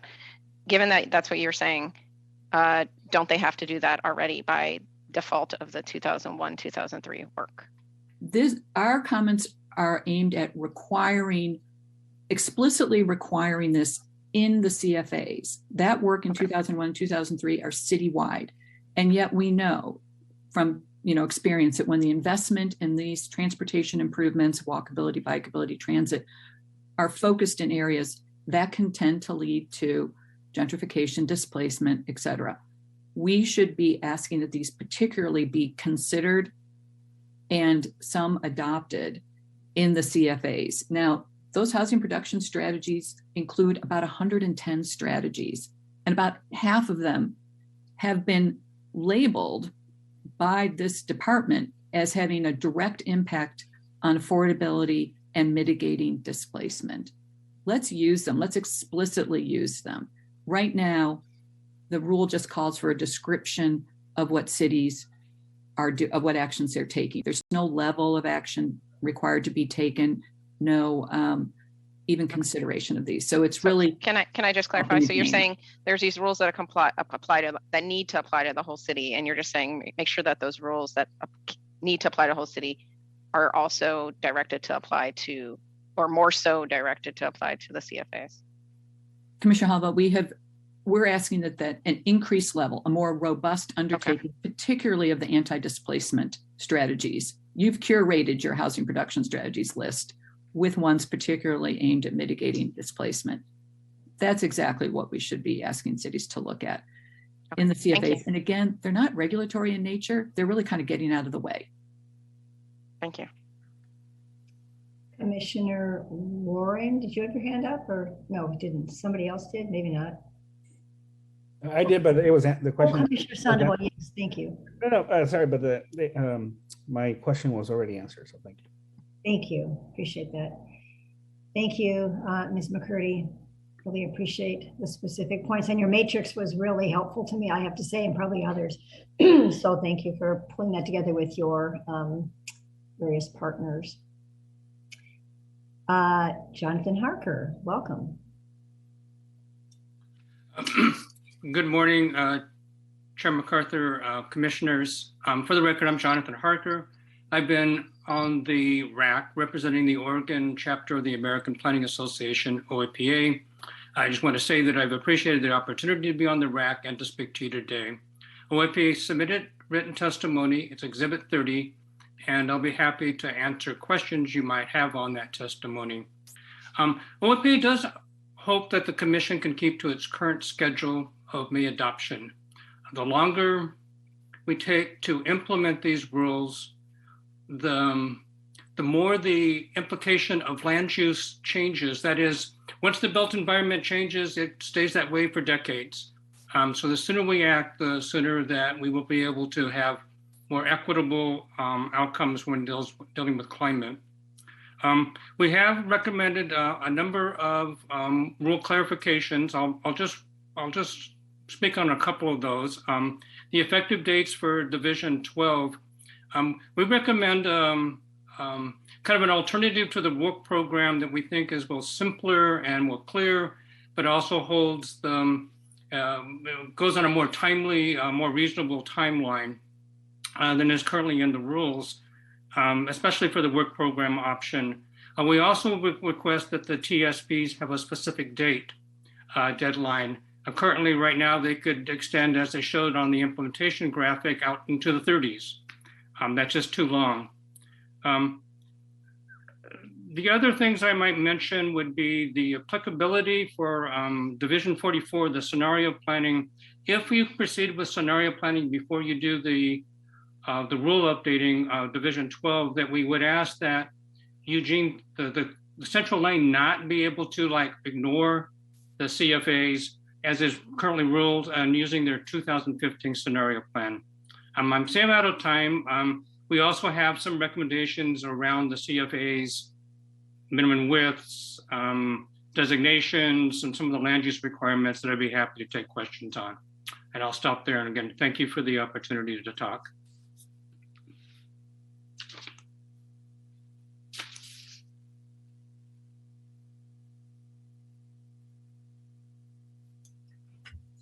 Chair, you're muted. Well, that doesn't work very well, does it? Thank you. Commissioner Warren. Yeah, Mr. Harker, I just want to say thank you for all of your time and effort you put into these rules. It's been a huge portion of my understanding and learning, and I just really appreciate all your efforts. Yeah, you're very welcome. Commissioner Lilac. Thank you. And so full disclosure, I'm a member of APA. So I'm going to ask a tough question. And I hear that OAPA supports sticking to the current timeline, but we've heard from several of your members this morning that they would like more time. So can you help us understand the differences of opinions between the organization and some of the professional planners we're hearing that will be directly involved in implementing the rules? Well, to talk about a tough question. I think it goes, I think that in terms of the technical issues that are brought up, I think those are all solvable. I think you've gotten quite a bit of testimony, written testimony that would allow staff to get the rules right. I think they're really close. And I think that's what our Legislative Policy Advisory Committee meetings have been about. The funding issues, the resource issues, those are real, but they can't be reasons for not taking action. Instead, we think that it's incumbent upon the agencies, it's incumbent upon the executive, the legislature, and the local jurisdictions to identify and get the resources that they need to continue moving on a timely basis. I did this kind of work in the mid-1990s, early 2000s, when Gresham, City of Gresham that I worked for, was doing a lot of what we're being asked to do, what cities will be asked to do today. Create climate-friendly areas. We call them centers and corridors, reduce parking, all those sort of things. And they're difficult, but I think they're all doable. And climate changes and inequities and inequitable impact are just something we can't continue to wait on. I think that's where we really land on that. And I do think that some of the changes we recommend to the deadlines would kind of help with making it more flexible for the cities and counties to be able to respond. I hope that answers the question. It's not an easy question. I think, as one speaker said earlier, it's really hard when we're thinking about changing the way we do things, but we really do need to change the way we do things, because otherwise our the impacts of climate are just going to get worse, and the impacts on vulnerable communities is just going to get worse. Thank you. Thank you, Mr. Harker. Up next is Bob Courtwright. Welcome. Thank you, Chair MacArthur, commissioners. For 25 years, I served as your lead staff on the transportation planning rule and on transportation issues, and I continue to follow policy work on that very closely. I want to focus on two issues raised by advocates, land use allocations and block requirements in CFAs. As Cody Meyer told you this morning, CFAs are foundational to reducing VMT. We know that meeting our VMT reduction targets requires that we get at least 30% of all housing in climate-friendly areas. In turn, meeting that goal means we need to get 50% of new housing, the new stuff that gets built, in CFAs. That's because on average, only about 15% of metropolitan households are planned for CFA type areas. Unfortunately, the work program option in the rule would allow local governments to delay adoption of land use allocations until 2027. That's too late because it would miss a critical opportunity that local governments have, because they will be updating regional transportation plans and other public facility plans over that time. Unless you require that those land use allocations be adopted by 2024, these updates will continue to plan for most new development in car-dependent areas, literally driving up VMT. So if we want to make real progress in implementing CFAs and reducing VMT, the rule needs to direct that allocations be done by June 2024 and not be deferred. The second question I wanted to raise was the block length standard in CFAs. The recent draft of March draft proposes extending the block length to 500 feet. That wasn't reviewed by the RAC, and it vastly exceeds the 350 standard in previous rules. 500-foot blocks are huge. They're 5 times as big as the 200 by 200-foot blocks in the city of Portland. They're 2.5 times the size of typical blocks in Oregon downtowns. And they're twice as big as the 350-foot blocks that would be allowed under the existing rule. They result in large single-use developments with surface parking lots, and they would be contrary to the sparser, coarser, they would create a sparser, coarser network of streets that encourage higher traffic volumes and higher speeds rather than pedestrian travel. The concern the staff has that 350 wouldn't allow adequate redevelopment is adequately addressed by existing TPR provisions that allow exceptions if street connectivity can't reasonably be provided. So you should return to that 350-foot standard. Thanks for your work on this issue. Thank you, Bob. Commissioners, questions? Vice Chair Holova. I know we had some talk, we had a presentation about even if the 500 block length block remained, that there would be a provision to break up the block and put in, so not having a street, not having a big block, but allowing pedestrians to go through, and obviously alternative forms of transportation. Does that not mitigate some of the concerns that you might have for 500 block? Commissioner Holova, it really doesn't.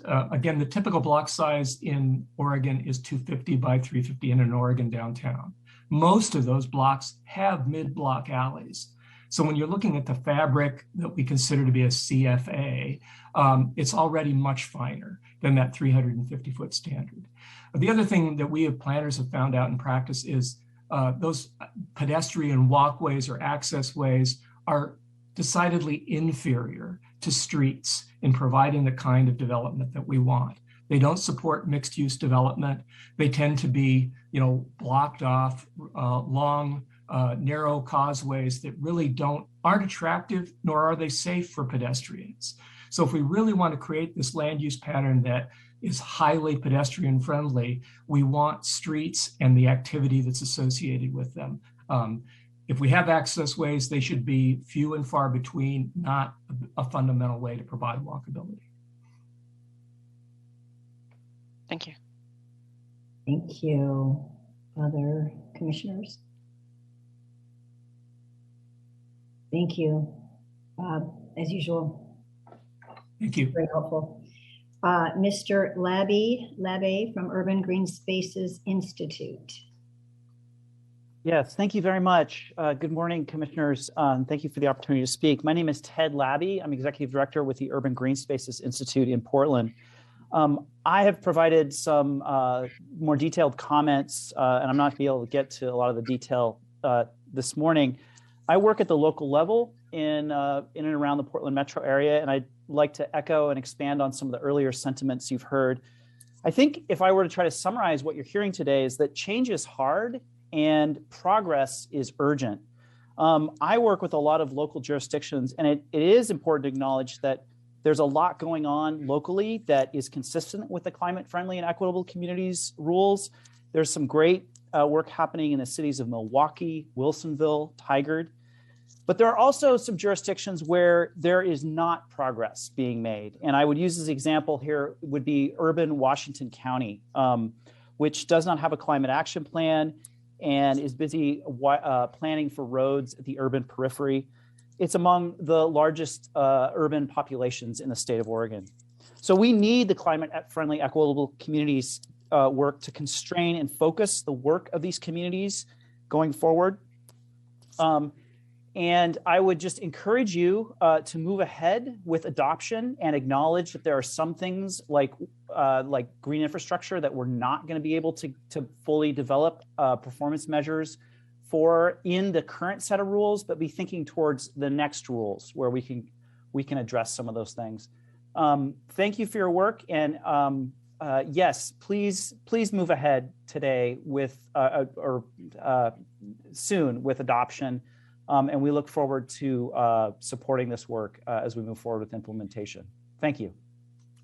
Thank you. Questions for Mr. Labbe? Don't see any hands up. Specifically looking at Vice Chair. Great. Okay. Thank you. Samantha Beyer from the Home Builders. Good afternoon, Chair MacArthur, members of the Commission. For the record, my name is Samantha Beyer. I'm the Housing Program Director for the Oregon Home Builders Association. I want to start by apologizing. I am battling the flu right now, so I'm going to try to make it through my testimony without coughing, but I might not be able to do that. We have submitted detailed comments. For the record, they're listed as Exhibit 38 that go through some of our technical concerns with the rules, as well as some policy concerns about how they may impact housing development and opportunities for home ownership in their current form.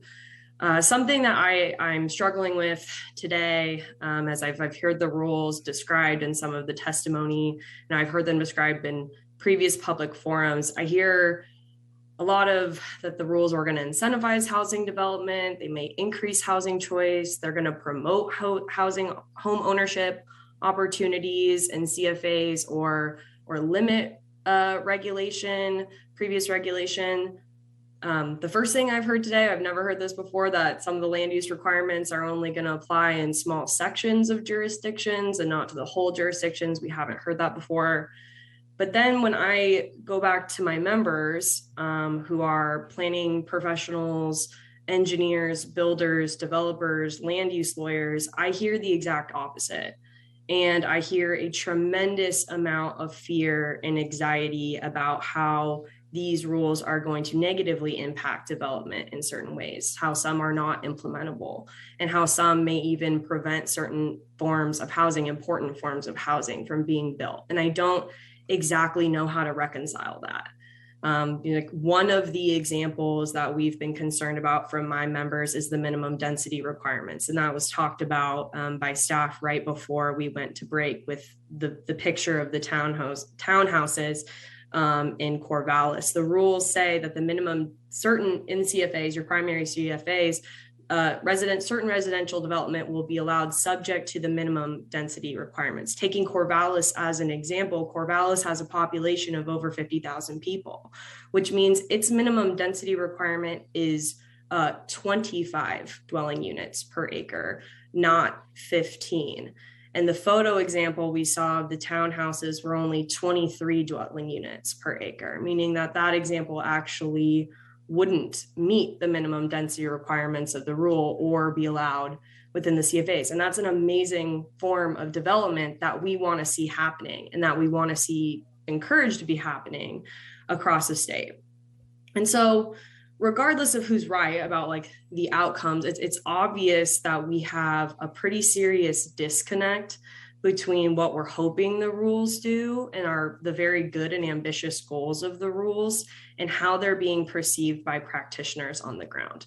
And that disconnect is a problem, and it's really concerning because that threatens the overall success of this entire project. And so that is why in our written comments and today, we are asking for an independent review of these rules with just a housing and development lens, so that we can be sure on the front end that we're not inadvertently creating more barriers to homeownership. We're not overly complicating things for developers so that we accidentally stall or delay development further. As you'll hear later on in the agenda, this department is doing amazing work when it comes to housing. You're going to hear about a bunch of projects underway, and you're working with awesome experts and outside consultants to analyze our current system for housing and what barriers are in place in developers. And we would really like to see those resources used to analyze any possible consequences of CFEC on development prior to adoption. We don't believe that we need to touch the stove to see if it's hot. We have the time to be able to go and make sure we're doing things on the front end now. And so we would just like to see that expertise applied, or similar expertise applied to the CFEC rules while we still have the time. Thank you, and I'm happy to answer any questions you may have. Thank you very much. Vice Chair Halova. So some good news from the vice chair is that I care a lot about development and the ability to make housing production happen. And then I also happen to be an advocate for homeownership. I've been many years an advocate before even being on the commission, affordable homeownership specifically. So I just wanted to say that as a backgrounder, that they're internally, I care. I wanted to see if Kevin Young, if you could address the Corvallis specific case. Hopefully you're here. Can we, Anjali, can we do that after the we have lunch break coming up? I'm totally kind of trying to highlight some of the issues regarding CFAs, and so I think we need to get through the public testimony so we can. Then, okay, thank you. Yes, totally. I think it was because there seems to be either a disconnect or miscommunication or clarification. I think it's important that we address that concern head on, because from what I've seen so far, this is going to be good for development, and it's going to be good for equity and sustainability. And it's actually, I feel like the challenges with homeownership are more varied than the work that we're doing. So yes, it'd be good if staff address that. Thank you. Thank you. Any other questions? Don't see any. Mr. Rogers. Great. Thank you so much, Chair MacArthur and members of the commission. Jeremy Rogers with the Oregon Realtors as the Director of Legal Affairs and Public Policy. We're a 19,000 member trade association. I served on the RAC. And our local associations and members have been very active on this issue. As you know, the Realtors were very strong proponents of House Bill 2001 and 2003. We remain active in all of the rulemaking and work groups around those efforts and in advancing legislation that allows for higher levels of development on each unit of land, and it better aligns our housing planning and land use process with the actual housing needs and demand across our communities. We implore you not to pass these CFEC rules as drafted because we believe they impede the efforts of House Bill 2001 and 2003 by taking the misguided approach of requiring minimum densities in climate-friendly areas rather than requiring cities to allow for higher densities in these areas. Requiring minimum densities means that any proposed development that comes in below that density level will be precluded. This is fundamentally different than requiring cities to allow high density levels. In the latter approach, no needed housing development would be precluded, and all of the higher density development that the market will produce would be allowed to be produced. The latter approach is the only approach that is consistent with House Bill 2001, 2003, and the state's overall efforts to meet its housing needs. We've raised this objection consistently at all of the RAC meetings and work groups and before this commission. Glad to hear that others have raised it today as well. Yet we've yet to hear an economically sound justification for the approach of requiring high minimum densities rather than requiring cities to allow for higher densities in climate-friendly areas.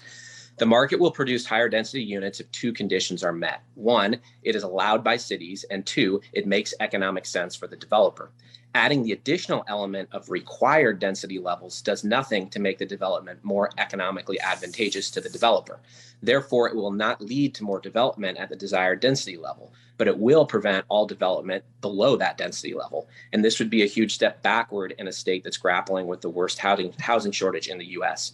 If a developer were to propose a 20-unit acre garden style apartment or 15-unit per acre middle housing development in the primary CFA for an Albany or Springfield or similar city, does the commission really want to require Albany or Springfield to turn down that development?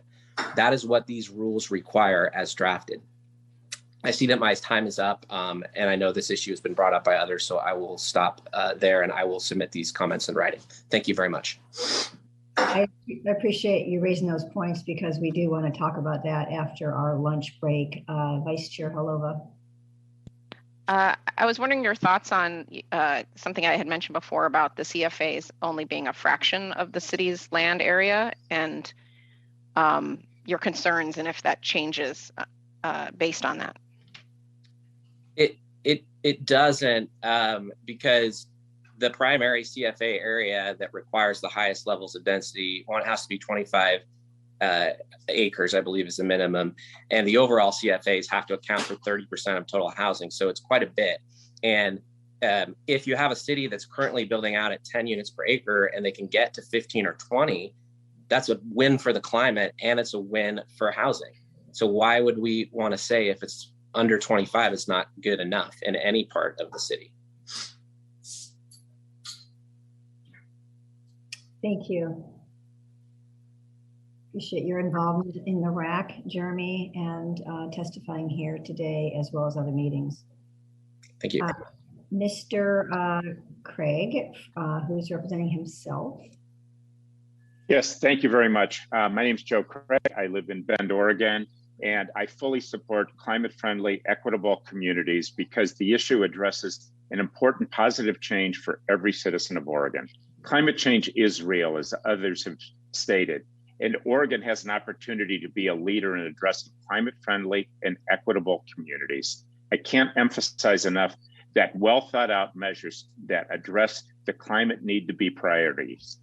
Increasing affordable housing opportunities and ways to safely walk, bike, and use safe public transportation will make our cities more climate-friendly, more equitable, and more livable. The Commission has committed to creating communities that are safe, equitable, sociable, pleasant places where driving is not required and the amount of driving is reduced.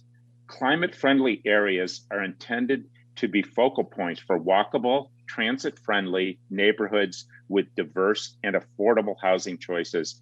In nearby businesses, that means the rules should increase possibilities for housing and employment in CFAs and require cities to adopt affordable housing strategies. This should not create gentrification in an area.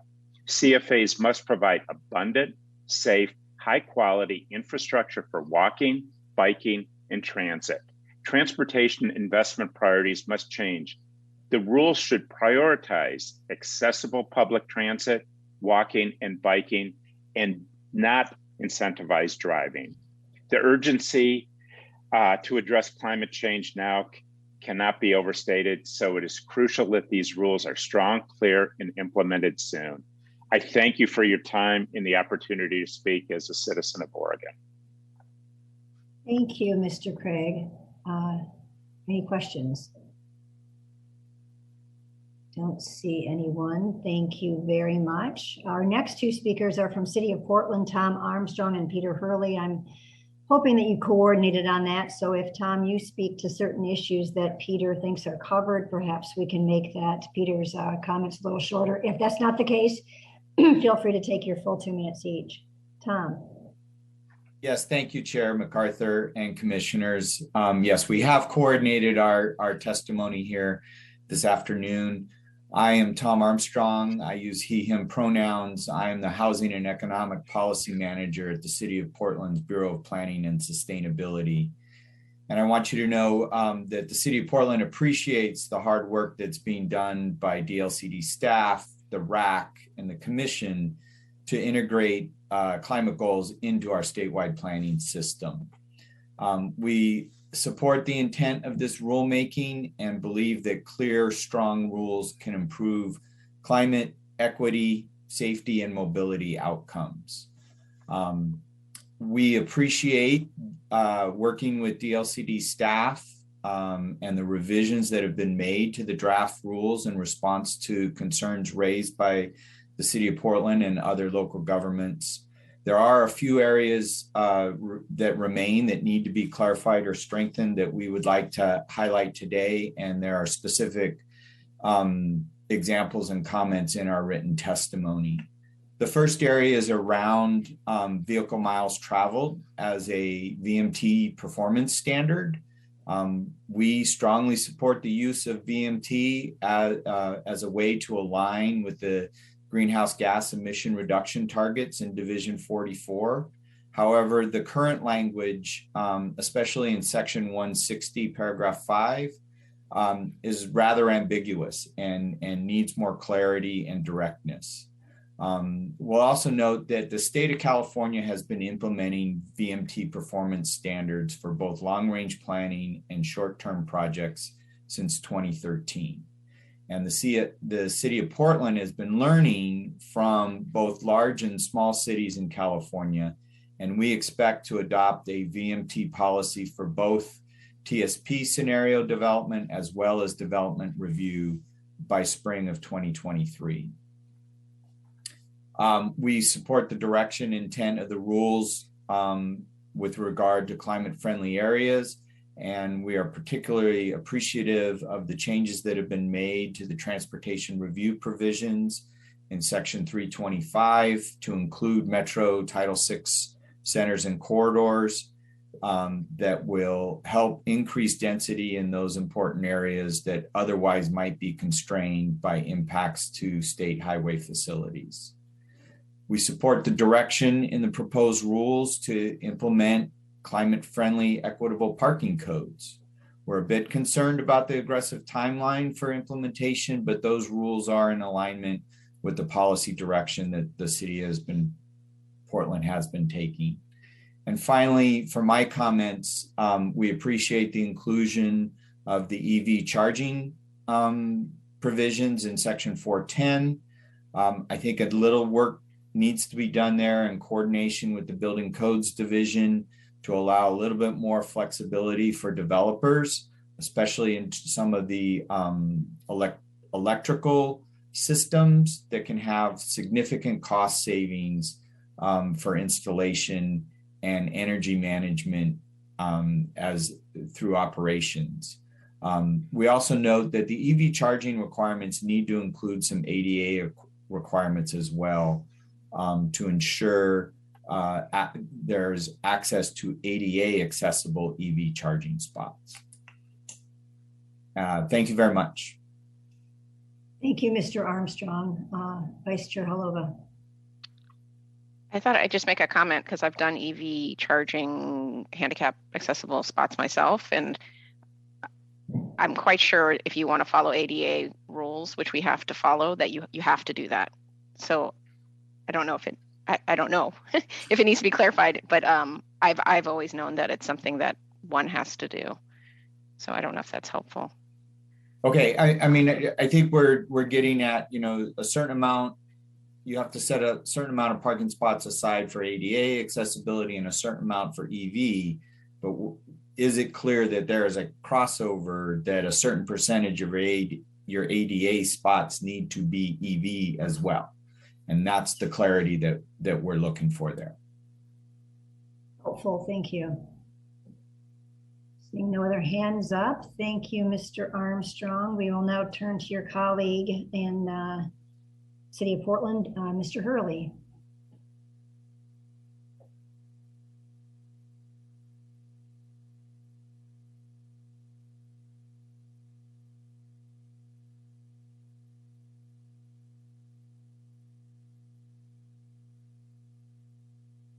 Mr. Hurley, you're on mute.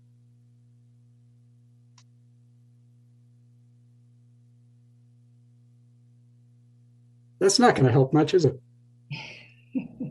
Okay, thank you for that. I probably gave the best part of my testimony, but I will now switch back. I mentioned that I am with the Portland Bureau of Transportation. I'm a senior policy planner, so I'll focus more on the transportation provisions than Tom, who spoke more to the land use side. We want to thank you and the LCD staff for your work to advance a wide range of outcomes that will improve the lives of Oregonians, even when most will never hear about CFEC or transportation planning rules. When I feel that when we do our jobs right, people across the state, and especially in underserved communities, experience better outcomes. So we are specifically requesting that you direct the LCD staff to evaluate and make changes on 3 key topics on the transportation side before considering adopting the rules in May. And we're supportive of the May deadline. We're not asking for more time beyond that, the adoption in May. We think that the changes can be made over the next 5 to 7 weeks. First, the VMT standards in Division 44 and Division 12 need to be consistent in their references to reducing VMT. We strongly support the staff intent to clarify the use of vehicle miles traveled to align with the planning requirements in the transportation planning rules. However, the current draft language doesn't accomplish this, specifically the more ambiguous language in Division 12. The second point that I'd like to make is that the transportation performance standards in Division 12, 0215, need a tiebreaker, a primary standard to prevent the inevitable conflicts between a new VMT reduction standard and the old auto-focused volume over capacity standard. To prevent conflicts between the standards, the draft rules need to center VMT as the primary performance standard for evaluating land use and transportation plans and projects. And third, the equitable outcome reference in Division 44, 0040, lacks clarity on what it means to advance equitable outcomes, which could allow for even like a road widening project through a low-income community being considered advancing equitable outcomes. We've heard that argument before, and in fact, that's actually happened in several places. Underserved communities and cities, counties, MPOs, and state agencies deserve more clarity on which performance standards would improve equitable outcomes. So at a minimum, please add references to improving safety, reducing climate pollution, and improving air quality in underserved communities to provide clarity on what it means to advance equitable outcomes. Thank you, and I'd be happy to answer any questions. Thank you, Mr. Hurley. Commissioners? Don't see any hands up. Thanks to you and Mr. Armstrong for representing City of Portland on these very important issues. Oh, Kirsten, you have a quick, very, very, very quick thing, Kirsten. We're trying to get to lunch.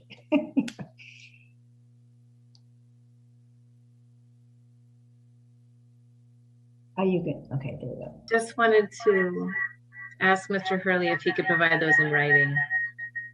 Yes, will do. Our letter, I believe, has just arrived. It was late in coming, but we're happy to provide specific recommendations. We're trying to be as constructive as possible. So looking at the language and providing specific changes. Great, that'll be very helpful. Thank you. Thank you. So Ms. Adams Schoen from the Housing Land Advocates, welcome. Thanks for being here. Thank you, Chair MacArthur and commissioners and the public and the staff as well. So my name is Sarah Adams Schoen, and I use she, her pronouns. And my passion for housing and environmental justice actually has roots in my childhood. When I grew up in a housing insecure family, and we lived in the Northeast Portland Coley neighborhood, which is one of Portland's environmental justice neighborhoods then and now. But, you know, modernly, currently, I serve on the RAC as a representative of Housing Land Advocates. And I'm also a Eugene resident, a parent, and professor at UO Law, where I focus my research on land use law, housing justice, and climate law and policy. So, you know, I feel that it's just a great fit for me to be able to have the honor of serving on this RAC. And I share the concerns about delay that were expressed by Commissioner Sandoval and so many others. You know, I can't overemphasize the gravity of the climate crisis, the harms that all Oregonians are suffering, even from the current climate disruption, which, you know, will someday, you know, in the not too distant future, actually look like, you know, good times. And then the even greater harm suffered by Oregon's historically marginalized communities. And because of that, it's essential that the Commission adopt these rules without delay. And stick to a implementation timeline that is fast. But at the same time, it's important, not just important, but crucial to make a really what is a simple revision to the rules to avoid perpetuating the racial and economic injustices that the rules are intended to address. And, you know, in terms of equity, we've heard from Mary Kyle McCurdy about the fact that there's already been a long process and a lot of hard work to create equity tools and strategies, and that these already exist, but the rules don't require their use, right? They don't require the cities to use them. And in so doing, they're just aspirational, unfortunately. And we know, and I'll wrap this up because I see I'm out of time, but we know from history that objective and enforceable standards are necessary to achieve policy goals. And they're especially necessary when the policy goal is to change the status quo. Right. So as we all know, the status quo in Oregon is that many Oregonians can't afford a home and many others risk losing the home that they have. And tragically, I mean, and when I use the word tragically, I mean that in a literal sense, many historically marginalized communities know all too well the status quo for land use policies is that well-meaning land use policies at best have failed to address historic and ongoing inequities. And frequently they actually increase inequities. And the three inequities that these rules really risk increasing are undermining affordable housing efforts, continued inequitable distribution of public benefits like infrastructure improvements, and, you know, investment in communities of color and other priority population communities in ways that will lead to displacement. So I urge the Commission to make an essential revision, you know, without delaying adoption of the rules. And that essential revision is to make, as Mary Kyle McCurdy already suggested, to make the tools and strategies that have already been developed required as opposed to optional. Thank you so much. Thank you. Questions from commissioners? Not seeing any.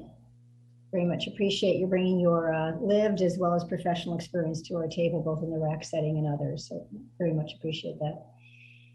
Okay, that will complete our public comment period. Chair MacArthur, we Yes. have one last oh, I didn't see it. Okay, thank you. public sign up, and that is with Mr. Tanner Farrington with the Oregon Fire Marshals Association. Thank you. I did not realize you were on the list. Excuse me. Please go ahead. We'll give you 2 minutes. Thanks, Esther, and thank you, Chair MacArthur, and members of the Commission and DLCD staff. I'm Tanner Farrington, representing the Oregon Fire Marshals Association. As a follow-up to our testimony during the February meeting, we are encouraging a balance between the transportation goals and the proposed rules and the need for emergency access. Examples of the need for considering emergency access include the following. We recommend removing or altering the language that would allow adoption of 28-foot street widths with parking on both sides. We believe this will encourage local adoption of these widths without understanding potential unintended consequences. The width would not provide the 20-foot minimum clear width required by fire codes to allow emergency vehicles to pass each other at fire scenes and respond quickly, and would also not allow emergency vehicles to pass the public while they are evacuating. We believe this places Oregonians at increased risk. This is especially critical during conflagrations and wildfires.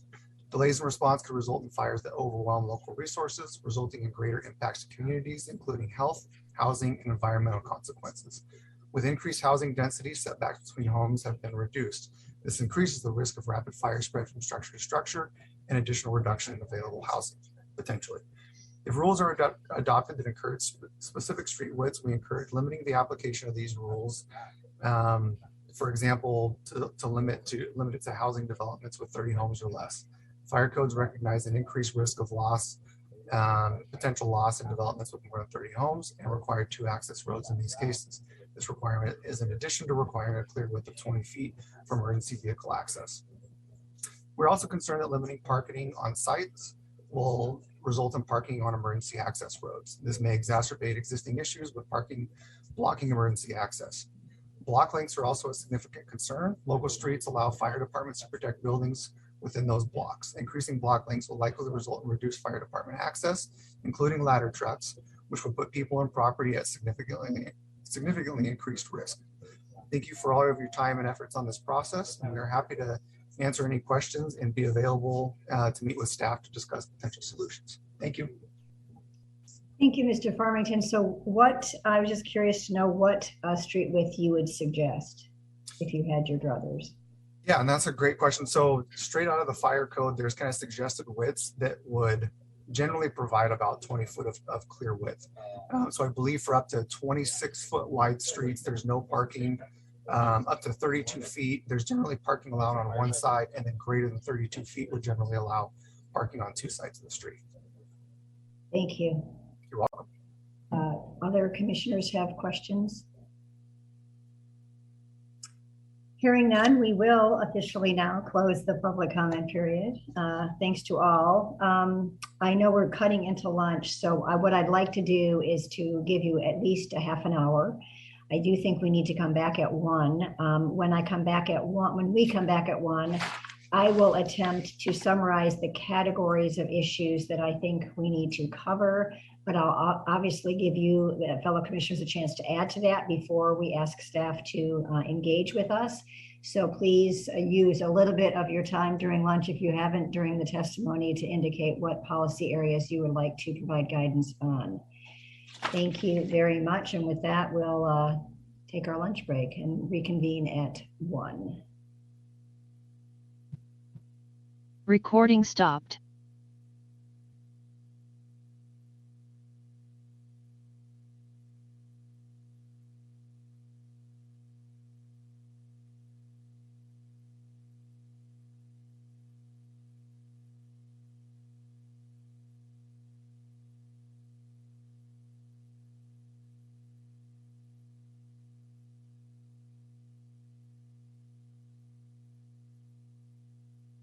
Recording in progress.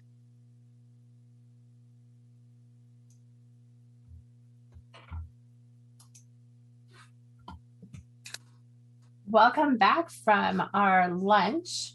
The time is 1 o'clock, and we have Chair MacArthur, Commissioners Sandoval, Lilac, Warren, Boyer, and Director Rue. And I see Commissioner Jacobson and Vice Chair Halova will be joining us very shortly.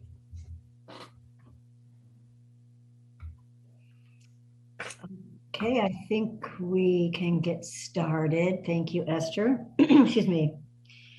Anjali and I talked ever so briefly over lunch to try to get the list of issues that we think might be useful to discuss, and then offer some policy guidance to staff on those issues. I'll read them, but feel free to add to the list, the categories, so we make sure we cover everything that's on commissioners' minds. So CFAs are one category in particular, and this kind of the subheadings, I'll go over those. The required housing production strategy tools and how they apply. Density standards, height maximums, the urban design standards. I think you raised this the other day, Commissioner Lilac. I don't know if those just apply within the CFAs or they apply across the the community, but I think it's important to address those. The prescriptive nature of those in particular, I think, was raised. Street design standards, I guess for my own edification, I want to understand if those are just within the CFAs or they're citywide. So that's the CFA category. Anything else you can think of as a subheading under that? We can obviously add things as we talk, but those are the things I was thinking of. Don't see any. Great. Okay, the next topic, we didn't hear a lot about this today, but we heard a lot about it in the past, are the the bike and pedestrian standards, NACDO in particular, how we might include those if we want to do that. Parking is a category, VMT, and that whole category that I think was raised a couple of days ago, as well as the application of some of our rules to ODOT. There's the technical corrections piece, which I want to understand a little bit better relative to what parts of those technical, can somebody just go off in the next 2 weeks and figure out all the internal inconsistencies and definitional stuff and a parallel track with some of the policy work, or are they connected? I just need to understand that. And then timelines, both rulemaking timelines and implementation timelines. Are there other categories that you would like to get to today? Commissioners, or actually staff, if there are other topics that you are seeking policy guidance on, we are here to serve you in that way as well. So staff, do you have any other areas that you'd like to add to this general list before we go and have specific conversations? Not seeing anyone. I don't actually see none of the staff. I only see blank screens, but I think you're there. Great, appreciate that. Okay, that's our list, and we can always add to it as we go, but let's try to make sure we get these done in the next couple of hours. And I think it's just for commissioners, we should talk about these, but at the end of the conversation, one of us, it can be Anjali, it can be me, it can be one of you, I think we need to summarize what we think the direction from the commission is. I'll do my part to do that as well, but it will not help staff at all if they come away with 7 different opinions on this. It'll help a lot more if there sort of seems to be a persuasion or a general agreement about what direction they might want to pursue. So if you can all be partner in helping me with that, that would be wonderful. So CFAs, we could just go ahead and start with the housing production work and how basically all that work that we do under housing production strategies, how that might fit in, whether it's required, can it be required, all those things. So I'm assuming that's a Kevin topic.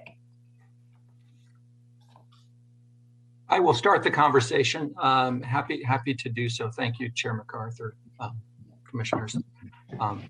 Good to be back with you again. So yeah, and housing production strategies, it's a great topic, and I had to scramble, I'll be honest, to go back to our rules in Division 8 regarding the process for, the structure that was put in place with House Bill 2003 requires local governments to adopt housing production strategy reports.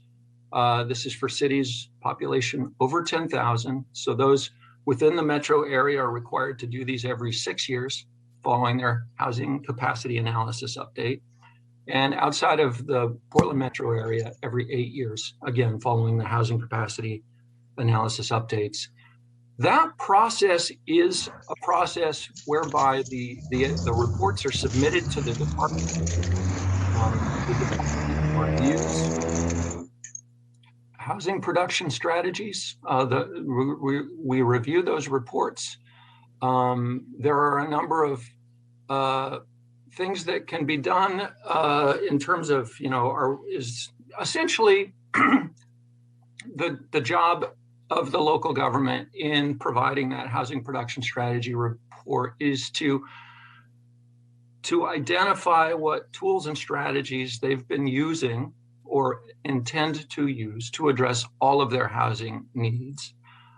With really a focus on the part of the types of housing that the market doesn't typically produce. So below market cost housing to a degree.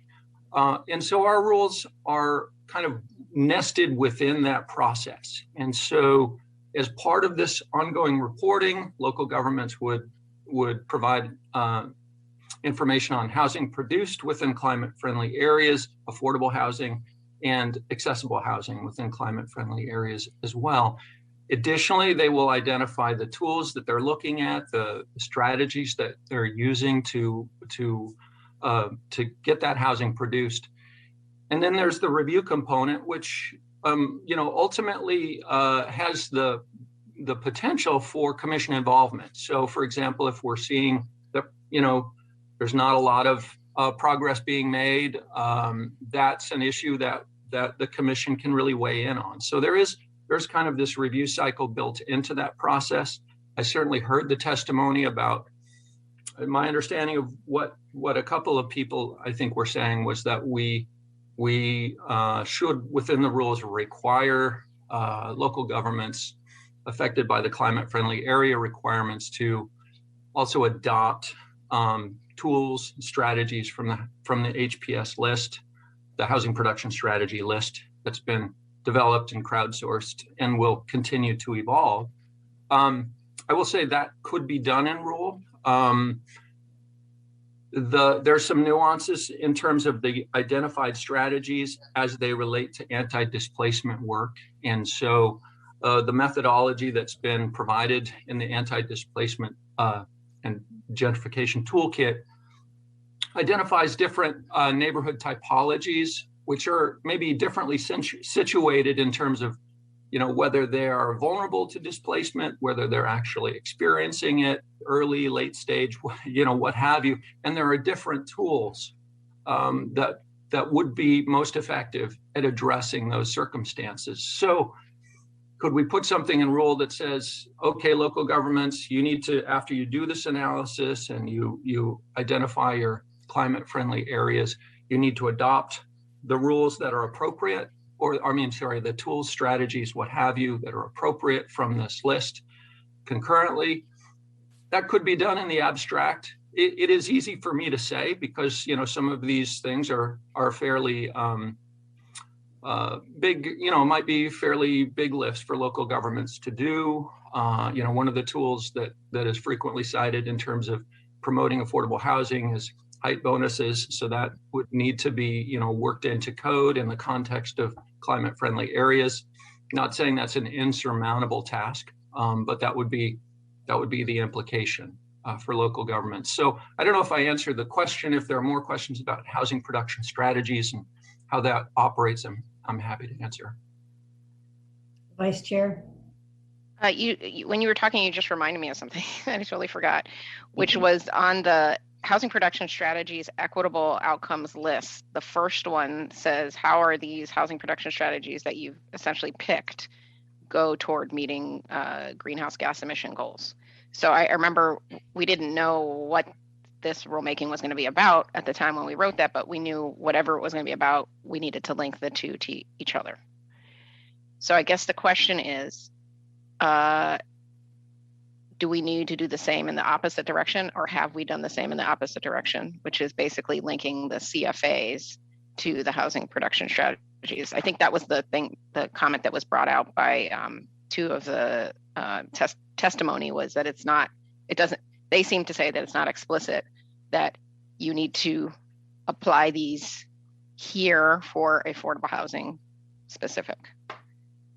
So if I understood, and I hesitate to paraphrase comments that I've heard from others, but my personal opinion is yes, we have made that linkage explicit in terms of housing production strategy reports shall include reporting on production in climate-friendly areas, as well as the tool strategies, what have you, that have been adopted to promote that housing development in those areas. So that link is there. What I heard folks testifying was to say, let's go one step further and require, in conjunction with the designation zoning of climate-friendly areas, require those local governments to adopt measures from the list. And how we do that, do you pick from the list? Is it 3 of 5, or I don't know. But that was maybe what I heard, but others may have heard it differently. Yeah, now that you say it, yes, that's because I was asking about the benchmarks. Is it a number of units produced? It was more like, and you're right, is it a number of strategies picked, or you have to apply at least one strategy to this area around affordable housing in a climate friendly area? Yes. So let's think about that while I call on Commissioner Sandoval. Thank you, Chair. So this kind of builds on what we're discussing. So I don't know if you could see, it's like a table I made. I don't know if you can see that table, but just to get an idea. So here I have what's mandatory, and here I have what's encouraged, and then I have accountability. On this side I have affordable housing and equity, and within each I have like the different rules. I just kind of made this up right now, so it's not perfect, but what would help me would be to have some sort of table like this where I could look at it and say, okay, in terms of affordable housing, this is something that we, what is mandatory, and this is the rules, and then within the rules, the tools that are necessary. And then the other one are just like the ones that we kind of encourage, but are not necessarily mandatory. So yeah, that's having something like that would really help me kind of get the big picture, not only for affordable housing, but for equity as well. So it would help me understand what are the rules and what are the tools within those rules, and what are mandatory and what are actually kind of encouraged. I really like that idea, but I need to turn to Kevin to make sure that it's possible to do something like that. Yes, I believe it is. I think that kind of tool would really be useful. So yes, I'll ask Commissioner Sandoval if he could perhaps share the table with staff, and that's something we can work on in the interim. Okay, I'll send you a picture. How about that? Thank you. That's the professor in him that showed us how to take this policy down to the ground level. I really appreciate it. Thank you. So are we asking the staff to, in addition to making this matrix, but that's really a matrix of sort of the status quo, I mean, what's in the rule, not status quo, but what's in the rule. It's not suggesting language that would be different, more mandatory in nature relative to the choice of housing production strategies particular to a community. Are we leaving it like that? Are we going with what we heard? I mean, just this, again, this is not, we're not deciding today, but what is the preference of the commission? Anjali? I'm kind of inclined to leave it how it is, and to, unless Kevin has, I was very intimate with the housing production strategies, and they're very different from each other. And so to say you must apply 1 or 5 or it doesn't really make any sense to me. To say that you must consider affordable housing or affordable, you must at least address affordable housing and climate, some language like that. If there was some language like that, I would be supportive of that, so that it's very clear that the intent is that we don't create these exclusive, awesome, climate-friendly areas that have no affordable housing, and we can't create those, right? Development creates this, but that the climate-friendly areas don't have the tools needed to be able to allow affordable housing to be there. I think it's important that that is a priority of ours, and so if there is some policy language that he can write around that, but to say pick 5, pick 10, and I think we're too early on personally in understanding how people are going to use those tools to give it numbers. Commissioner Warren. I think what would be useful for me is, when we come back in May, to have some sort of a staff report on kind of how, 2001, 2003 will interact with the climate friendly areas. So we can just have a better understanding of maybe things we're missing that we should include in the next round, and just kind of a general department stance on this issue, because I think it's an important one. We passed some pretty substantial rules with 2001, 2003, and now with climate friendly rules, it's another set of substantial rules.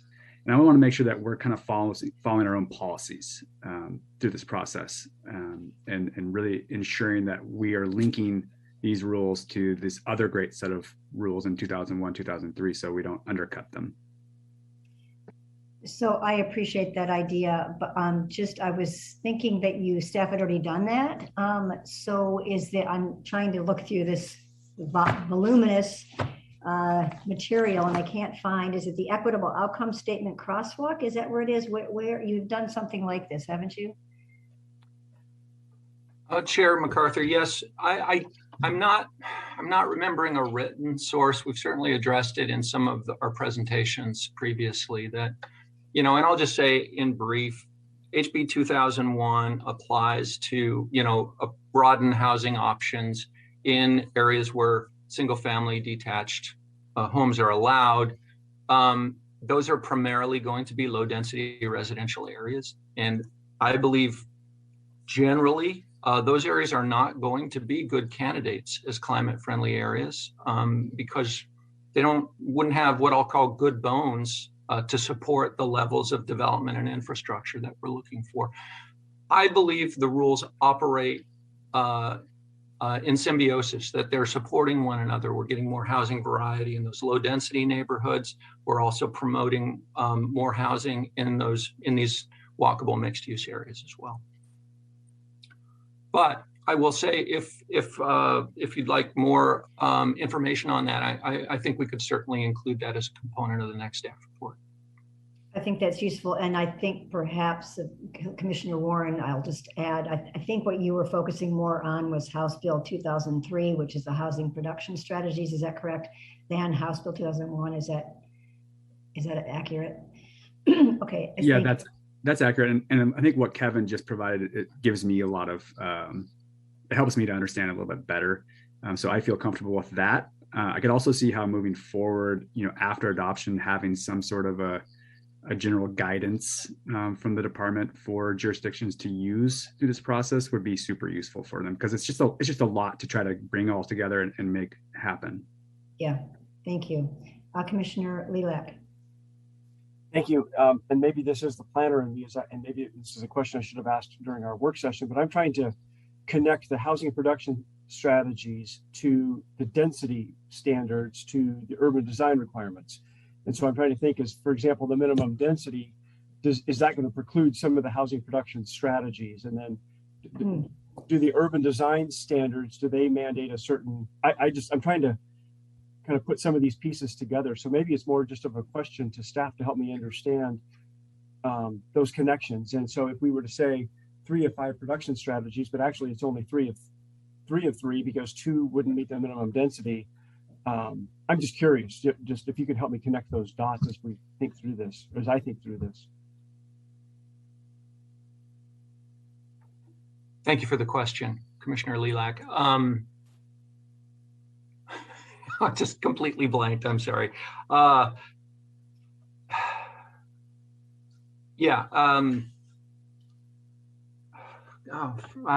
I completely lost my train of thought. I'll have to get back to you. I'm sorry. Don't mean to take your time with this. No, that's okay. And I might just offer, well, and we do want to get to density standards and things like that, but I was thinking of some language to summarize what the direction from commission might be, or guidance, I guess is the better word right now, on the housing production work, House Bill 2001 work, and 3 work and this work. So is it correct to say that we encourage staff to go back and beef up language that reinforces the connection between the housing production strategies and both the establishment and implementation of the CFAs, something along those lines? Is that accurate? I would call it more narrow, personally. I was trying to write it, but I didn't succeed right now. So it's sort of like, when after designating a CFA, you must institute housing production strategies that address affordable housing within the CFA. Because, because the housing production strategies are going to apply everywhere in the city, in the sense that they're going to be looking at the whole city about, like, where do we make this housing production happen? And I think the comments we got were more about, we don't want affordable housing to get forgotten in the CFA. So I think just something specific because you could choose to pick housing production strategies that only address market rate housing and forget affordable housing in the CFA. We're talking about it in the CFA. You cannot choose to ignore affordable housing for the rest of the city because you have to link it to your housing need. And if you have affordable housing, you have to pick strategies that address that. But you may choose to like not do anything in the CFAs around affordable housing. And I think some simple language that ensures that affordable housing strategies in the CFA have to be implemented. I don't know what the right word is. Yeah, can you, I think that's really helpful. You started out the conversation by giving a sentence. You just want to give that again once more so we have. Yeah, I just said sort of, I don't know what the language is, but it's sort of like after picking a CFA, you must institute housing production strategies that address affordable housing in the CFA. So something along that line is the idea. And I'm looking around to commissioners, any disagreement about that general guidance that we're providing staff? I think it's great. Yeah. Great. Oh, Commissioner Jacobson. I was just going to say I am in agreement. Oh, great. Thank you. Putting your hand up for that. Great. So that's great. Let's circle back then. Commissioner Lilac, would you mind repeating your question that you had for Kevin so that we all hear it? And well, I was just thinking about in terms of the housing production strategies and the CFAs and how they relate to the minimum density standards. And maybe we can just talk about with minimum density standards. I'm just trying to put these different pieces together and imagining what the development might look like as I think about the interconnections of the connections between all these pieces. Yeah, and that's a great point. We did hear about the connection between those two, and Anjali and I discussed that a little bit during lunch break. So yeah, the density standards, you raised a couple of days ago, Commissioner Warren, the maximum height, if that's something. So it's kind of the standards around development practices in the CFAs. So Anjali, would it be useful for you to relate your point? Yeah, I think we should talk about two things. One is the minimum density. And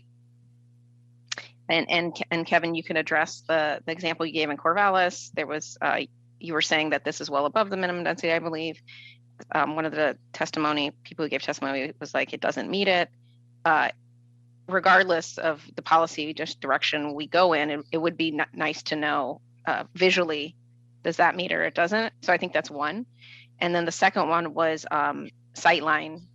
So write those down because I'm going to say something totally different after this. The one that Sightline brought up around,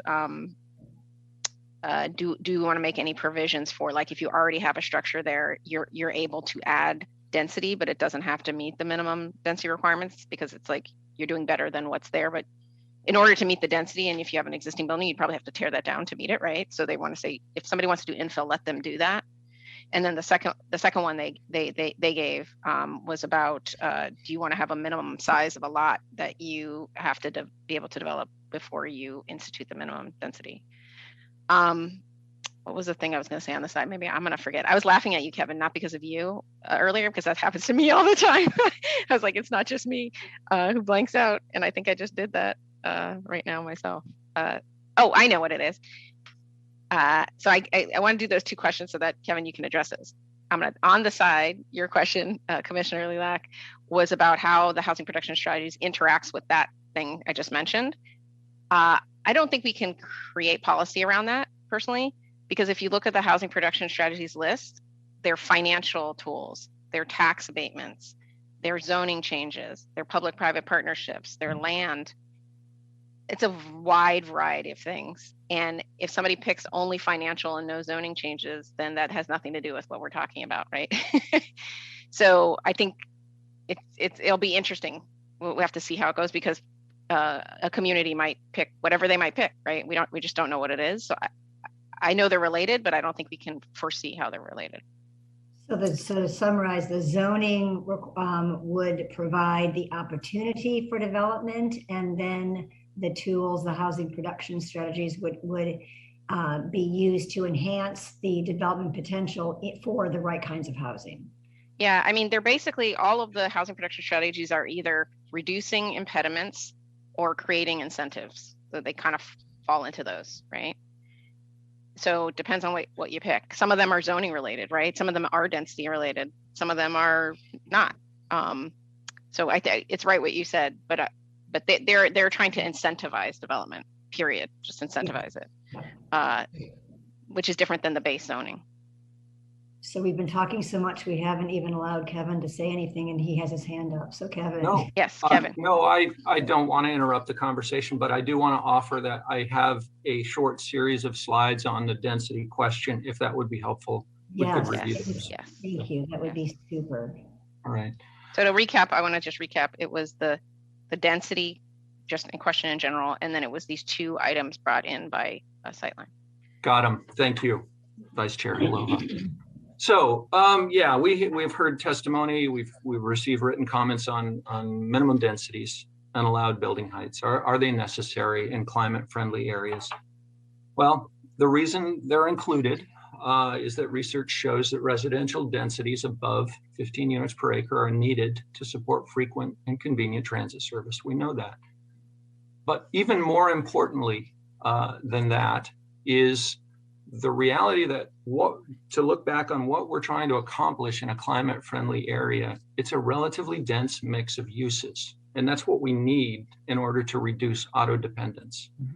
And so there is some need for a level of intensity. And I very clearly heard the perspective that was offered in testimony that, hey, just let the market figure that out. And that certainly is one approach that could be used. I will say, in my professional experience, I've worked in a variety of local governments, and I believe all of them have implemented minimum density requirements. And it is not unusual. I know that not all cities in particular have minimum density requirements, and there are ways that cities deal with legal nonconformities, or how you address incremental development that might occur that might not meet minimum densities. So I'm not going to get down into the weeds there, but it is something that currently does occur. It occurs. Most local governments in the metro region apply minimum densities to residential development. Also, of course, it's important to note that employment uses are equally a part of that transit supportive density. All of that said, I just want to also remind Commission that there's a 2-track option here. So the prescriptive standards require local governments to adopt minimum residential densities and allowed, height allowances. There is also the outcome-oriented standard path, which does not require minimum densities or allowed building heights.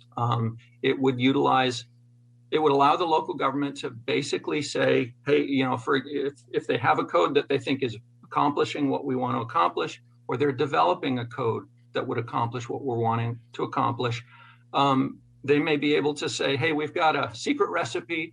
This has been working really well for us.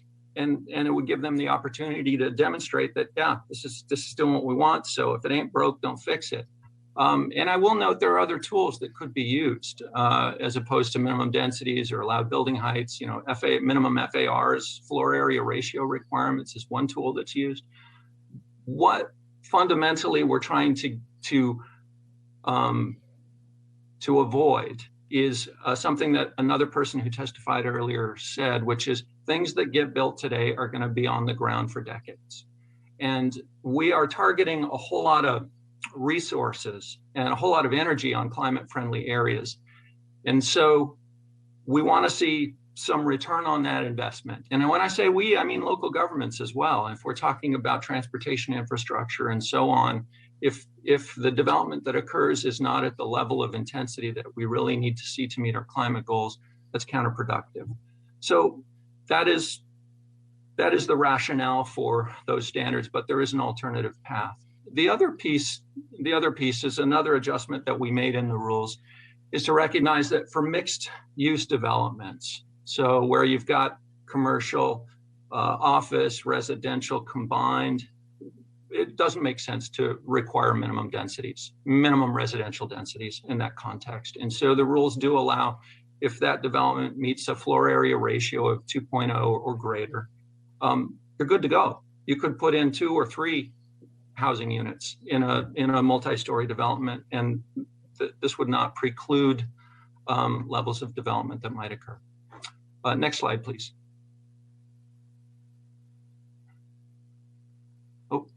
Oh, there we go. So this is just a slideshow of some developments. I just did a quick kind of field trip, if you will.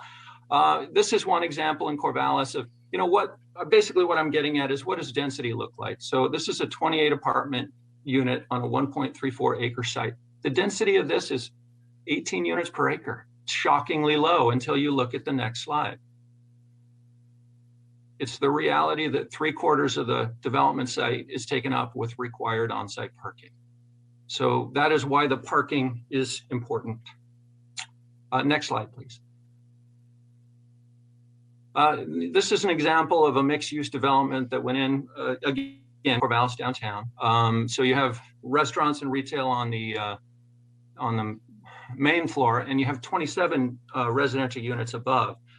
0.39 acre site, density 69 units per acre. So when we talk about minimum densities, these aren't skyscrapers. These are mid-rise in many cases. Next slide, please. And this is one of my favorite examples. The last slide here is an example of an old apartment building built in 1927. 20 units on a 1/4 of an acre, 80 units per acre. So, and the other thing that you're not seeing here is that there's quite a bit of parking that's actually provided on the other side of this building that is part of the development site. It was actually, it's probably 1 space per unit, but it's not hard to meet these densities on a site when you start to look at actual development site. So that's it for the slideshow. I'm happy to answer any questions. That was very helpful. Thank you. Cody, you have your hand up?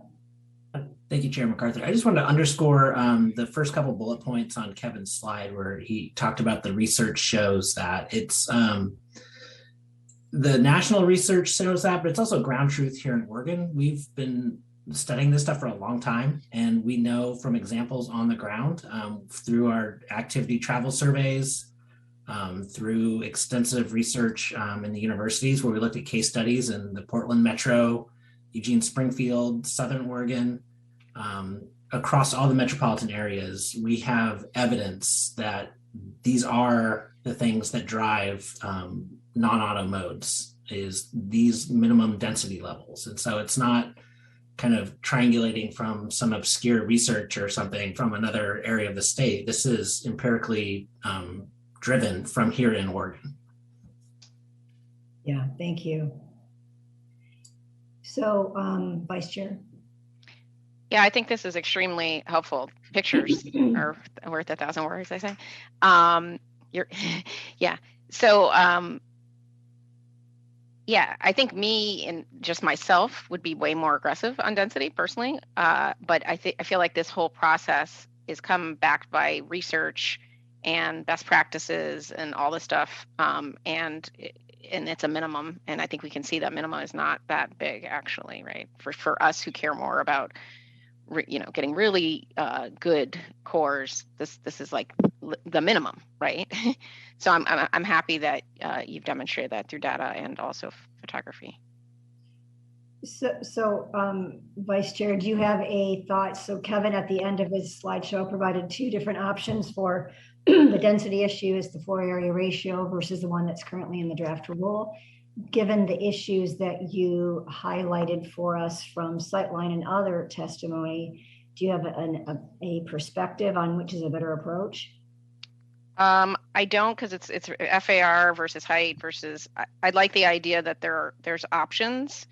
I'm not of the opinion of number 2 from Sightline that we should have a minimum size of site before these things apply, because developers can be really creative with that kind of stuff. So I sort of wasn't into that second one. The first one about if there's a structure and you want to just add a little bit of density and you're kind of rehabbing the structure, let's say, so it becomes a major development. I would like Kevin to answer, can you do that under these different choices of FAR versus, I think the provision of adding density to an existing building that's not being torn down. Thank you for the question, Vice Chair Halova. I don't know that I have a great answer. Certainly, I can say under the prescriptive path, no, there isn't really a clear way to say allow a little more density, but not to meet the minimum. That's not to say that we couldn't adjust the rules to do so. We need to think carefully about how we frame that. Through the outcome-oriented path, I think that is possible if a local government articulates, here's our program, here's how we plan to manage incremental growth, over time. I will again reiterate that, we're balancing this with trying to get that level of synergy we need to support our climate and also equity goals. But yes, I think it's doable. So we also haven't talked about height maximums. So Commissioner Lilac. Thank you, Chair. Yeah, so a couple of thoughts. One is, that was my point a couple of days ago, and just in terms of raising this issue with height, was my guess is just looking at those buildings, those were probably 60 feet at the highest, maybe. They weren't 85, which just creates concern by some people. And my other concern, and this might be a better question for our Vice Chair, who has commercial real estate experience, is sometimes if you have more development capacity per zoning on a property, does that then inflate the value of the property, which then makes it more expensive? I've heard that in academic literature about zoning. And so that was one of the things I was getting at, is I support where we're at and where we're going with the density standards. I want to make sure that height doesn't create complicating factors, either in terms of adoption or in terms of artificial land values going forward. Can address the artificial land values from my limited knowledge, is that I think it affects it in the short term, where suddenly everybody feels, oh, my land is suddenly more valuable, and the first person might be like, let me try to sell it for more value. If it doesn't result in actual development with comps associated with it, because at the end of the day, you're looking at comparable, what sold, what got bought, and if you don't have that supporting research, then people don't grab onto that. Their land actually doesn't become more valuable, I guess the point. And so I don't have much fear about that, because it's a short-term thing that gets resolved quickly by the market determining, is it more valuable or is it not more valuable? And it might not be more valuable today. 10 years from now, suddenly everybody realizes there's this zoning, and now there's a market capacity to do it. And now suddenly we feel like it's more valuable, So I'm not afraid of that. I know why the 85 feet, the magical number, I know why that exists. And it's basically what you can build under like a stick frame. Most of this low rise and mid rise are either made out of wood, or they're the maximum you can do is 2 floors of concrete and then 5 floors of stick frame, which would essentially be 7 stories. And that's 85 feet, because if you go over 85 feet, it triggers all of these life safety issues and essentially becomes a much more expensive building if you go over 85 feet. So you're not going to do 86 feet. You're going to do really tall at that point, because you've already triggered this life safety issues. So essentially the 85 feet is saying we're doing a mid-rise here, right? And a lot of people don't go up to, they actually do 5 and not 7 stories, because when you do 5, you can do it all out of wood. If you do 7, you have to do two floors of concrete. So many people choose not even to. So you're pretty much going to get a 5-story building or 7-story building. You're not going to get a 6-story building. You can, but it's just, these are kind of the metrics that go behind that. So I'm not afraid of that 85 feet, because I think the market will determine if it makes sense to put in that level of a building, and if it doesn't, it's going to be lower because of the cost. That's helpful. Thank you. Yeah, so Anjali, help me. In this conversation, and other commissioners help as well, I haven't heard anyone asking for a change in what is in the draft rule relative to minimum density standards and height. Is that a correct statement?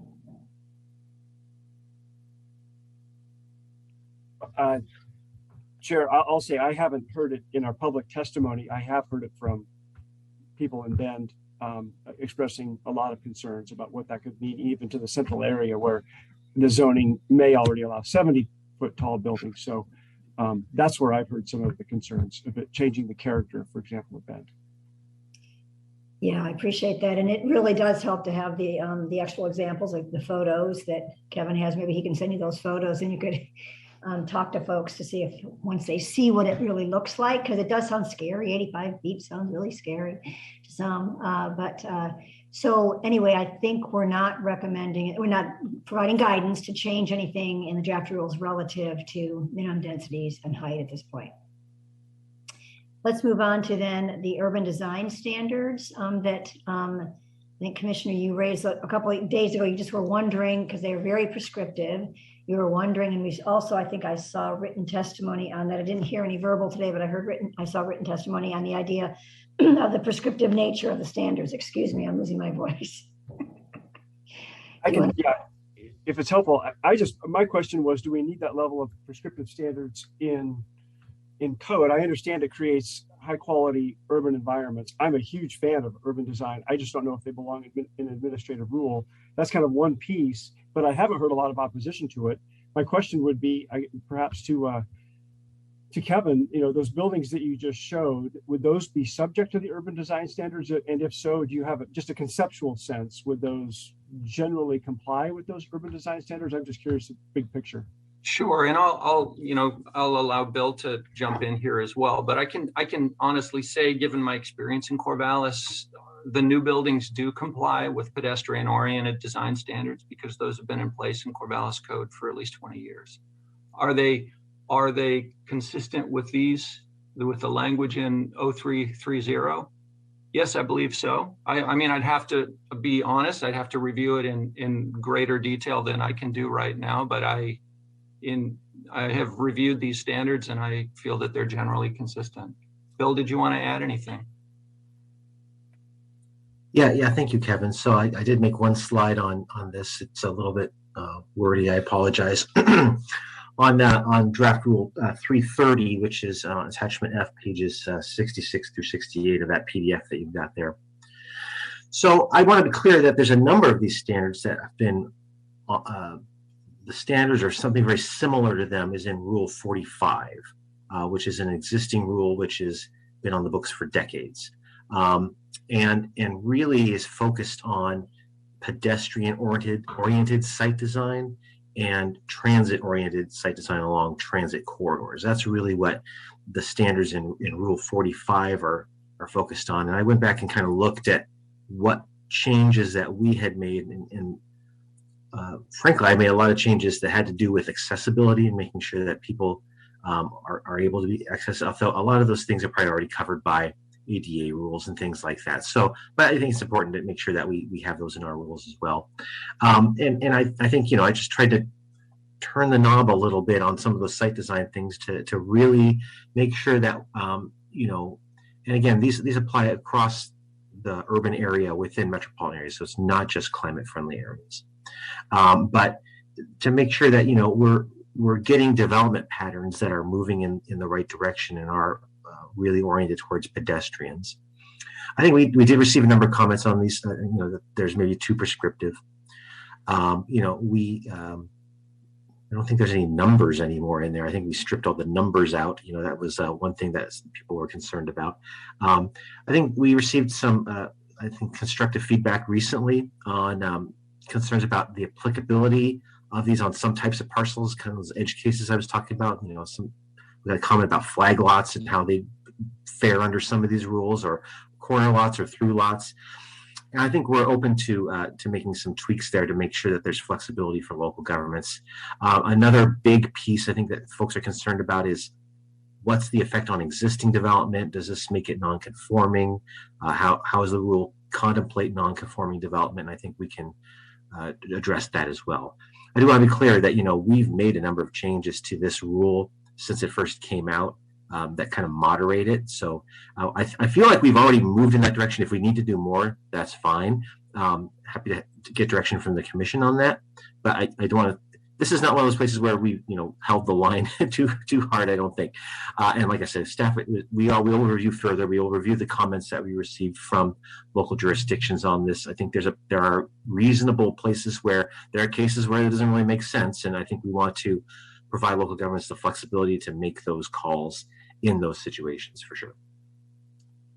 Thank you, and I won't say anything more about it today. If it comes up in your meetings in the next couple of weeks, great. You can contemplate how to address it at that point, but I don't have any other comments today. Thank you.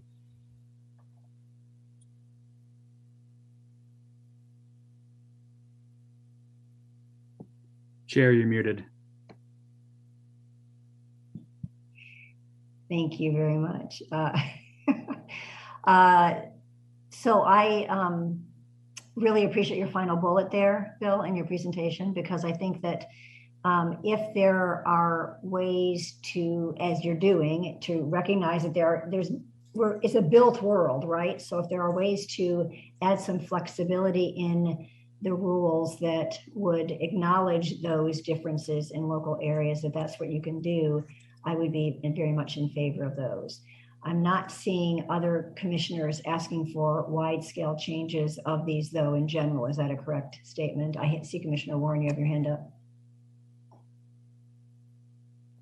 Yeah, before we move on from CFAs, I'd like to talk about the block length in a little more in depth. Oh, thank you. Yeah, I appreciate that.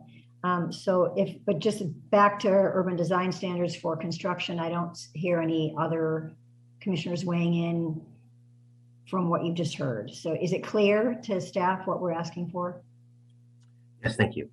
Thank you, Bill. I know I keep pounding that home, but I want to make sure that we're being clear because we're meandering slightly. So, Chair, we appreciate that because I know in the past we've been a little bit muddy on the guidance, so I appreciate that. Thank you. I'm trying to beat myself over the head to make sure you get it. So thank you. Okay, so back to Commissioner Warren's question about block length. Right now it stands at 500-foot block lengths with 350, every 350 feet. If it is a 500-foot block length, would have a pedestrian connection. Do you want to elaborate on your point, Commissioner Warren?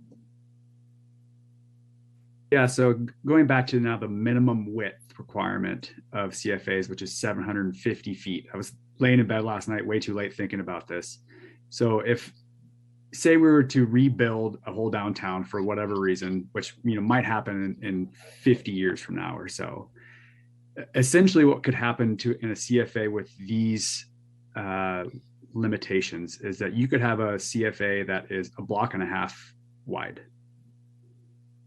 And that for me is a little bit troublesome to swallow because I feel like it kind of defeats the purpose of creating this walkable mixed use area when it's only going to be 1.5 blocks wide. So then what happens to the other block or other half of that block? Does it now not have to follow this climate friendly area standards? So yeah, if you could maybe go into the 500-foot decision a little bit more so I can understand that a little more clearly, I think, and then also talk about what would happen to the other half a block that is no longer required to meet the CFA standards. Thank you for the question, Commissioner Warren. Yeah, I will say the block length issue has been one where we've gotten some heavy engagement from a few people who are very interested in these standards. We've looked at a variety of studies and tried to reconcile, okay, what makes the most sense? Some studies would say if the blocks are too small, that the actual pedestrian crossings are an impediment and actually limit access. Obviously, if they're too large, they are hard for pedestrians to navigate and others. But the reason why we have what we have, which is kind of a compromise proposal, is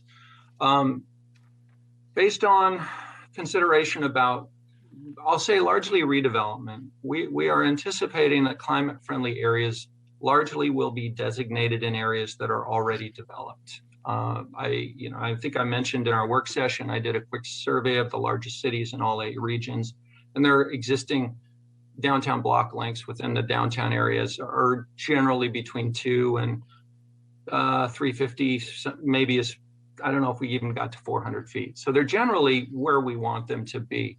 The concern is there are some blocks there. I know there are some that are larger than 350 feet. And if we put in rule a standard that says, nope, you can't have a block that's greater than 350 feet, the implication for the local government is that now we are requiring street dedication and street improvement, which can be a significant impediment to the redevelopment that we want to see in these climate-friendly areas. And so that's why the pedestrian connection, at the 350 foot level is kind of providing that through connection, but allowing more flexibility in terms of designing for redevelopment. That said, this issue, the issue you raise is a good one, which is, what if you have a larger area that maybe where the street system hasn't been developed yet? Do we really want 500-foot block lengths there? One proposal that I've heard would be to set a development site threshold that would say, hey, if you're looking at a very large development site, we might say, no, you need to dedicate streets within a 350-foot block length. That's something that could be implemented, I believe, in rule. I can't say how frequently we'll encounter that scenario, but it would get at the issue that you raise of, say we're doing, maybe it's a greenfield site that has yet to, dedicate a street network. So that's a solution that we could think about. And that's a good idea, Kevin, because that might come into play as the urban growth boundary is being expanded. Isn't there potential for a CFA to be designated? Like I'm thinking about Wilsonville and like Villa Dubois or whatever it's called, Villa Bois. That could, it's now in the UGB, but it could be a CFA because there's transit, there's dense housing and everything else. So I think some creative thinking about greenfield development, so to speak, as well as the development we're thinking about in established areas where the initial CFAs will be designated, it might be a useful thing, unless my colleagues disagree.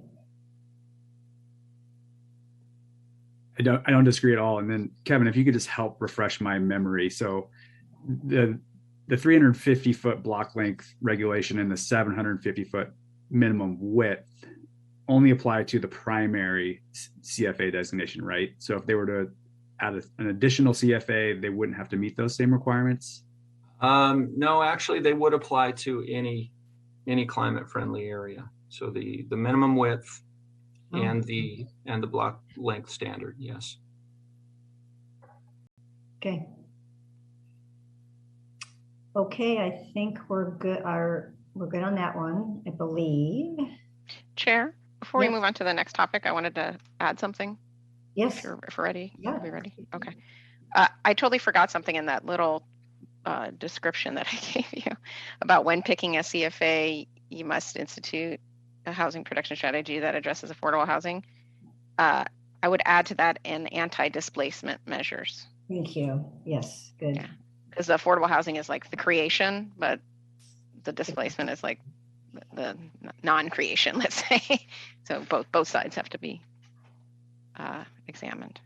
Great. So at this point, I'm going to move on from CFAs unless people can think of another topic they want to talk under that heading.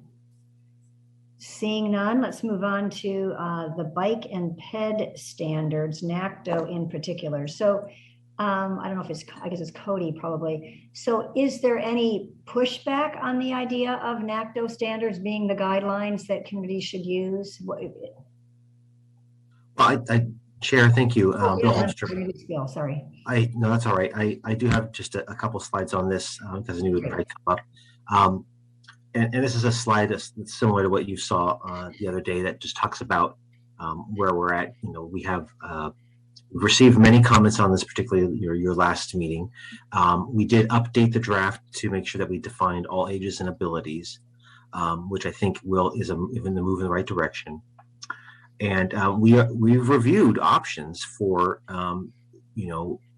putting the NACDO standards as an option for local governments, and we could do it. It's possible that it could put it in our rules. I think there's some this information out there that we've said you can't do it. It's legal, but where the the tricky bit is that we would have to say, we would refer to the second edition of the Urban Bikeway Design Guide, which is the current edition. We can't just say use the most recent version. That's my understanding is that's illegal. So Mr. Shipsey's here if you want more information on the ins and outs of why that is. But my understanding, we did have a conversation with him about this week before last, and tried to kind of poke at this from every which way, and that it's pretty clear that that's just how it's going to have to be if we put it in there. The thing is, we know NACDOT said that they are working on a third edition that is updated and has probably more of the good stuff that we'd like to see, but it's not going to be done until next year. So you have a couple options. Staff's option or recommendation so far has been option A, which is don't adopt the reference in the rule, but use it in guidance where we can continue to update and make sure that we're using the most up-to-date guidance that's consistent with the broad guidelines in the rule, which say have a good connected network, which is for all ages and abilities. Your other option could be to say, no, we actually want to put the NACDOT standards in there. And you could say, as an option for local governments to, adopt the standards from the NACDOT Urban Bikeway Design Guide, second edition. Next year rolls around, that's already out of date. And then when is the rule going to be updated next to change that? I don't know. It would be great if we have the opportunity to revisit these rules in a few years. This commission's busy, the agency's busy, there's not a lot of resources. We can't guarantee that we're going to be able to revisit these in a real short time frame. And so I think that's just been my concern all along, is that we're putting potentially pretty quickly out of date, not bad, they're just, we have better ones coming along, standards into our rules that we're going to be stuck with for a while. And then the other piece of it is, if the commission does choose to go that way, we need to coordinate pretty closely with ODOT to make sure that they have some standards and guidelines as well that they also like, and I think we would also want to make sure that we're referring to those as an option as well. So we need to do some pretty close coordination with ODOT and some of their pedestrian bicycle staff folks, just to make sure that we're all on the same page, that the way we're doing it isn't going to get in their way, because we just need to coordinate with ODOT on this. So that's where we are. Appreciate the lay of the land. For me, I guess just having them as guidance doesn't necessarily go far enough, especially given the testimony that we heard, because the guidance is, these NACDOT standards have been out there in guidance form for a long time. So, and I do know, after our conversation on Tuesday, I did take the opportunity to check with Steve Shipsey, and you're correct. And he's obviously correct. The reason we can't just adopt by reference the NACDOT standards and allow for a natural evolution of the updates is because we can't delegate our authority to a body on which we have no control.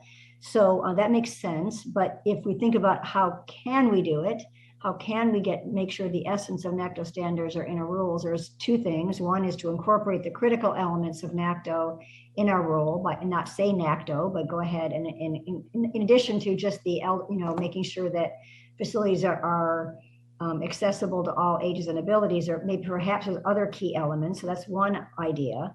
The other idea is to reference a particular version, the version that's out there now, and then in 6 months to a year, when NACDOT updates it, it's not a huge process. We basically go and have a rule. We do this all the time. We clarify what our rules say, we make clarification, and the action in front of the commission would be to adopt the new NACDOT standards. So I don't think it's a huge effort to do that. I think those are two viable options. There probably are more, but I wanted to check in with my fellow commissioners about that. So Commissioner Lilac. MacArthur, you said exactly what I raised my hand to say. I completely agree. I do think we should adopt them either adopt them into the rule or adopt them by reference with this provision. And then I was going to say the exact same thing as well, as the agency does conforming rulemaking all the time. And I could see a similar process to adopt the updates as necessary. So I support your approach going forward. Thanks, Commissioner Warren. Yeah, you took the words out of my mouth, Chair MacArthur and Commissioner Lilac. I would be inclined to go for Chair's option 1, which is just to include certain specific standards into our rules as kind of our rules. And the one that I'm particularly interested in is the NACTO's contextual guidance for selecting all ages and abilities bikeways, which sets the standards for which type of bike lane you should be required to build based off of speed and the targeted motor vehicle volume on a daily basis.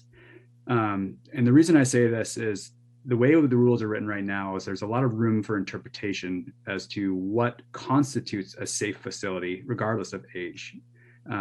Someone painting a white line down the side of the road on a road that goes 45 miles an hour and calling it safe could be easily justified under the way we have the rules written as is, in my opinion. So I would like to see a little more specifics about which types of bike lanes should be used for different speeds along that roadway, and really hopefully start moving our communities into a different age of bicycle infrastructure. Because we know that historical investment into bicycle facilities has been way underfunded. It's been inequitable. And we also know that lots of marginalized communities rely on either pedestrian or bicycle options for their daily travel because they can't afford to drive. And so it's time we start making some more equitable investments into our infrastructure, especially for those folks. Thank you, Commissioner. Commissioner Sandoval. Thank you, Chair.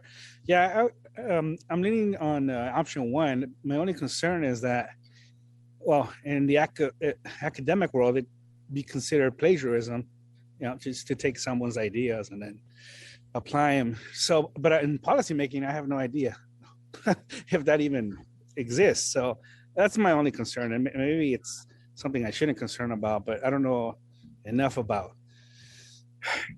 policy adoptions and plagiarism and so forth.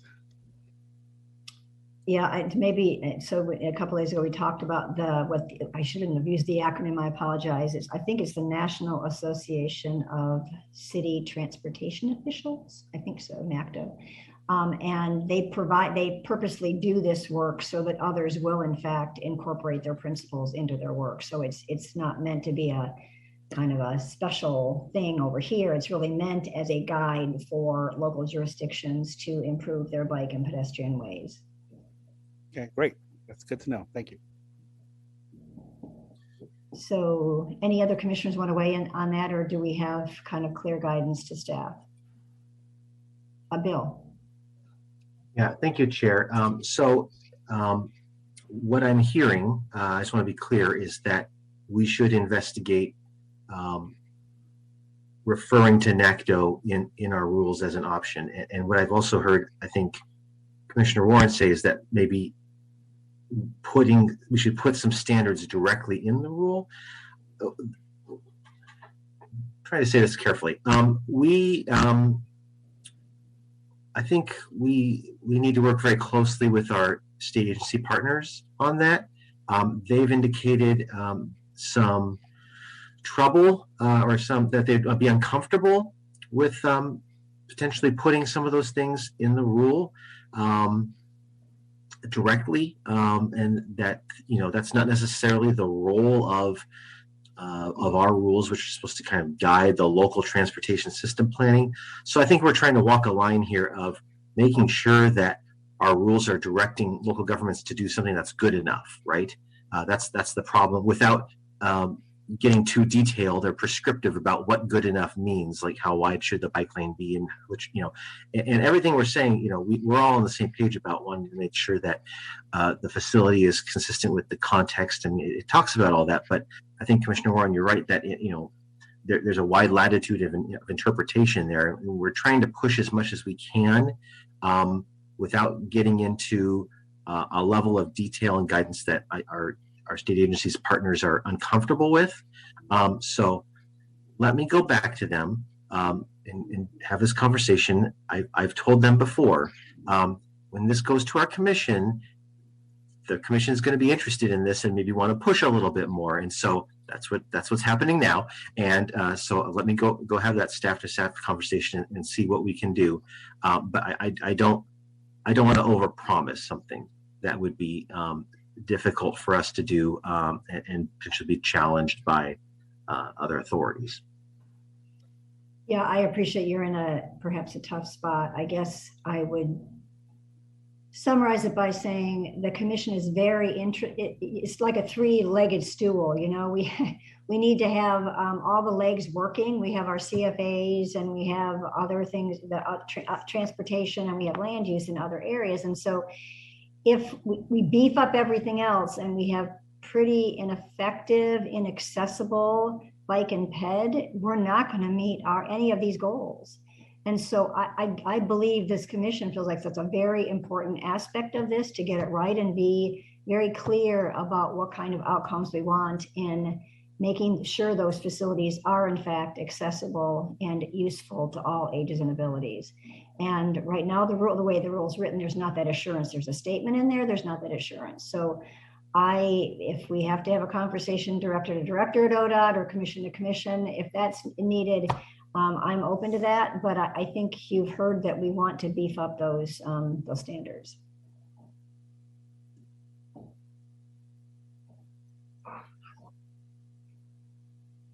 So let's move on to parking.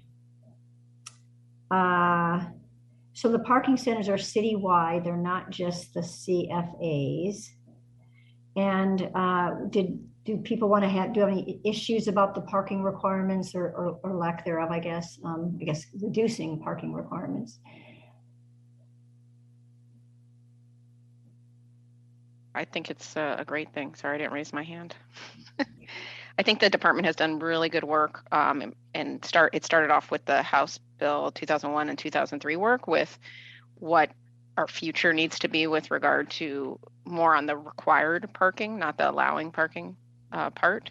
And so I'm just really happy with the direction of the department. I think the confusion, and one of the reasons, Chair, that we wanted to bring this up was what applies to what, and does the parking apply to just the CFA or the whole thing? And just that we're clear with the public about that. So I'm happy with it. Commissioner Warren. Yeah, I'm just going to kind of echo what Vice Chair said. I'm so pleased with the parking reform. I think it's a fantastic move for the department, and also like to comment on how beautifully the rules are written. They're very easy to understand. They're very clear, and they're very much based in research as well. So I have not really a concern, I guess I have a question about how the parking rules are phased in. Clearly in CFAs, most likely those CFA designations will be in areas where there is already some kind of infrastructure for walking and biking that needs to be enhanced perhaps. There's probably also transit service. So I understand making those requirements effective immediately upon designation of the CFAs and the zoning and transportation work. What I'm more concerned about, though, is areas that aren't not served by transit, that there's really no biking or walking options, or very few, and people are less, and we want to encourage people to use their car less, which is all great. But I just kind of wonder how that plays out with very little transit, bike, and ped available in those areas as the alternative to a single occupancy vehicle. Thank you for the question, Chair MacArthur. I guess my mind in that situation certainly goes back to the EDGE student development in Corvallis that's providing 2.7 spaces per unit for student development above what the city requires. So that's above what the city mandates. So again and again, the data points I'm seeing are that where people think it's a car dependent type of development, developers see it profitable to provide off-street parking. So that's certainly open to other data points, and I've asked communities concerned about these for good data points, and hope to see some areas of concern as I go tour some of those suburban jurisdictions in Metro. But I have yet to really see like places poorly served by choices not have adequate parking. Okay, thank you. Vice Chair Halova. Yeah, I was wondering, I think something that doesn't get talked about enough to the public when talking about parking is the idea of the tools that are used around parking management, like that there's parking everywhere. It's just not managed properly. And I believe that some of those things are being pushed. I think I remember reading in this work in that it's like, better regulating off-street parking, shared parking options, and these kind of things, which drastically increase parking capacity because it just it gets better utilized. Did you want to address any of that, Evan, in talking about this? No, I Vice Chair Halova, that is a key point in parking and improving parking management. Some of that's within the authority and some of it's not. So tried to kind of nudge those parts that are clearly within the authority, and have provided educational tools and consulting into private consultants trying to do that, because that's the best thing for everyone, is to efficiently use the resources that are already there.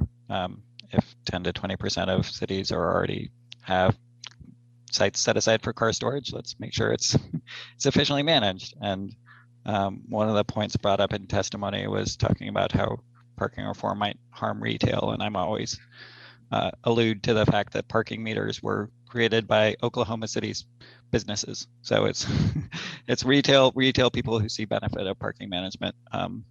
This isn't yeah, because you have your turnover happens more often.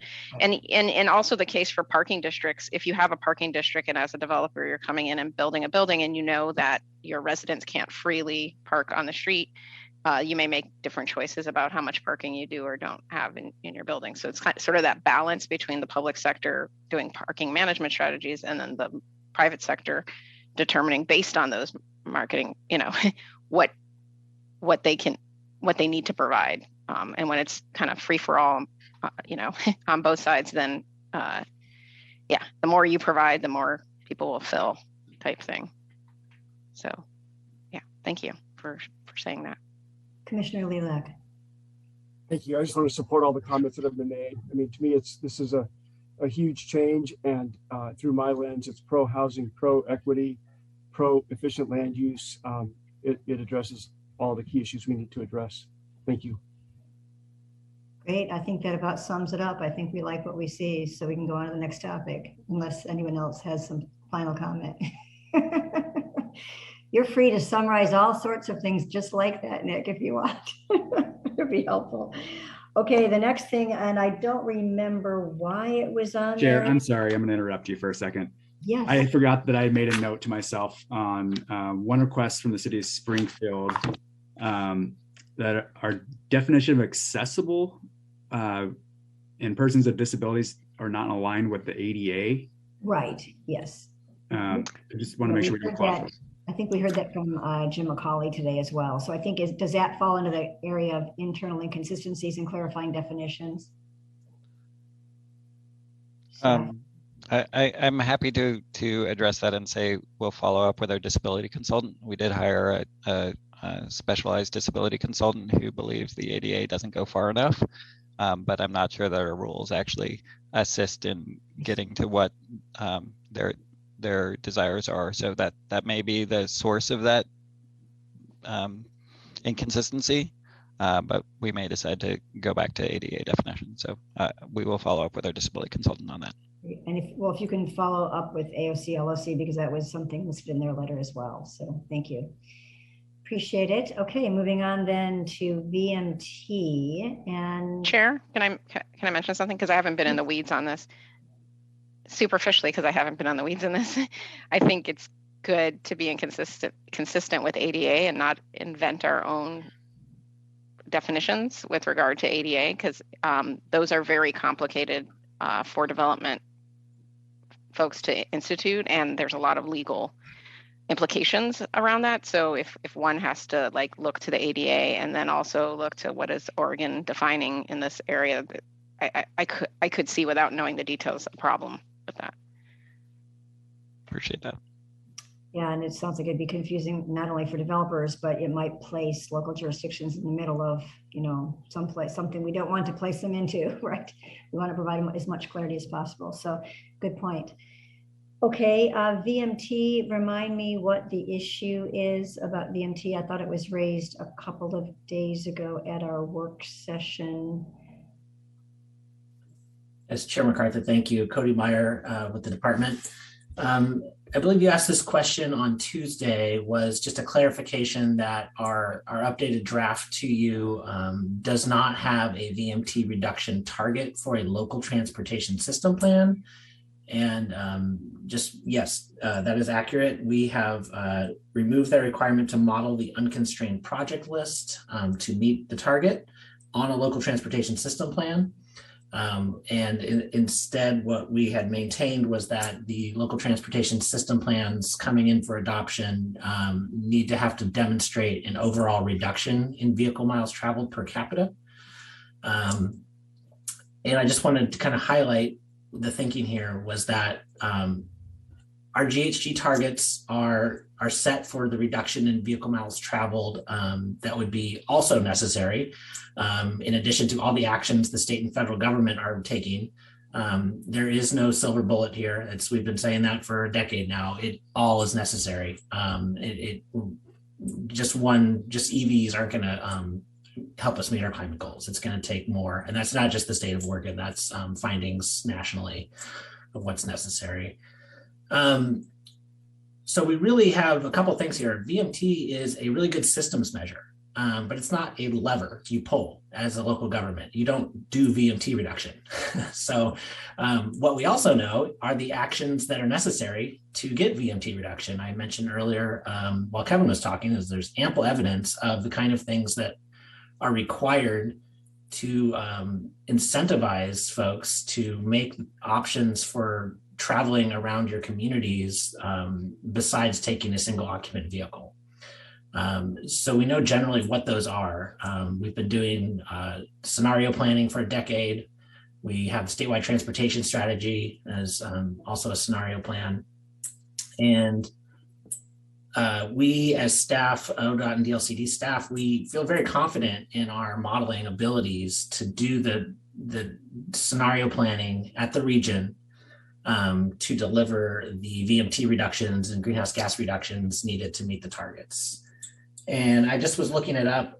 This isn't just something ODOT is working on. This is the Vision Eval tool is currently being run with a pooled source fund that includes the Federal Highways Department, State of California DOT, Maryland, North Carolina, Ohio, and Virginia. So we feel really confident in our tools there. And those really set what are the actions and levels of actions that are needed to take to reach our greenhouse gas goals and our targets in Division 44. So in Division 12, we're really setting out the framework to say we want to prioritize and select projects that help reduce VMT and meet the targets for the specific actions that we know we have to take. So increased bike level of traffic stress 1 and 2 facilities to make it safe and convenient to ride a bike in a community. Increased density near transit, those kind of like local action performance measures. The Rules 900 really set out a monitoring and performance-based planning framework so we can give cities the information they need on what actions they are taking and what actions are still remaining at a gap there, right? That we have to pull up performance. So we set out a reporting requirement every 4 or 5 years to sync up with the Metropolitan Planning Organization plans, hoping that we can get some synergies there with the data they're collecting, and their modeling tools are also being kind of spun up every 4 or 5 years. And one of the key outputs there is VMT on those tools. And really, when you look at the Rules 900, it's coming in with a identified list of any needed corrective action. So if benchmarks are set and they're report finds that we're doing great on all of them, there's no actions needed. But if there's a gap, we're just asking cities to identify that gap and try to do some work in that area over the next reporting period. Let's see, next slide here, Bill. And I'll be real brief because I think we probably want to get moving on here. So just briefly, this is kind of the framework we have set out in the rules between Division 44 and Division 12. We have the 3 big metropolitan areas in the state doing the regional scenario plan. And how that's worked pretty successfully in the metro area is that you get that plan, it kind of gives you your preferred pathway to reaching your target, and then you go into a monitoring mode where you're doing that performance-based planning. So Metro comes to us every time they do a regional transportation plan. They have findings against a set of performance measures and targets they've set for themselves, and that helps them course correct over the next planning period. So we're proposing to do that.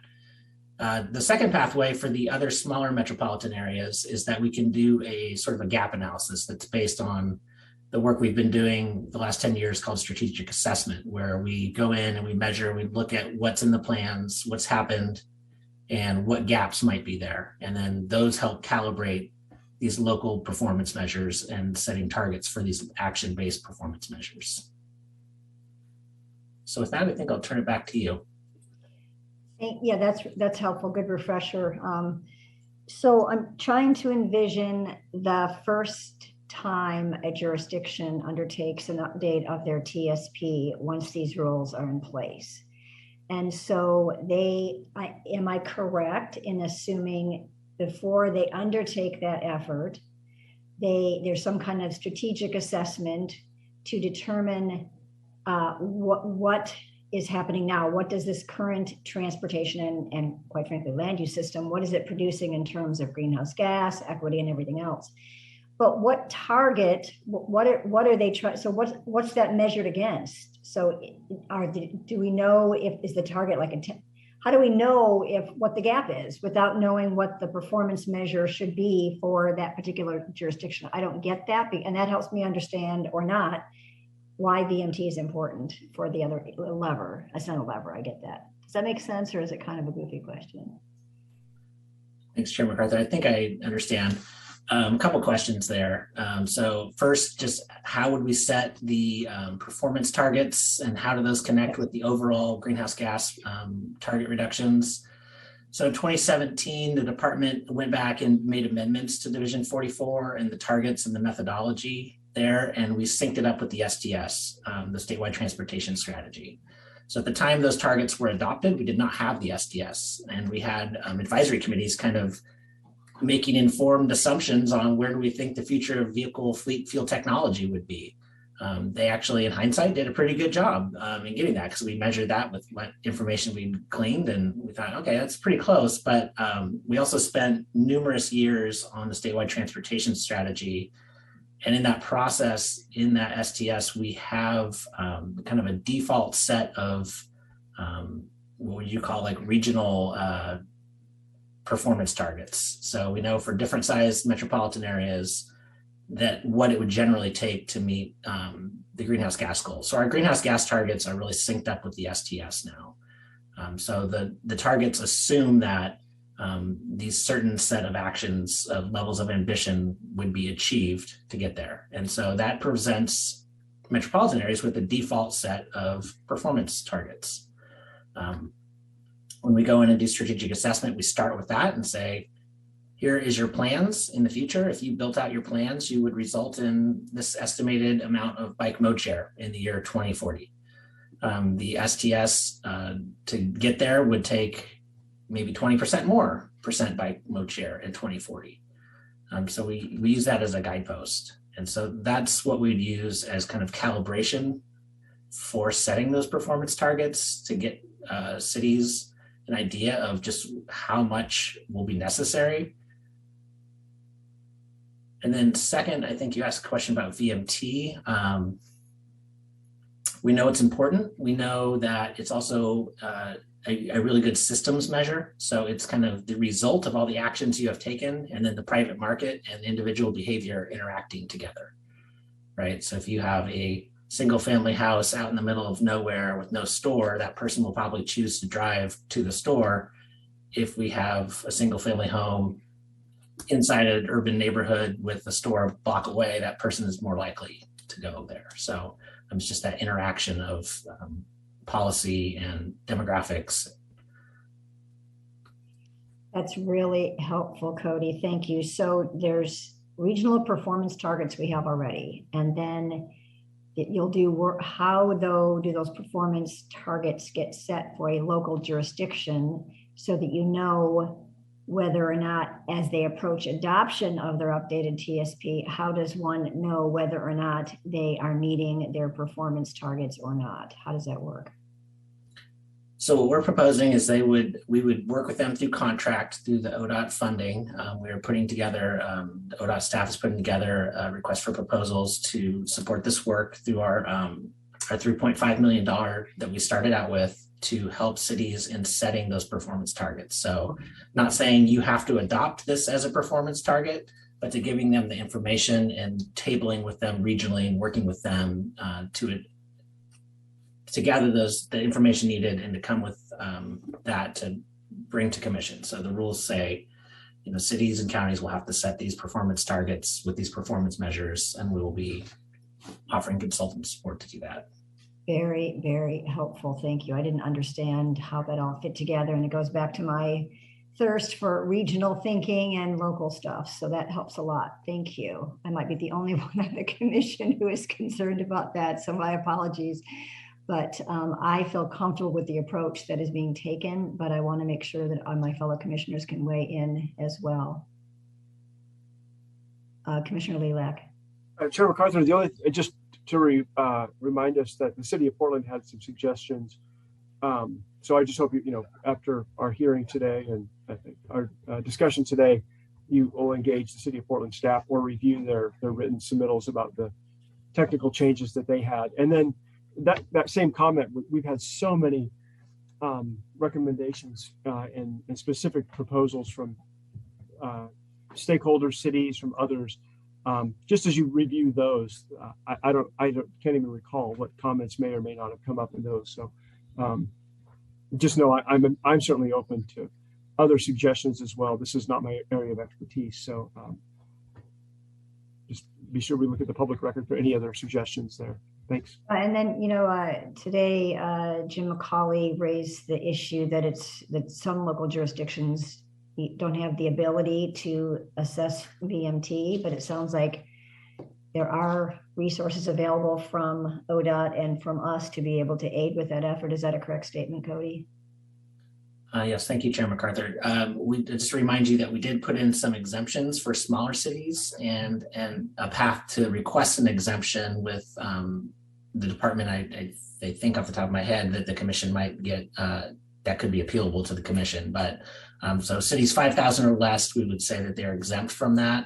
Just realizing that there's some real gaps there. But yes, we do expect to be doing this work and supporting this work. And just a reminder, transportation system plans, they're running these models today. They have been for quite some time. VMT is a primary output of those models. Every 4 years or 5 years in this state, the metropolitan planning organizations update their tools, their modeling tools, which are used by the individual cities. So it is something we feel confident in delivering. And then to Commissioner Lelac's point, I did have a chance to look at Portland's letter today when it came in, and I obviously looked at Springfield's letter and LSC letter, and you have some very practical, good comments there that I think we'll take to heart. Great. Thank you, Commissioner Warren. Yeah, I'm just going to kind of tack on to Commissioner Lilac there. I've been exchanging a lot of emails with the City of Medford head planner, and I'm not sure if there's confusion or if he has just a different perspective on what this is going to look like for the City of Medford. And I just request that you look at his comments and include some of those, or reach directly out to him to try to get on the same page. Please and thank you. Thank you, Commissioner. So I don't see we're not recommending any changes in the approach staff is recommending at this point, is what I'm seeing relative to this. Great. Super. Then there's the whole category of technical corrections, and it seems like if we look through all these comments, a lot of the comments are about confusion about where it applies, where it doesn't. So we'll clarify that. But some of it are really important things to do, the internal consistencies, definitions, that sort of thing. So, and obviously you guys have not had a chance to address those. I think one jurisdiction claimed that we were kind of ignoring that. We are not. I believe you've focused rightfully on the big policy stuff and got us to this point. So thank you for doing that. And I know you have you have a finite resources, not limited. You've been really wonderful. So I think, and you're going to go ahead now and start looking at that. Can that be done on a parallel track? And the other parallel track be addressing some of these bigger policy things that we're raising today, so that we don't have to kind of wait till one refinement's done with the technical stuff. I mean, I don't mean to dive too far into your work programs, but is that a possibility to accelerate the time frame a little bit in terms of getting another draft out? What is your sense of that? Chair MacArthur, let me understand what you're asking. You're asking if we can try to get drafts out before the 2 weeks before the next meeting, or? No, well, no, I'm asking because I know that Kirsten mentioned earlier that there's technical stuff to do, there's policy stuff to do. And so it seemed like it was going to be done in a sequential way. And so I'm just trying to figure out if there is a way to address both of those at the same time. They're different tracks, I realize. I understand, certainly, Chair. I put them all in the same bucket of we need to make changes and updates to the rules. So we'll be doing that simultaneously. We have a shared document where multiple staff can be working on making changes to the document. I think we're just going to have to be, like I said earlier, I think we're going to have to be particularly careful this time just to make sure that we're documenting things appropriately, just to make sure that we're transparent about what has changed between the draft that you saw that's with your staff report today and what you're going to see in May, just to be sure that you can see where we've made the changes and where we've made decisions about things, so that the commission can see those, of course, and then folks who have provided valuable comments that we want to respond to can see how we've been able to do that. That's helpful. And then another follow-up question on sort of the technical category. Do the staff think there's anything in those technical corrections or whatever that you'll be addressing that rises to the level of a policy you would like that you'd seek policy guidance from the commission on, or are you sort of good to go on those? Is there anything else you need from us today in addition to, at the very end, we'll talk about timeline, but have we covered the big items that you would like to hear from us on at this meeting? Thank you, Chair. I'm going to go ahead and throw it to my staff to see if they have any particular issues that they would like to make sure that we tackle.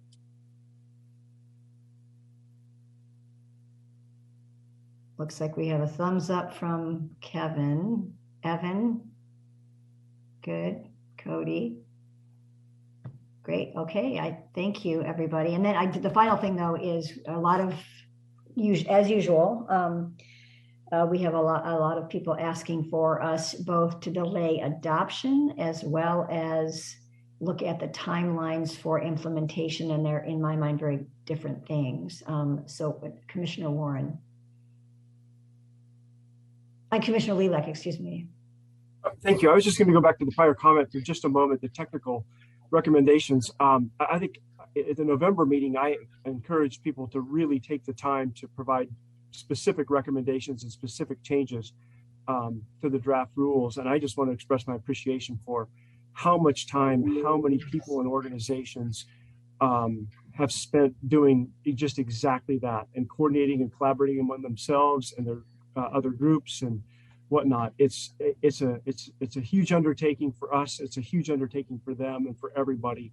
And I just want to express my appreciation for them to do it. And then as we go forward in the next couple of weeks, I appreciate you raising that very important point, is for staff to continue to work closely with just as many of those people and organizations as possible on what those key issues are, and making sure those connections work, and the clarity and the definitions and all of those pieces. It's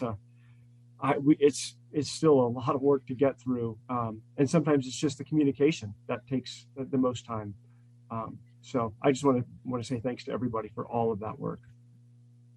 Yeah, I think that you've said it well, Commissioner. So probably the most important thing, well, I guess they're both important. So let's focus first on timelines for implementation, not the timelines to finish this rulemaking, because I think that's incumbent in that it's included in the other category. So Nick, a couple days, oh, Anjali, do you have a question? I don't know if this is out of line. Can we have a 5-minute break? I think we can have a 5-minute break if the vice chair is asking for a break. I want to be engaged, but I just need to take a break for a second. Then I don't want to miss this next piece. Why don't we take a 5-minute break? That sounds great. So we're back. Thank you. Whatever the time is. Great. Thank you. Thank you.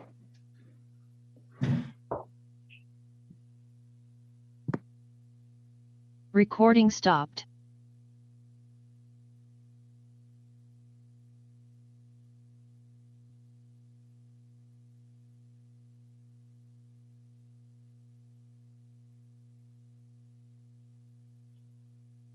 And we are going to take a 15-minute break after we're done with CFAC. So maybe we'll take a 10-minute break since we had a big break, but. Recording in progress. Welcome back from our quick break. The time is 2:43. Chair MacArthur. Thank you, Esther. So commissioners, your thoughts on timelines? Commissioner Lilac. Thank you, Chair MacArthur. I really appreciated the City of Eugene's comments this morning, just talking about the adoption timeframe and everything that they're going to put into their process. And I just think it's really valuable for us to listen over the next couple of weeks to what they think that the timelines should be. The cities, the metro areas, the planners, they're going to have the best ideas of what it's going to take. And I think they get the urgency of what we're trying to accomplish. And we all know that the equity analysis, et cetera, is going to require resources and necessarily so. It's very, very important. But I just suggest we do make sure that our partners, the local government level that are going to be implementing these rules are comfortable with the implementation timelines. Thank you, Commissioner Warren. Yeah, I just want to echo exactly what Commissioner Lilac said. As someone who's been working at a local jurisdiction now for a little while, and just seeing the difficulties they're having with staffing and funding as well for normal day-to-day operations. This is going to be a heavy lift, and I have serious concerns that they can even do it, especially since I think the funding is going to be a limiting factor unless we can get a significant funding package from the legislature. I just don't see how it will work along this timeline. And then also I wanted to tack on a little bit of the conversation around TSP updates. I mentioned this before, but I think without having any sort of standard as to when jurisdictions have to update their TSPs, that we might see some jurisdictions just choose not to, which I think is what we've seen in the past. I think when the original TPR came out, I think a few jurisdictions just chose not to update their TSPs so they didn't have to, live to the new standards. And so that gives me a little bit of heartburn, especially since I feel like, this update to Division 12 is really the kind of the meat and potatoes of our greenhouse gas reduction goals. Thank you, Commissioner Boyer.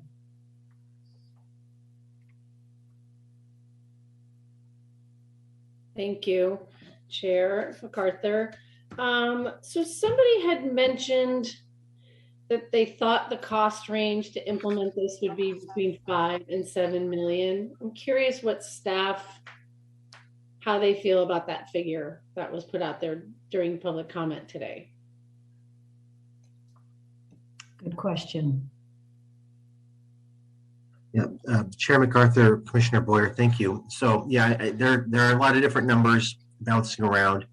Staff, we're asking local jurisdictions to give us a little bit more detail on how those numbers, how they came to those numbers. As Cody mentioned at the beginning of the presentation this morning, you know, there's pieces of the implementation that we expect to be able to fund through the state. And, you know, some of that's around the inventories and things like that, which are, you know, we're asking for a next level of inventory that maybe a lot of jurisdictions have. And you know, no one's told us that's a bad idea. They just said it's going to be expensive. And so I think the state's going to be able to, you know, that's an example of a piece that, you know, are they accounting for that as part of that 5 to 7 and the state's going to cover it? Well, that might be.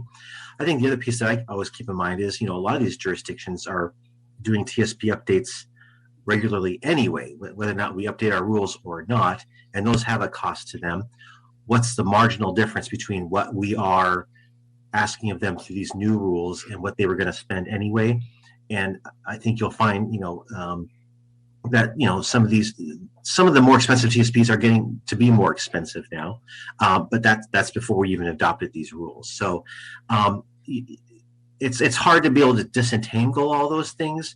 It's you know, I like to think that what we're doing is the next step on top of what we've done for decades, and we're not, you know, adding a whole bunch of stuff on top. We're taking this part and we're replacing it with this other thing, and it's not like we're going from 0 all the way up to 5 to 7 million. We're going from whatever they're spending now. So I think there's a couple different pieces there.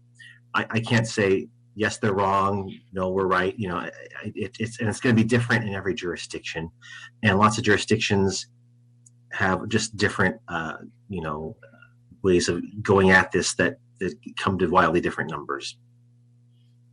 Well, and I appreciate your reference to the TSP. They're going to be doing that anyways. That's helpful. So, and then I had one last question. Somebody had mentioned the burden on the Planning Commission if these are adopted this soon. Any comments or thoughts on that from staff? Yeah, Chair MacArthur, Commissioner Boyer, unless other staff wants to pipe in, I think we understand that there's a lot of demands from the state on local governments, including their elected and appointed officials, the vast majority of whom are volunteers like yourselves. So it's a factor, absolutely. But you know, we've been directed by the governor to make changes to try to change our rules in a way, and I think we want to make sure that we're doing it in a way that is not excessively impacting local governments. And maybe some of them would think that we are. We're trying to avoid that, and to the extent we can make changes that avoid excessive impact while still making sure that we're making the changes that are necessary. I think that's what we're aiming for. I think, you know, obviously opinions differ as to whether or not we're hitting the mark. So, Chair, and I'm going to jump in quickly before Commissioner Sandoval. Just a clarification on what you're asking for when you talk about deadlines. Are you talking about work plan deadlines, or are you talking about your work and our work on adoption? Both, but I started with the deadlines for the locals for implementation because I figured that we had to get to both, and it seemed like it appropriate to go with that one first. Yeah. Thanks. And yeah, and then Bill, I think your answer is a good one, but I also say that I think that staff's approach to this, that they have heard about workload, they've heard about all those things, which is why they have offered the optional idea of a different kind of a work program that might take into consideration, you know, staff availability as well as the Planning Commission and things like that. But also with the CFAs in particular, there's a CFA designation that comes the first year, sometime in the first year, and the zoning and comp plan designations don't come until later. So the phasing in that staff has already recommended as our approach, I think helps a little bit with the load on the local volunteers and Planning Commission and things like that. So Bill, did you have something else? Yeah, one other point that, you know, came up in our staff chat just now from Matt Krall, basically saying, you know, that local governments have choices under the rules about the approach that they take in several different places, particularly in parking and in climate-friendly areas. Some of those choices involve a lot more work than some of the other choices. So, it's possible to take some paths where it's a low level of work. It's just a little less flexibility and creativity. So there's that trade-off that local governments will have to make their decisions. Thank you. That's a really good point too. And then Commissioner Sandoval, I failed to get back to you right away. Apologies. Oh, that's okay. Actually, Jim asked the question I was going to ask. So thank you. So we'll get to that in one moment. So let me try to knit some of these comments together in sort of a statement, and then my comrades can pick at it and change it or eliminate it, whatever. So my sense is that the commission is interested in having staff explore establishing TSP deadlines, dates by which TSPs have to be adopted, as well as explore setting deadlines that might provide staff more time to meet our requirements. And I was thinking, is it just the CFA designation that you were thinking about, Commissioner Lilac? I was just trying to make sure I understand where you're coming from. I agree with your assessment that when we hear from the city of Eugene, I mean, all the communities, but because we just heard last fall about the incredibly robust outreach, inclusive, equity-driven work that they did relative to implementing House Bill 2001, and that took a lot of time and effort and staff. So I hear from them, and we were so excited about their work, and we want to be so excited about others' work. So we want to give sufficient time. So is there a way that you would change the sort of suggested approach for staff from what I just said? I would just, thank you for asking. I would just check in with the City of Eugene staff and others, City of Bend, City of Medford. I would just check in with a handful of the metro areas or whomever else would like to participate in that discussion. Just what do they think is a realistic time frame to adopt all these different pieces? I heard the City of Eugene just talking about the big picture. And so I don't know if that means it extends beyond 2027, which I'm sure there'll be some pushback on if there is, but just to better understand what their thinking is to make sure that those timelines, as was presented to us at the start of the meeting this morning, just make sure those work based on what their thinking is and see if there's common ground there. Yeah, I would be supportive of that approach. Other commissioners disagree or want something completely different. I would be supportive of the approach if we're talking about months, not half of years and years.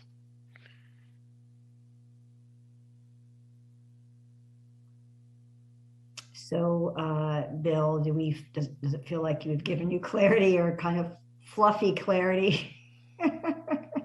Yeah, Chair MacArthur, thank you, and I'll let Director Roos raised his hand. Sorry, yes. This is a little off track, but what I think I heard Nick and you, Robin, both say, and I'm trying to go back and I can't remember what Alyssa from Eugene said about community engagement. What I hope is not happening is that people are ginning up a new community engagement plan for everything that comes along, because I think what we're hoping is that community engagement is a continuous process, not something that they cobble together to meet the needs of a particular rule in a particular time frame.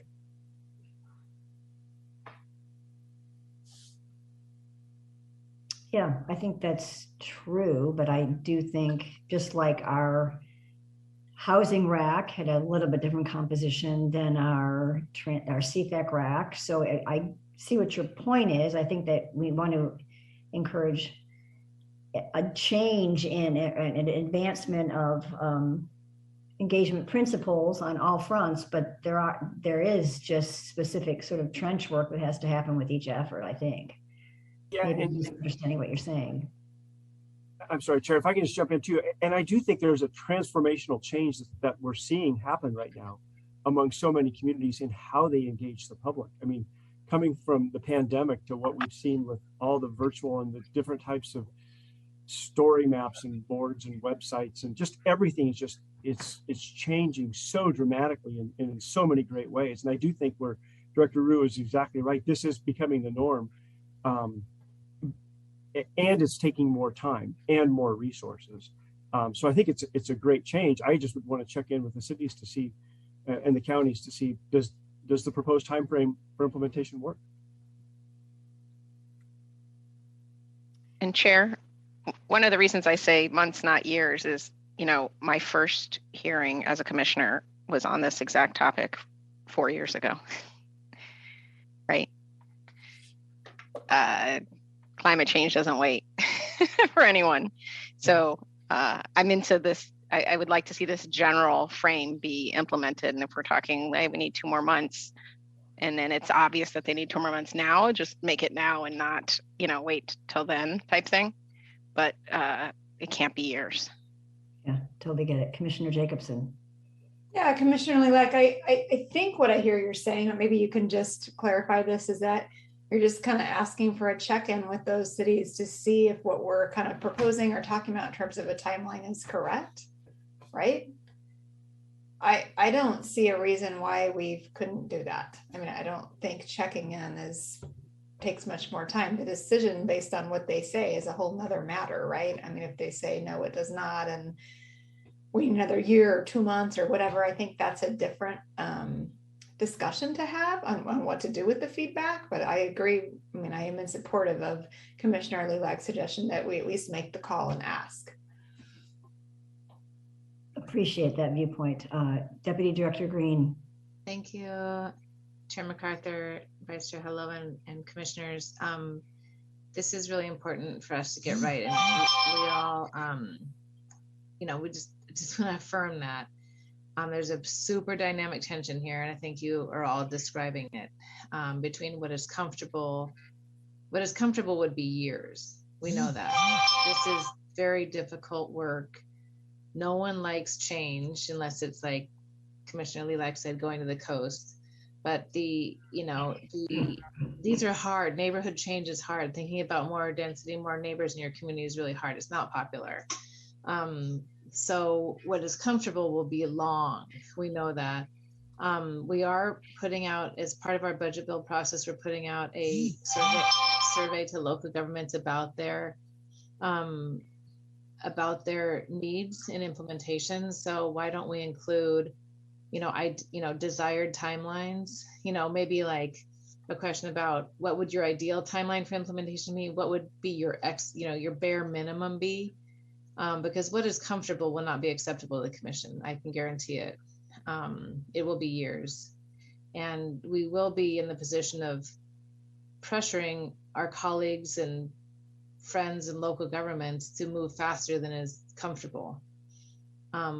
So I just want to let commissioners know that we are planning to survey and build that into the budget build, but this will not be comfortable, easy to implement. And we just, I think you all know that. Just wanted to kind of say it for the record. But moving quickly and ambitiously will not be easy for anybody. Thank you. Yeah, I think those are wise comments, Kirsten. I appreciate that. But focusing on, we have adoption scheduled for May, and we'll talk about that schedule in just a moment. But what I'd like to do is to have, and staff has already agreed, they're going ahead to do that, talk to various jurisdictions, Eugene and others, about what is doable, and maybe not what's comfortable, what is really doable, and then bring some options back to us in May, so that we have the chance to weigh in on that and adopt the timeline that we feel most comfortable with as a commission relative to all the input at our May meeting. So I want to kind of make sure that we have some options that aren't just kind of out there, that they actually come to us in the May setting as part of the package. Okay, and that brings us to, unless there are any other issues, brings us back to the final thing. We heard a lot of feedback, as we normally do on these kinds of things, to delay adoption. Commissioners.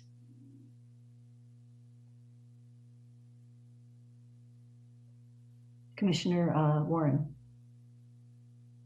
I'm personally comfortable with keeping the timeline we're on now.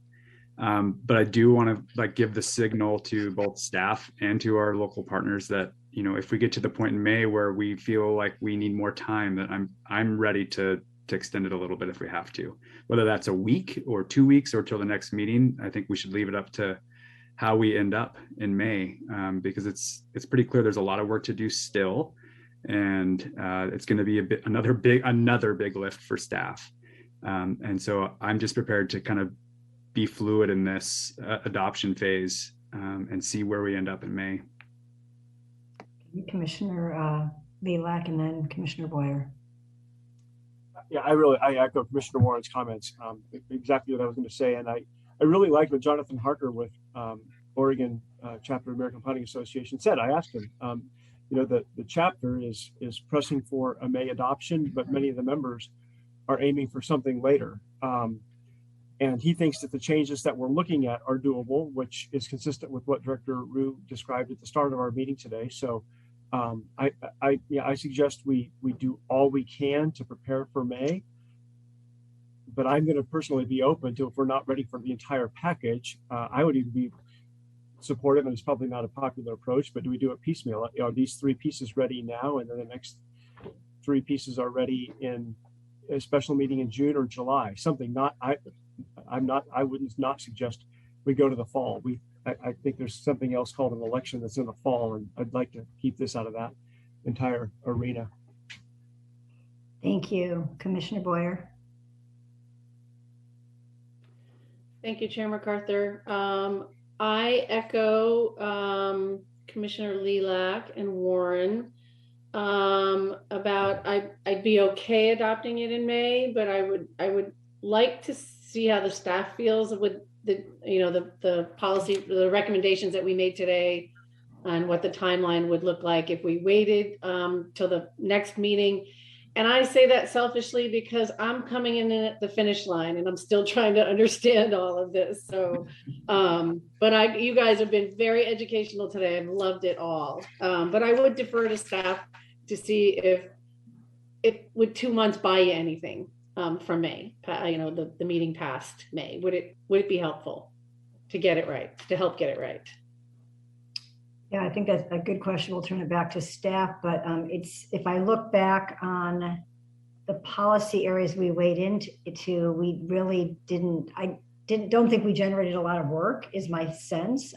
We asked for clarification and we generally agreed with the approach you were taking. So except for a couple areas, timelines included, but so that's what my sense is, but give me feedback on that. And before you do, I'll ask Commissioner Sandoval to comment.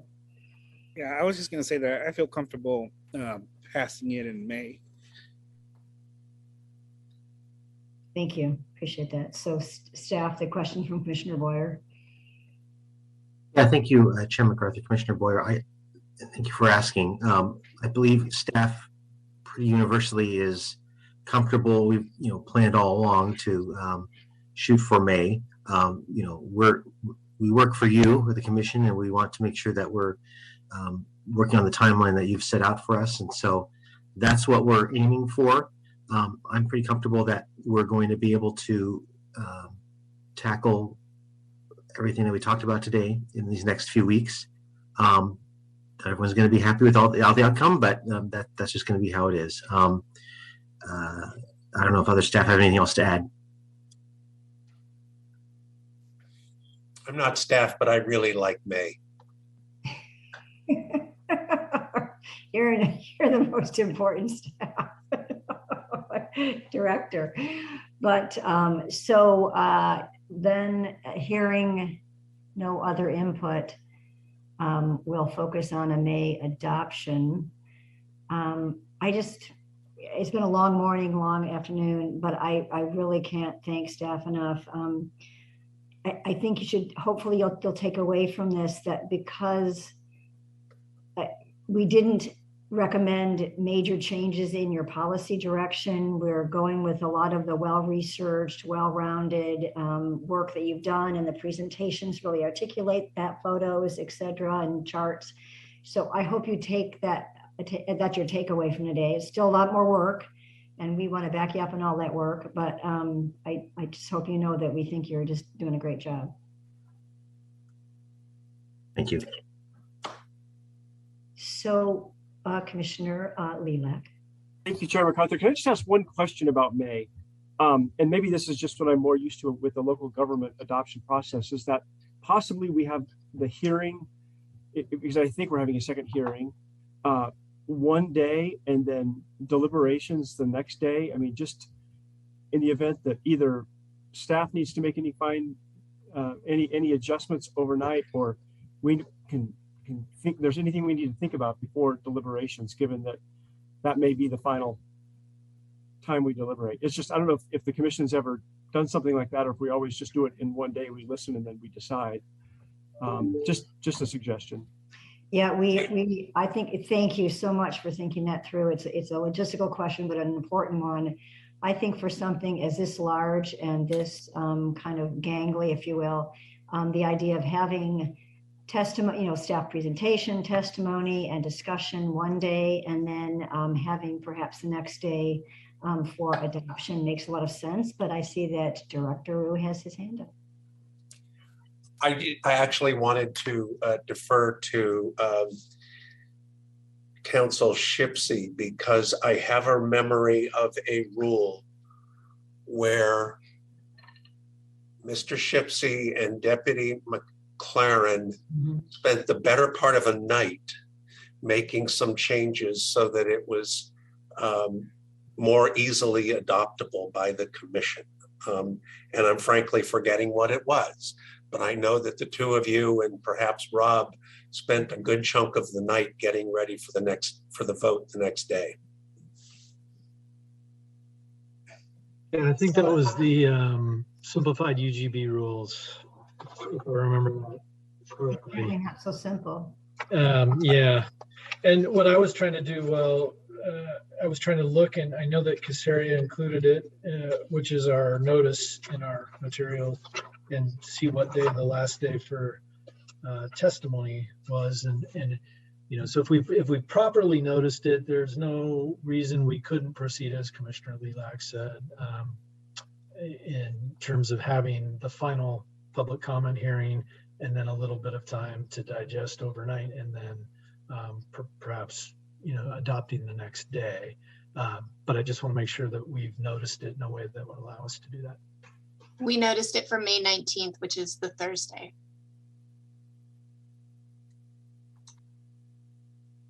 So does that mean we can't continue the hearing to Friday?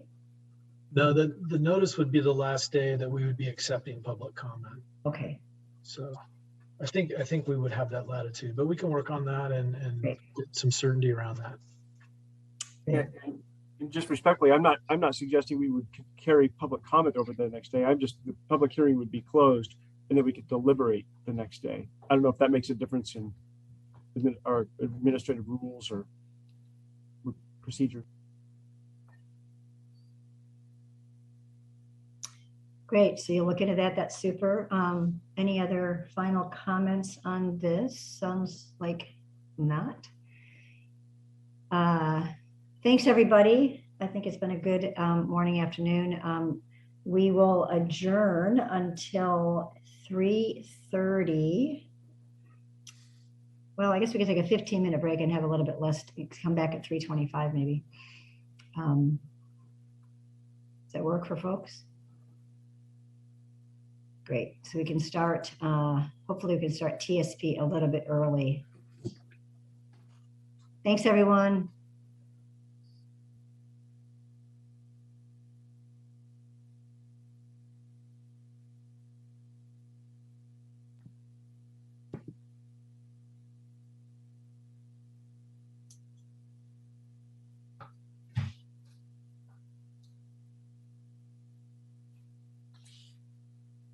Welcome back, folks. The time is 3:25 and we are returning from our afternoon break.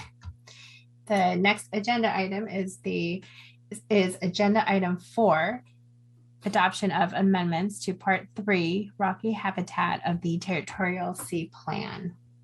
Chair MacArthur. Thank you, Ms. Johnson. Welcome back, everybody. It's hard to believe that we're only on agenda item number 4.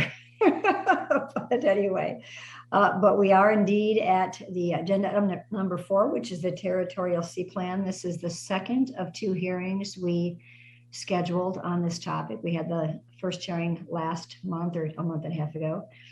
And I think it's pretty straightforward. It's really a good body of work, but I'm going to turn it over to Andy Lanier to describe what we have in front of us.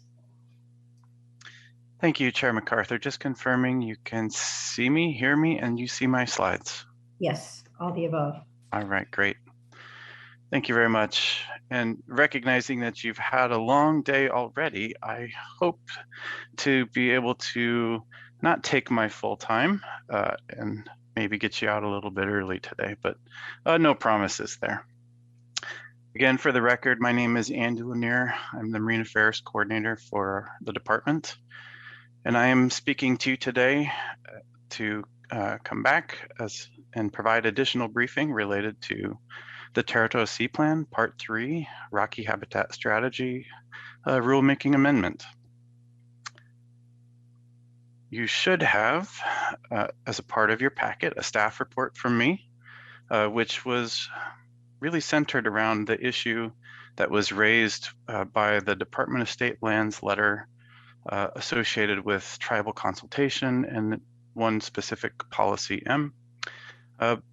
But I've provided you materials in a staff report that really tries to step back a little and provide, open the aperture and provide a broader picture about tribal consultation generally within the department and within our program, and how that came into play with the Ocean Policy Advisory Council's rulemaking process. So today, I'm going to focus most of my material delivery on that topic, the context for and summary of our tribal consultation efforts. I will then step back and remind you of kind of the totality of the draft recommendations that are in front of you. I will flash up on the screen the proposed rule amendment, which you have as attachment G, and then finish with a broader recommendation from the council related to kind of ongoing work and additional focus on this effort. We have some time set aside for public comment, and then following public comment, I'm hoping that you will deliberate and potentially adopt the rules that are in front of you. So I do want to recognize that, you know, our entire department, I think, has an increased emphasis on tribal coordination and consultation as an agency, as a state program, especially in the last couple of years. But I do also want to tout the horn of the Oregon Coastal Management Program and the fact that for some reason the ocean management community has been a leader in this effort. And as a staff for the department, I've been a part of and participated in the work of the West Coast Ocean Alliance. This is a regional ocean partnership of federal, state, and tribal governments across the West Coast that has come together to create a forum for which ocean issues can be communicated amongst those parties. Specifically, there are kind of 4 broad goals and objectives of the Ocean Alliance. They are compatible and sustainable ocean uses, effective and transparent decision-making, comprehensive ocean and coastal data, which happens to be one of the areas that I participate in and have focused on. But the 4th relates to the topic that I'm talking about today, which is the increased understanding of and respect for tribal rights, traditional knowledge, resources, and practices. And as you may imagine, across the West Coast of the United States, there are quite a lot of tribal governments, and the relationship between those tribal governments and kind of American government, city, county, state, can be very complex. And this is an arena within which, as an entity and as a participant of the Alliance, I've really garnered a much broader understanding of the challenges that tribal governments and state governments face in tackling and addressing ocean management issues. In particular, the Alliance has focused on understanding tribal rights and trust responsibilities, focused on inclusion and consideration of traditional knowledge in ocean management and decision-making, and improvement and awareness of the recognition of traditional ocean uses of our tribal governments. One of the big accomplishments of this group, which was produced in July of 2020 after a number of years of work, was a guidance document on effective tribal consultation, communication, and engagement. This was a document that was really led by and created by the Tribal Caucus of the Alliance, although agencies, both federal and state, had opportunities to provide input along the way. But it's a guide that lays out some principles for consultation, which I think are universal, and the groups that participate in the Alliance hope will be implemented across the West Coast. And just touching briefly on some of those primary principles, the first of which is that engaging in early and frequent communication with tribal governments sets the stage correctly. It shows respect for their governments. Having and ensuring the presence of appropriate representatives at the different stage in a decision-making process is one of the next principles, right? Have the right level of person there so that the engagement feels meaningful to both parties. The third, having an understanding of and respect for tribal decision-making processes. Tribal governments vary in their structure and function along the West Coast, and recognizing that uniqueness is something that is important when engagement with tribes. And respecting the time and space for their decision-making processes to occur is something that's critical to allow their full consideration and involvement. Principle 4, come to the table with a consensus-seeking approach. Listen to, respectfully, differences of opinions, but seek to find common ground and really understand one another. And then finally, the fifth principle, ensuring a transparent and accountable process that provides clarity on agency decision-making and the potential for tribal governments to affect the final decision. So these are kind of the core principles that are laid out in the West Coast Tribal Guidance Document. It's something that I was educated on by the creation of this document and being a party to those conversations. And it's something that I really value as something that I've learned from participating in the West Coast Ocean Alliance. So that is a broader picture of tribal consultation, and as an agency staff person responsible for helping to steward the Territorial Sea Plan, those are things that I took to heart and worked with on different staff on this project to try and make sure that we met those targets. I'm not going to say that we hit all of them as I would have liked, but we certainly did our best to meet them.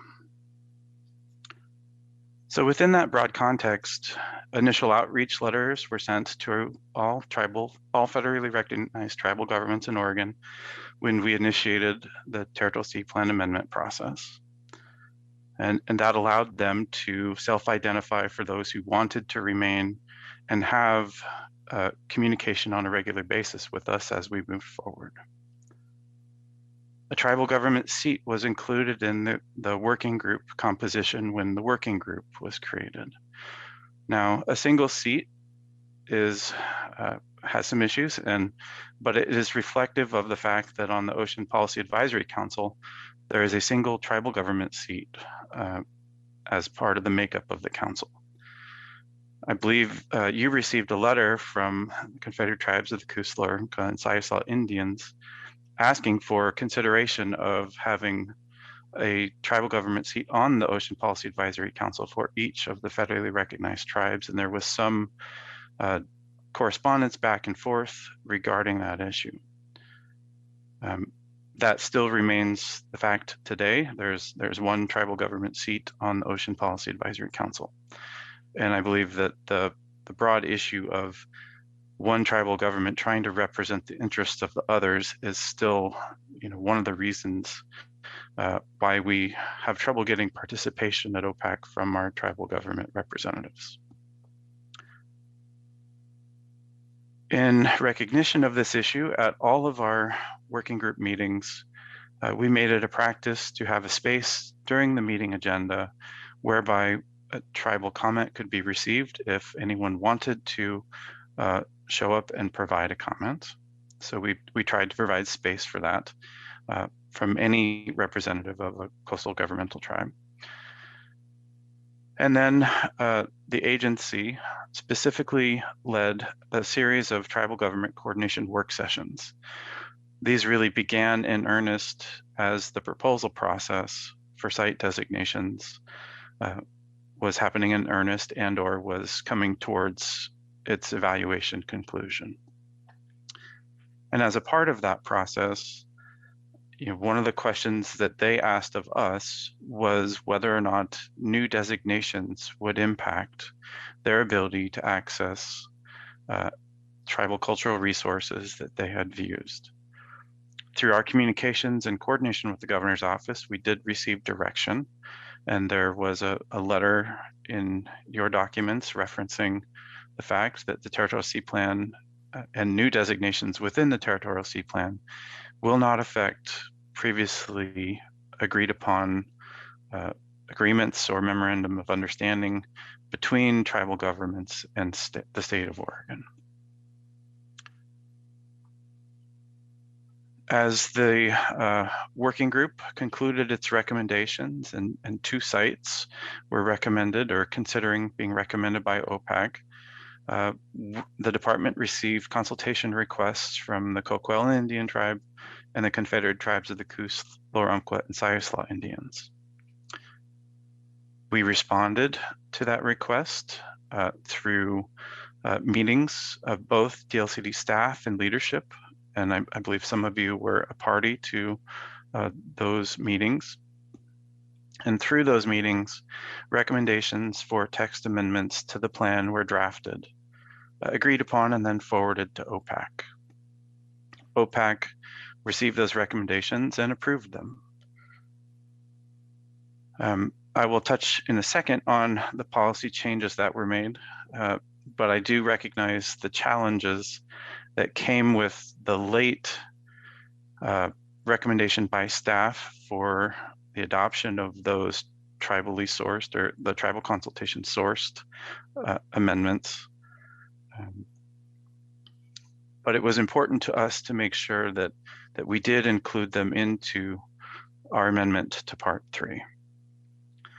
Lastly, staff expect that we will continue to coordinate and consult as necessary with tribal governments as implementation of Part 3 of the Territorial Sea Plan proceeds.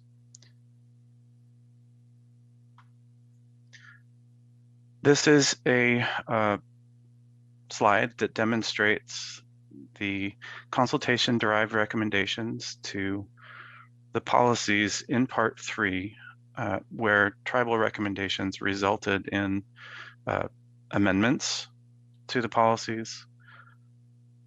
And I put these in front of you today to demonstrate that it wasn't only Policy M that there were changes applied to. Policy M was the policy that was most concerning to our sister agency at the Department of State Lands.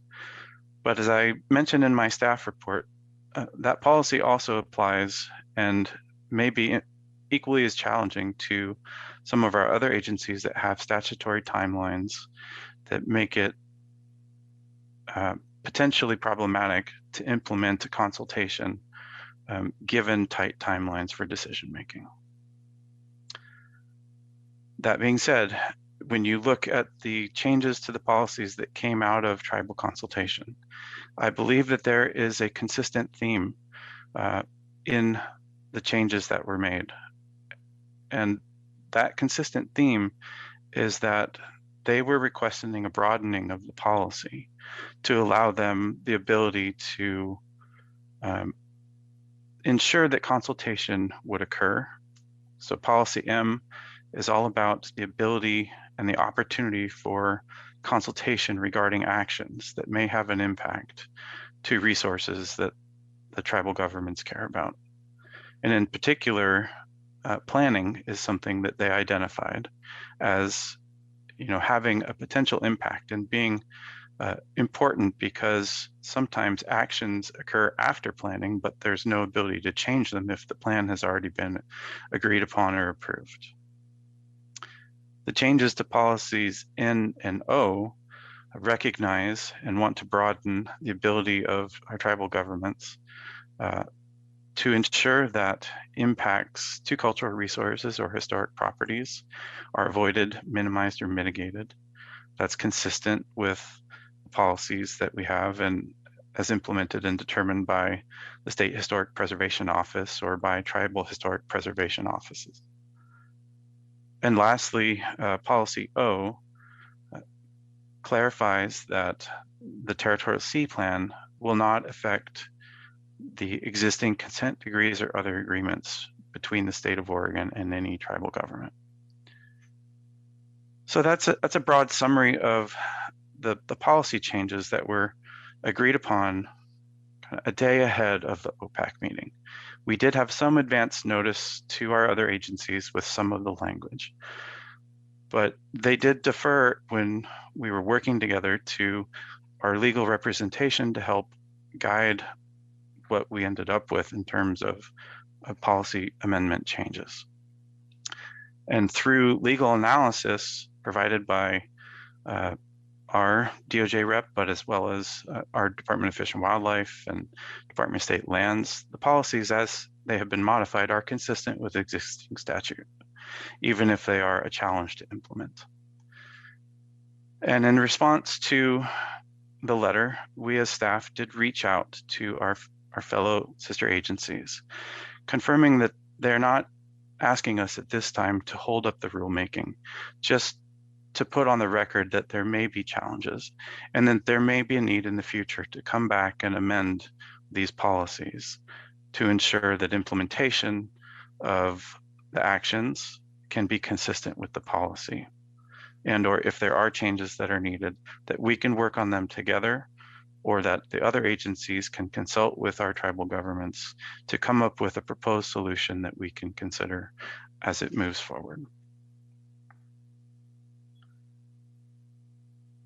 This is the timeline slide that demonstrates kind of when consultation occurred.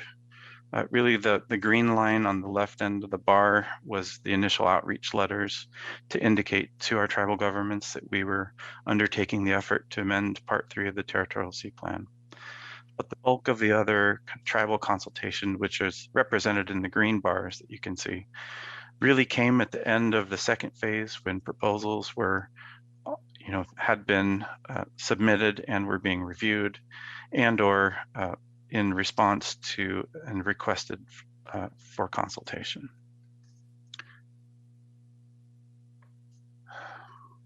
I want to finish kind of this section of my presentation to you today by saying that we learned a lot of lessons through this process. And this is a picture of our program after a very soggy day on the South Slough National Estuarine Research Reserve on a canoe trip that was led by Coquille tribal member Tom Yonker. He's pictured on the far right, just kind of above Patty's shoulder. And the reason I included this picture today was to recognize that staff turnover in education is a significant challenge. This picture, while it was taken in 2012, demonstrates that since this picture has been taken, over half of the coastal staff in our program have either retired or gotten a different job. So while we are a small program and 10 years is not a lot of time, that is a significant amount of turnover. And if you think about that same level of turnover for each of our entities potentially, that does mean that there's a significant burden to education and understanding the significance and the importance of tribal consultation. But to go back up to the first point, is that tribes and their citizens are not stakeholders. They are sovereign citizens of nations that were here prior to American being here, prior to Oregon being a state. And we have a responsibility to directly have government-to-government relationships with each of our tribal sovereigns. And those government-to-government relationships are unique for each tribe. And the relationship between tribal governments and state agencies is also different. If you think about the size of an agency like the Oregon Department of Fish and Wildlife, which has thousands of employees, which has many harvest rules and regulations, their tribal consultation and their government-to-government relationship is unique because of the broad duties associated with that program. Whereas the LCD is pretty small. When you ask for director representation at a tribal consultation meeting, there's maybe a little bit less competition for that time compared to what we would be asking for with other agencies. And lastly, one of the primary lessons learned is that I see demands for consultation, both more broadly for DLC, but also for the coastal program, increasing over time. There are 3 new projects that are starting up by the coastal program, and each one of those has a potential overlap and tribal consultation responsibility. And that's just within coastal program projects. So, it will be a challenge, but it's also a responsibility that we take very seriously and are working hard to make sure that we do our best at. So I'm going to switch over now, but I did just want to provide a little bit of a pause because that kind of concludes the tribal consultation and the discussion around Policy M.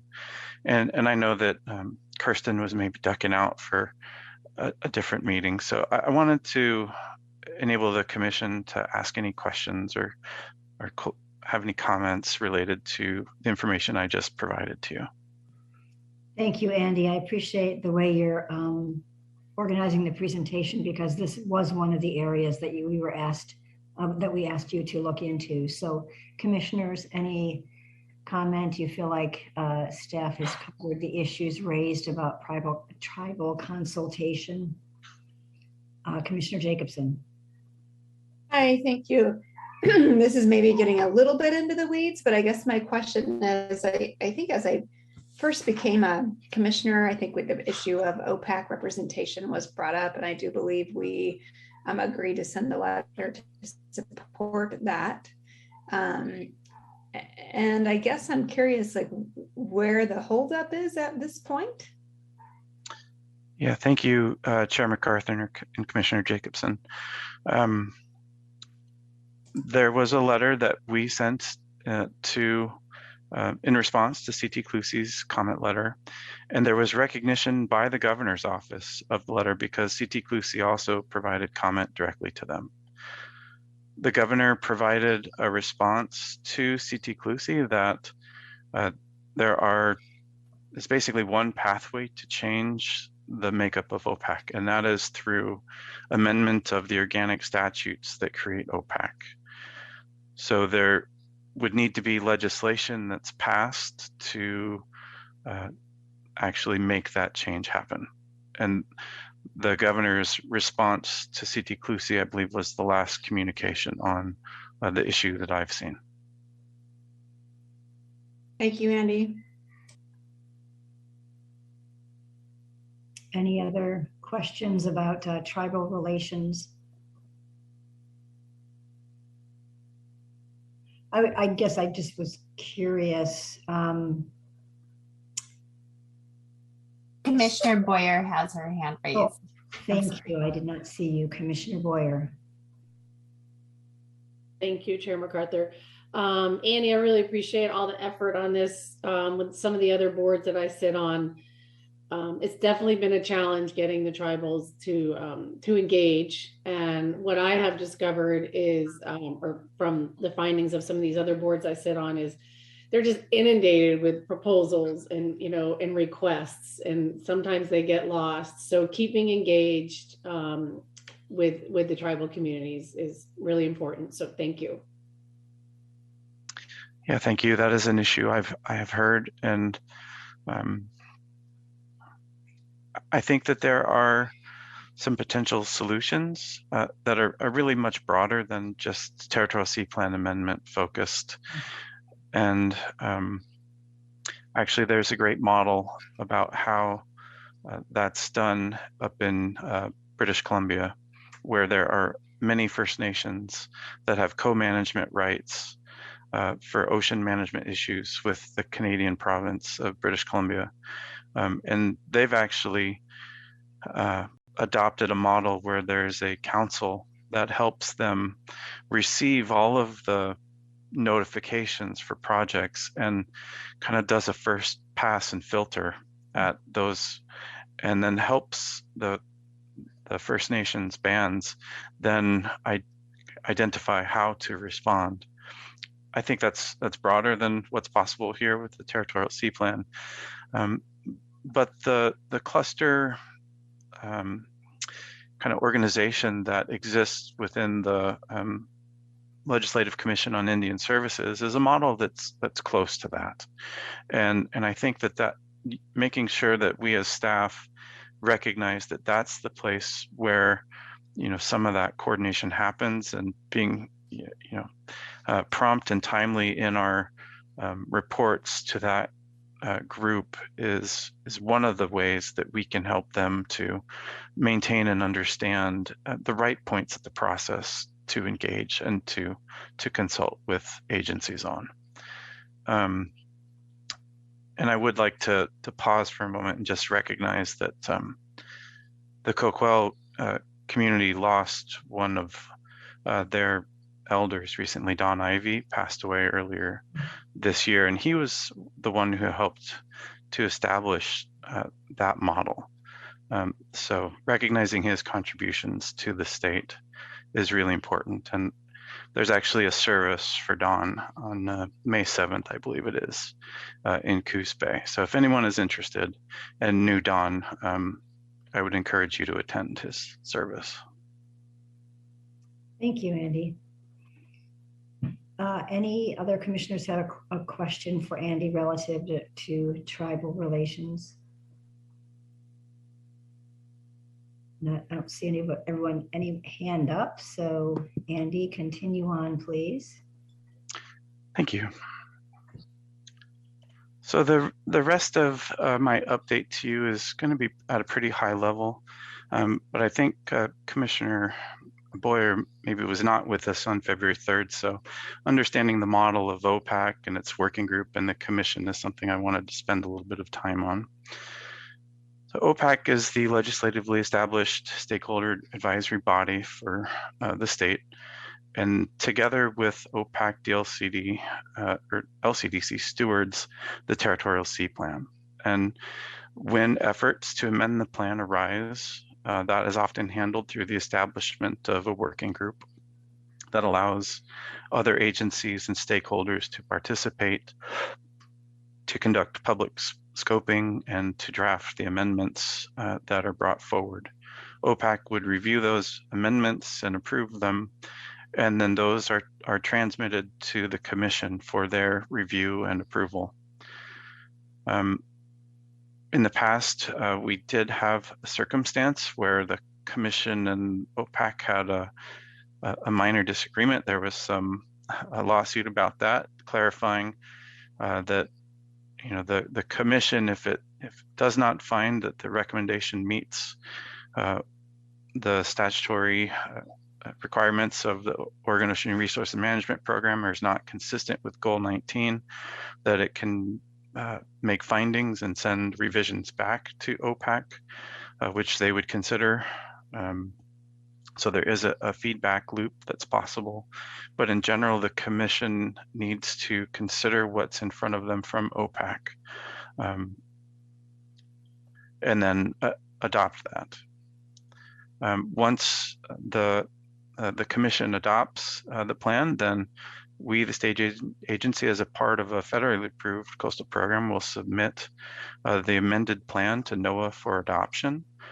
At that stage, the state and NOAA will identify the enforceable policies within the amended plan, and those are the policies that would be available for the state to use if with federal consistency authority.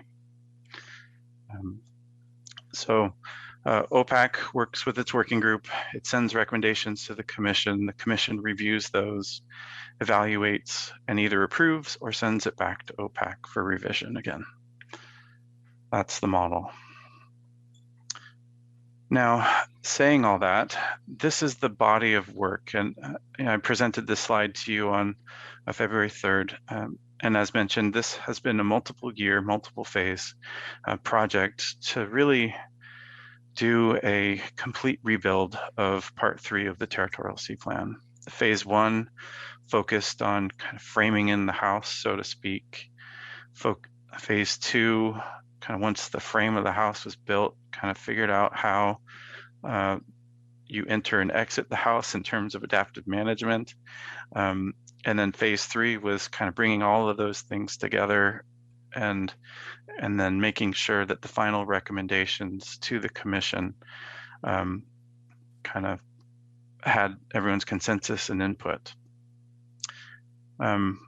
I can go into any one of these kind of different elements of work, but I feel like I did a pretty good job of that on presentation on the 3rd.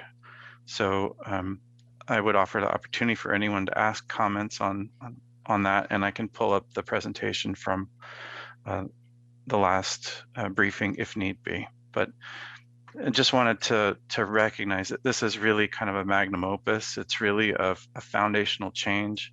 There will be future amendments to Part 3 of the Territorial Sea Plan, but those are likely to be very specific, focused amendments to very, I would guess, limited portions of the text and or recommendations based upon new needs for site management. And those would be created through the new proposal process that has been established. Yeah, I don't see any hands up, Andy, so I think you can continue. Yeah. So just to conclude that, the recommendations are the draft Rocky Habitat Management Strategy text as approved by OPAC on November 4th. The adoption of the 2 new site management designations at Coquille Point and Cape Blanco. And then for staff to continue to conduct the further evaluation process for 6 of the proposals that were evaluated in the initial proposal process, were deemed to have merit, but also deemed to not be quite ready for moving forward.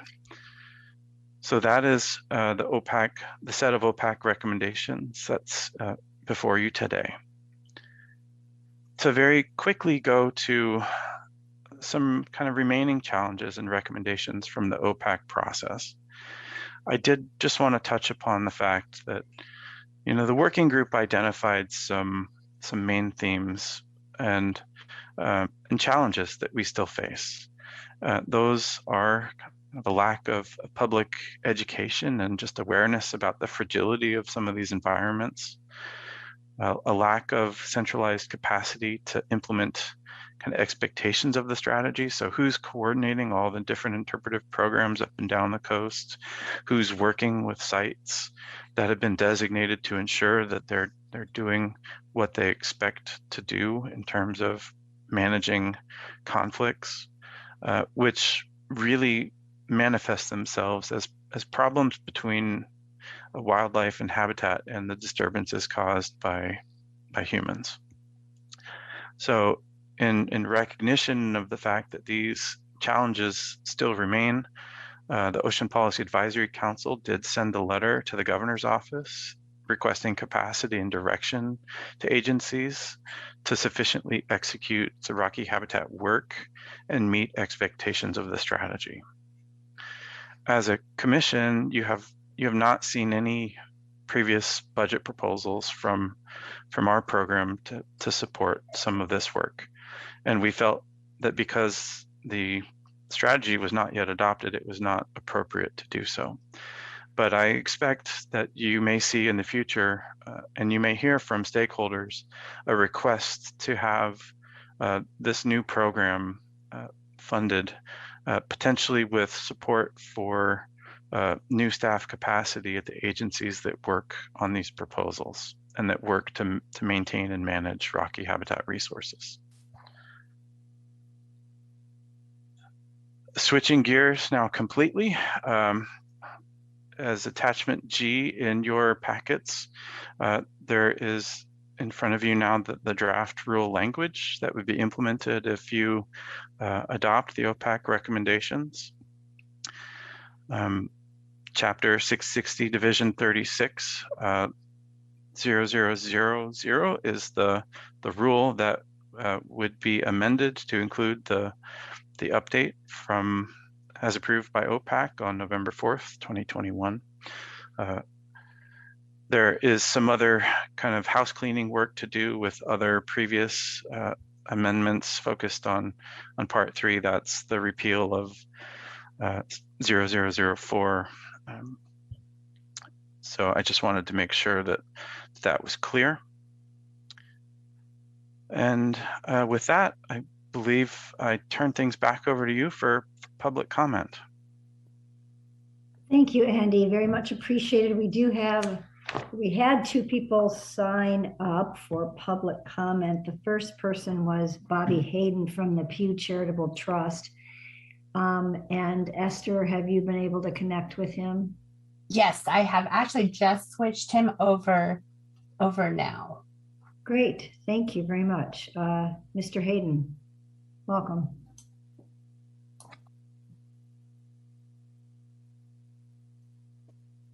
Thank you. Good afternoon, Chair MacArthur and Commission members. For the record, my name is Bobby Hayden, and I am commenting today on behalf of the Pew Charitable Trusts, specifically its Conserving Marine Life in the U.S. team. I'm speaking today in support of Commission adoption of what is before you, DLCD's Territorial Sea Plan Part 3. Pew's West Coast Marine team is honored to have participated in this process since it began in 2019. As you well know, Oregon's Rocky Habitat, from the tide pools, headland cliffs, offshore rocks and islands, and submerged reefs, are truly awe-inspiring and biologically rich natural features that help define Oregon in the popular imagination and help drive the state's coastal economy. Oregon's Rocky Habitat strategy is a commendable achievement for the state and is consistent with existing Oregon policy, including Oregon's climate change adaptation framework, the Oregon Department of Fish and Wildlife's nearshore strategy, as well as recommendations from Oregon's Ocean Acidification and Hypoxia Council. Pew is particularly encouraged to see the incorporation of a policy here dedicated to ensuring durable protections for submerged aquatic vegetation like seagrass meadows and kelp forests, as these areas are so vital to a functioning coastal ecosystem and economy, including the health of commercially and recreationally important fish and shellfish species. Our organization understands that state agencies do face capacity constraints in managing and enforcing protections coastwide. Andy alluded to that. Pew supports the approach within the strategy that, in part, aims to leverage the resources and capacity of coastal community groups for stewardship and education of visitors to these special places. Open and consistent collaboration with these local stewardship groups is a great step in the right direction. There are many people to thank in this process. Pew would like to acknowledge the time, effort, and wisdom that the coast's tribal nations contributed to this process. The strategy is definitely better for it.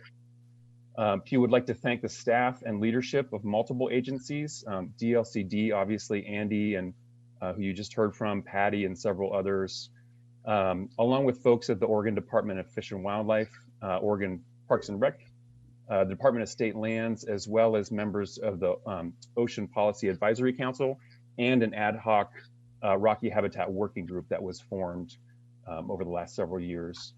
And Pew thanks all the members of the public who dedicated their time to important designation proposals. Again, Pew encourages adoption of DLCD's Rocky Habitat Management Strategy, and I thank you for the opportunity to speak with you today. Thank you, Mr. Hayden. Questions from commissioners? Not seeing, let me just toggle with both my screens. Okay, not seeing anything. Okay, sounds great. Thank you very much for being here today. Appreciate it, and for your involvement in the process. Next is Kent Doty from the Audubon Society of Lincoln City. Thank you, commissioners. My name is Kent Doty. I'm with the Audubon Society of Lincoln City. I'm speaking today on behalf of several organizations that submitted Rocky Habitat proposals back in December 2020. Those proposals are now in the further evaluation stage. At the last commission meeting, I expressed our support for the revised Rocky Habitat Management Strategy and the 2 new site designations that are before you today. My comments today focus on the further evaluations.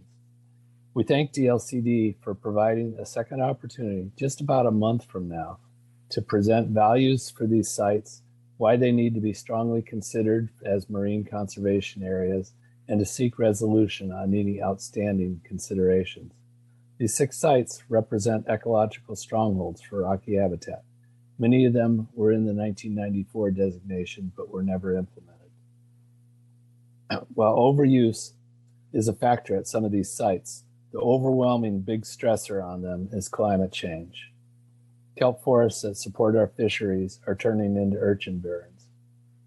Organisms that live in intertidal habitats may be resilient, but sea level rise and ocean acidification are new challenges they face. Site-specific coordinated management between the public, the tribes, and the agencies is needed to respond to climate change and balance protection with enjoyment of these sites now and into the future. An MCA designation provides an ideal platform to accomplish this. Thousands of hours of community effort went into these 6 proposals. The working group put countless hours on their review, and Andy spent a lot of time on this.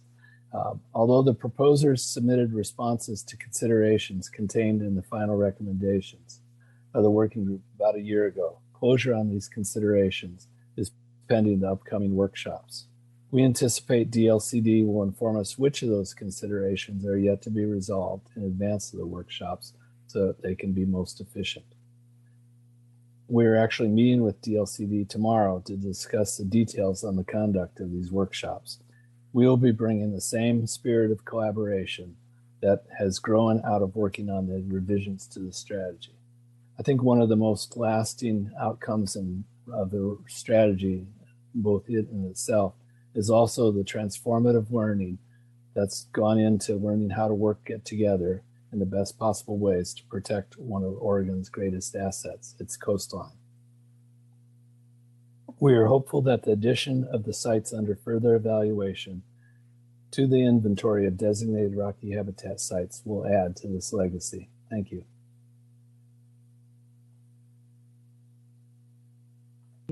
I was on mute. Thank you. Thank you so much for being here. Appreciate your comments. Yes, it's an incredible resource that we want to protect. So agreed with that. Commissioner Jacobson. Yeah, thank you. I think as we had heard from you and others previously back when the initial sites were submitted, pardon the pun, but I think the process was maybe a little bit rocky. And it sounds, I know it's a great pun, it sounds like perhaps in this kind of further review process, that process has been a little less rocky, maybe kind of more staff time given to that. And I just wanted to see if you agreed with that statement. Yes, I would agree with that. I think we all did a lot of learning, and as you described, I think previous Katie, we got some bruised knees out of the process, but we've learned together how to work together, and it's been very collaborative. The further evaluation process kind of straddles a bridge between that old thinking where there was a lot of problems and where we're at now. So I'm very optimistic about these upcoming workshops, and so are all the volunteers on the other proposals. Great. I'm really glad to hear that. Thank you. Yes, and if there's no more questions for Mr. Doty, actually it's a perfect segue question, Commissioner Jacobson, to Mr. Liebezeit from Audubon, because I believe you came to this commission about a year ago and raised some process questions with us. Maybe it was 2 years ago. I apologize if I've gotten the time frame wrong, but take it away. Yeah, can you all hear me?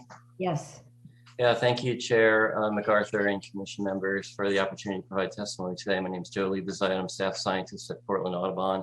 And yes, I've been involved in this process a long time with Kent and Andy, and for years now, it seems like, and it's great to see this movement forward in the process. And yes, I was involved in the Rocky part of the Rocky Habitat piece, and we definitely had some pushing back on things, and we are happy where things stand now. So overall, I guess the thing I want to point to is what Andy brought up in his testimony, was the fact that moving forward, there is concern about implementation of this strategy, which is a really important chapter of the TSP.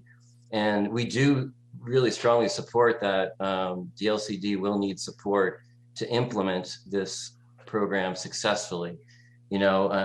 Moving forward, there'll be need for developing and disseminating RFPs for the next stage of the maintenance phase.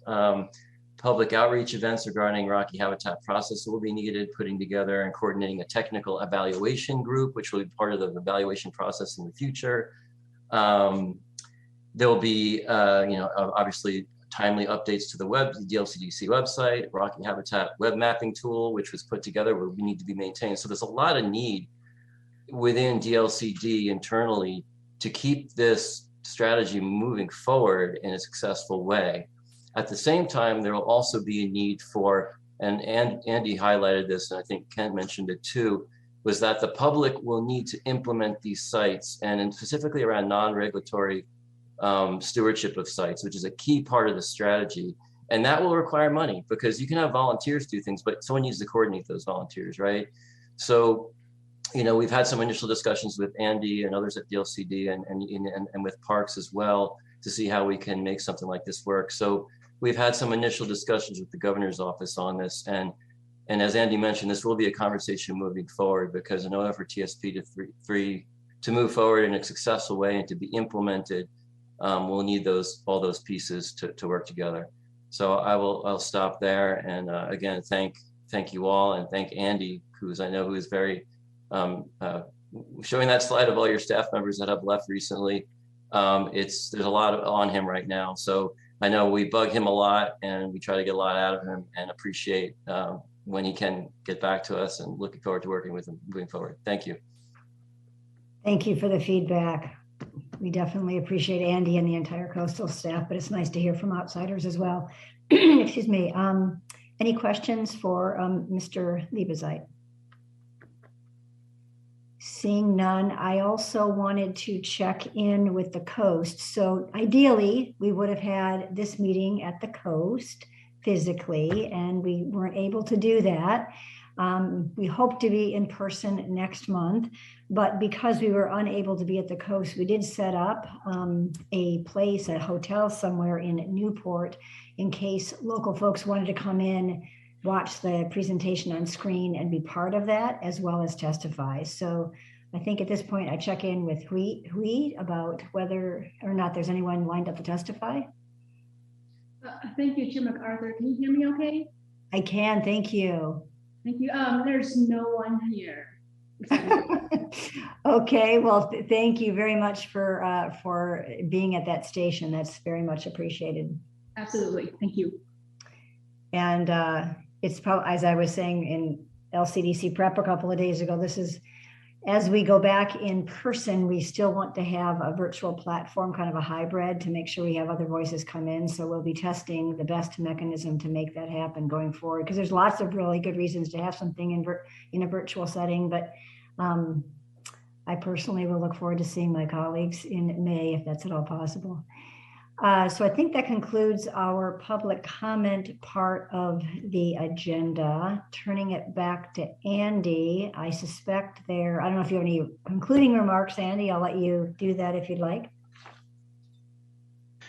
Thank you. While I share my screen again here, I do just want to echo the sentiments that I've heard of thanks. You heard of thousands of people hours that went into the proposals. That's in addition to many thousands of hours from staff who I've worked with throughout this process. The commission itself has seen 2 different staff people help me, Deanna and Moses. They were both excellent at their jobs and helping to move this process forward. There's probably too many people to thank, but what I really just want to end on is a sense that, even throughout some of the hardest times of our pandemic, where meetings had to move from in-person to virtual, this community of people found a common interest, something that they cared about, and they worked collaboratively. And at the end of the day, came up with a consensus that everyone was happy with. And I think that's pretty rare in today's world. So I just want to acknowledge that fact and to say thank you to everyone who listened respectfully, to learn from each other and worked to help get the best product for the state as we move forward. So a thank you to everyone. Any other questions from the commission? And I do have a draft motion slide if you are ready for that. Why don't you put that on the screen? That would be useful. Great. I feel like someone could make a motion. It won't be me, but somebody else could make it if they are so inclined.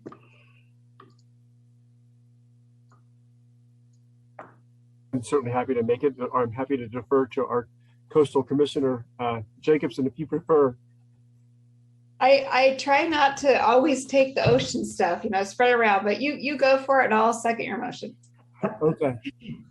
Okay. My recommended motion, the Land Conservation and Development Commission moves to adopt as part of the Oregon Coastal Management Program, and herein incorporates by reference an amendment to the Territorial Sea Plan Part 3, the Rocky Habitat Management Strategy as recommended by the Ocean Policy Advisory Council on November 4th, 2021. I'll second the motion. Thank you. We have a motion from Commissioner Lilac, a second from Commissioner Jacobson. And I don't sense there's any discussion about that. So I will turn it over to Ms. Johnson to take the roll. Commissioner Sandoval. Aye. Commissioner Warren. Oh, I'm sorry. Commissioner Warren has an excused absence. He had to go to class. Okay, thank you. Study planning. Yeah. Vice Chair Halova. Aye. Commissioner Boyer. Aye. Commissioner Lilac. Aye. Commissioner Jacobson. Aye. And Chair MacArthur. Aye. The motion passes unanimously with one excused absence. Commissioner Warren is not here. Andy and the whole coastal team and the folks that have left as well. Wow, what an incredible milestone. This is just a rich body of work. I'm so tickled with the changes you made in the process, especially mid-course correction to address some of the issues that outsiders brought to us. And I feel really good about the plan, and go forth and implement. And then we'll look forward to, apparently we'll see some other proposals come before us, perhaps. I'm assuming there's an amendment process once the workshops are done and that kind of thing. We might very well see some amendments to the plan that would include some additional sites. Is that correct? That is correct, Chair MacArthur. Great. Thank you. Thank you very much. Well, I think we are, I don't only think, I know we are done for the day. We went really, really hard and then pretty quick. So you have some extra time in your day. Just as a reminder, we sort of hit the ground running tomorrow. We have a director's report. It's actually Jim's last director report. So he's coming back in May, though, for the big celebration. But if you have any words of wisdom to impart on him tomorrow, you're welcome to do that. And then we have commission business, a couple of things, and then we go right into executive session to consider who might be the next director of DLCD. So if you haven't had a chance to read the supplemental information that Taylor Sorgenfrey sent to you, please do. And then also note that for that particular executive session, there's a separate Zoom link that she has sent that to you in advance as well. So have that ready to switch over from the regular meeting to that special setting. Thanks, everyone. Have a great night. See you tomorrow morning at 8:30.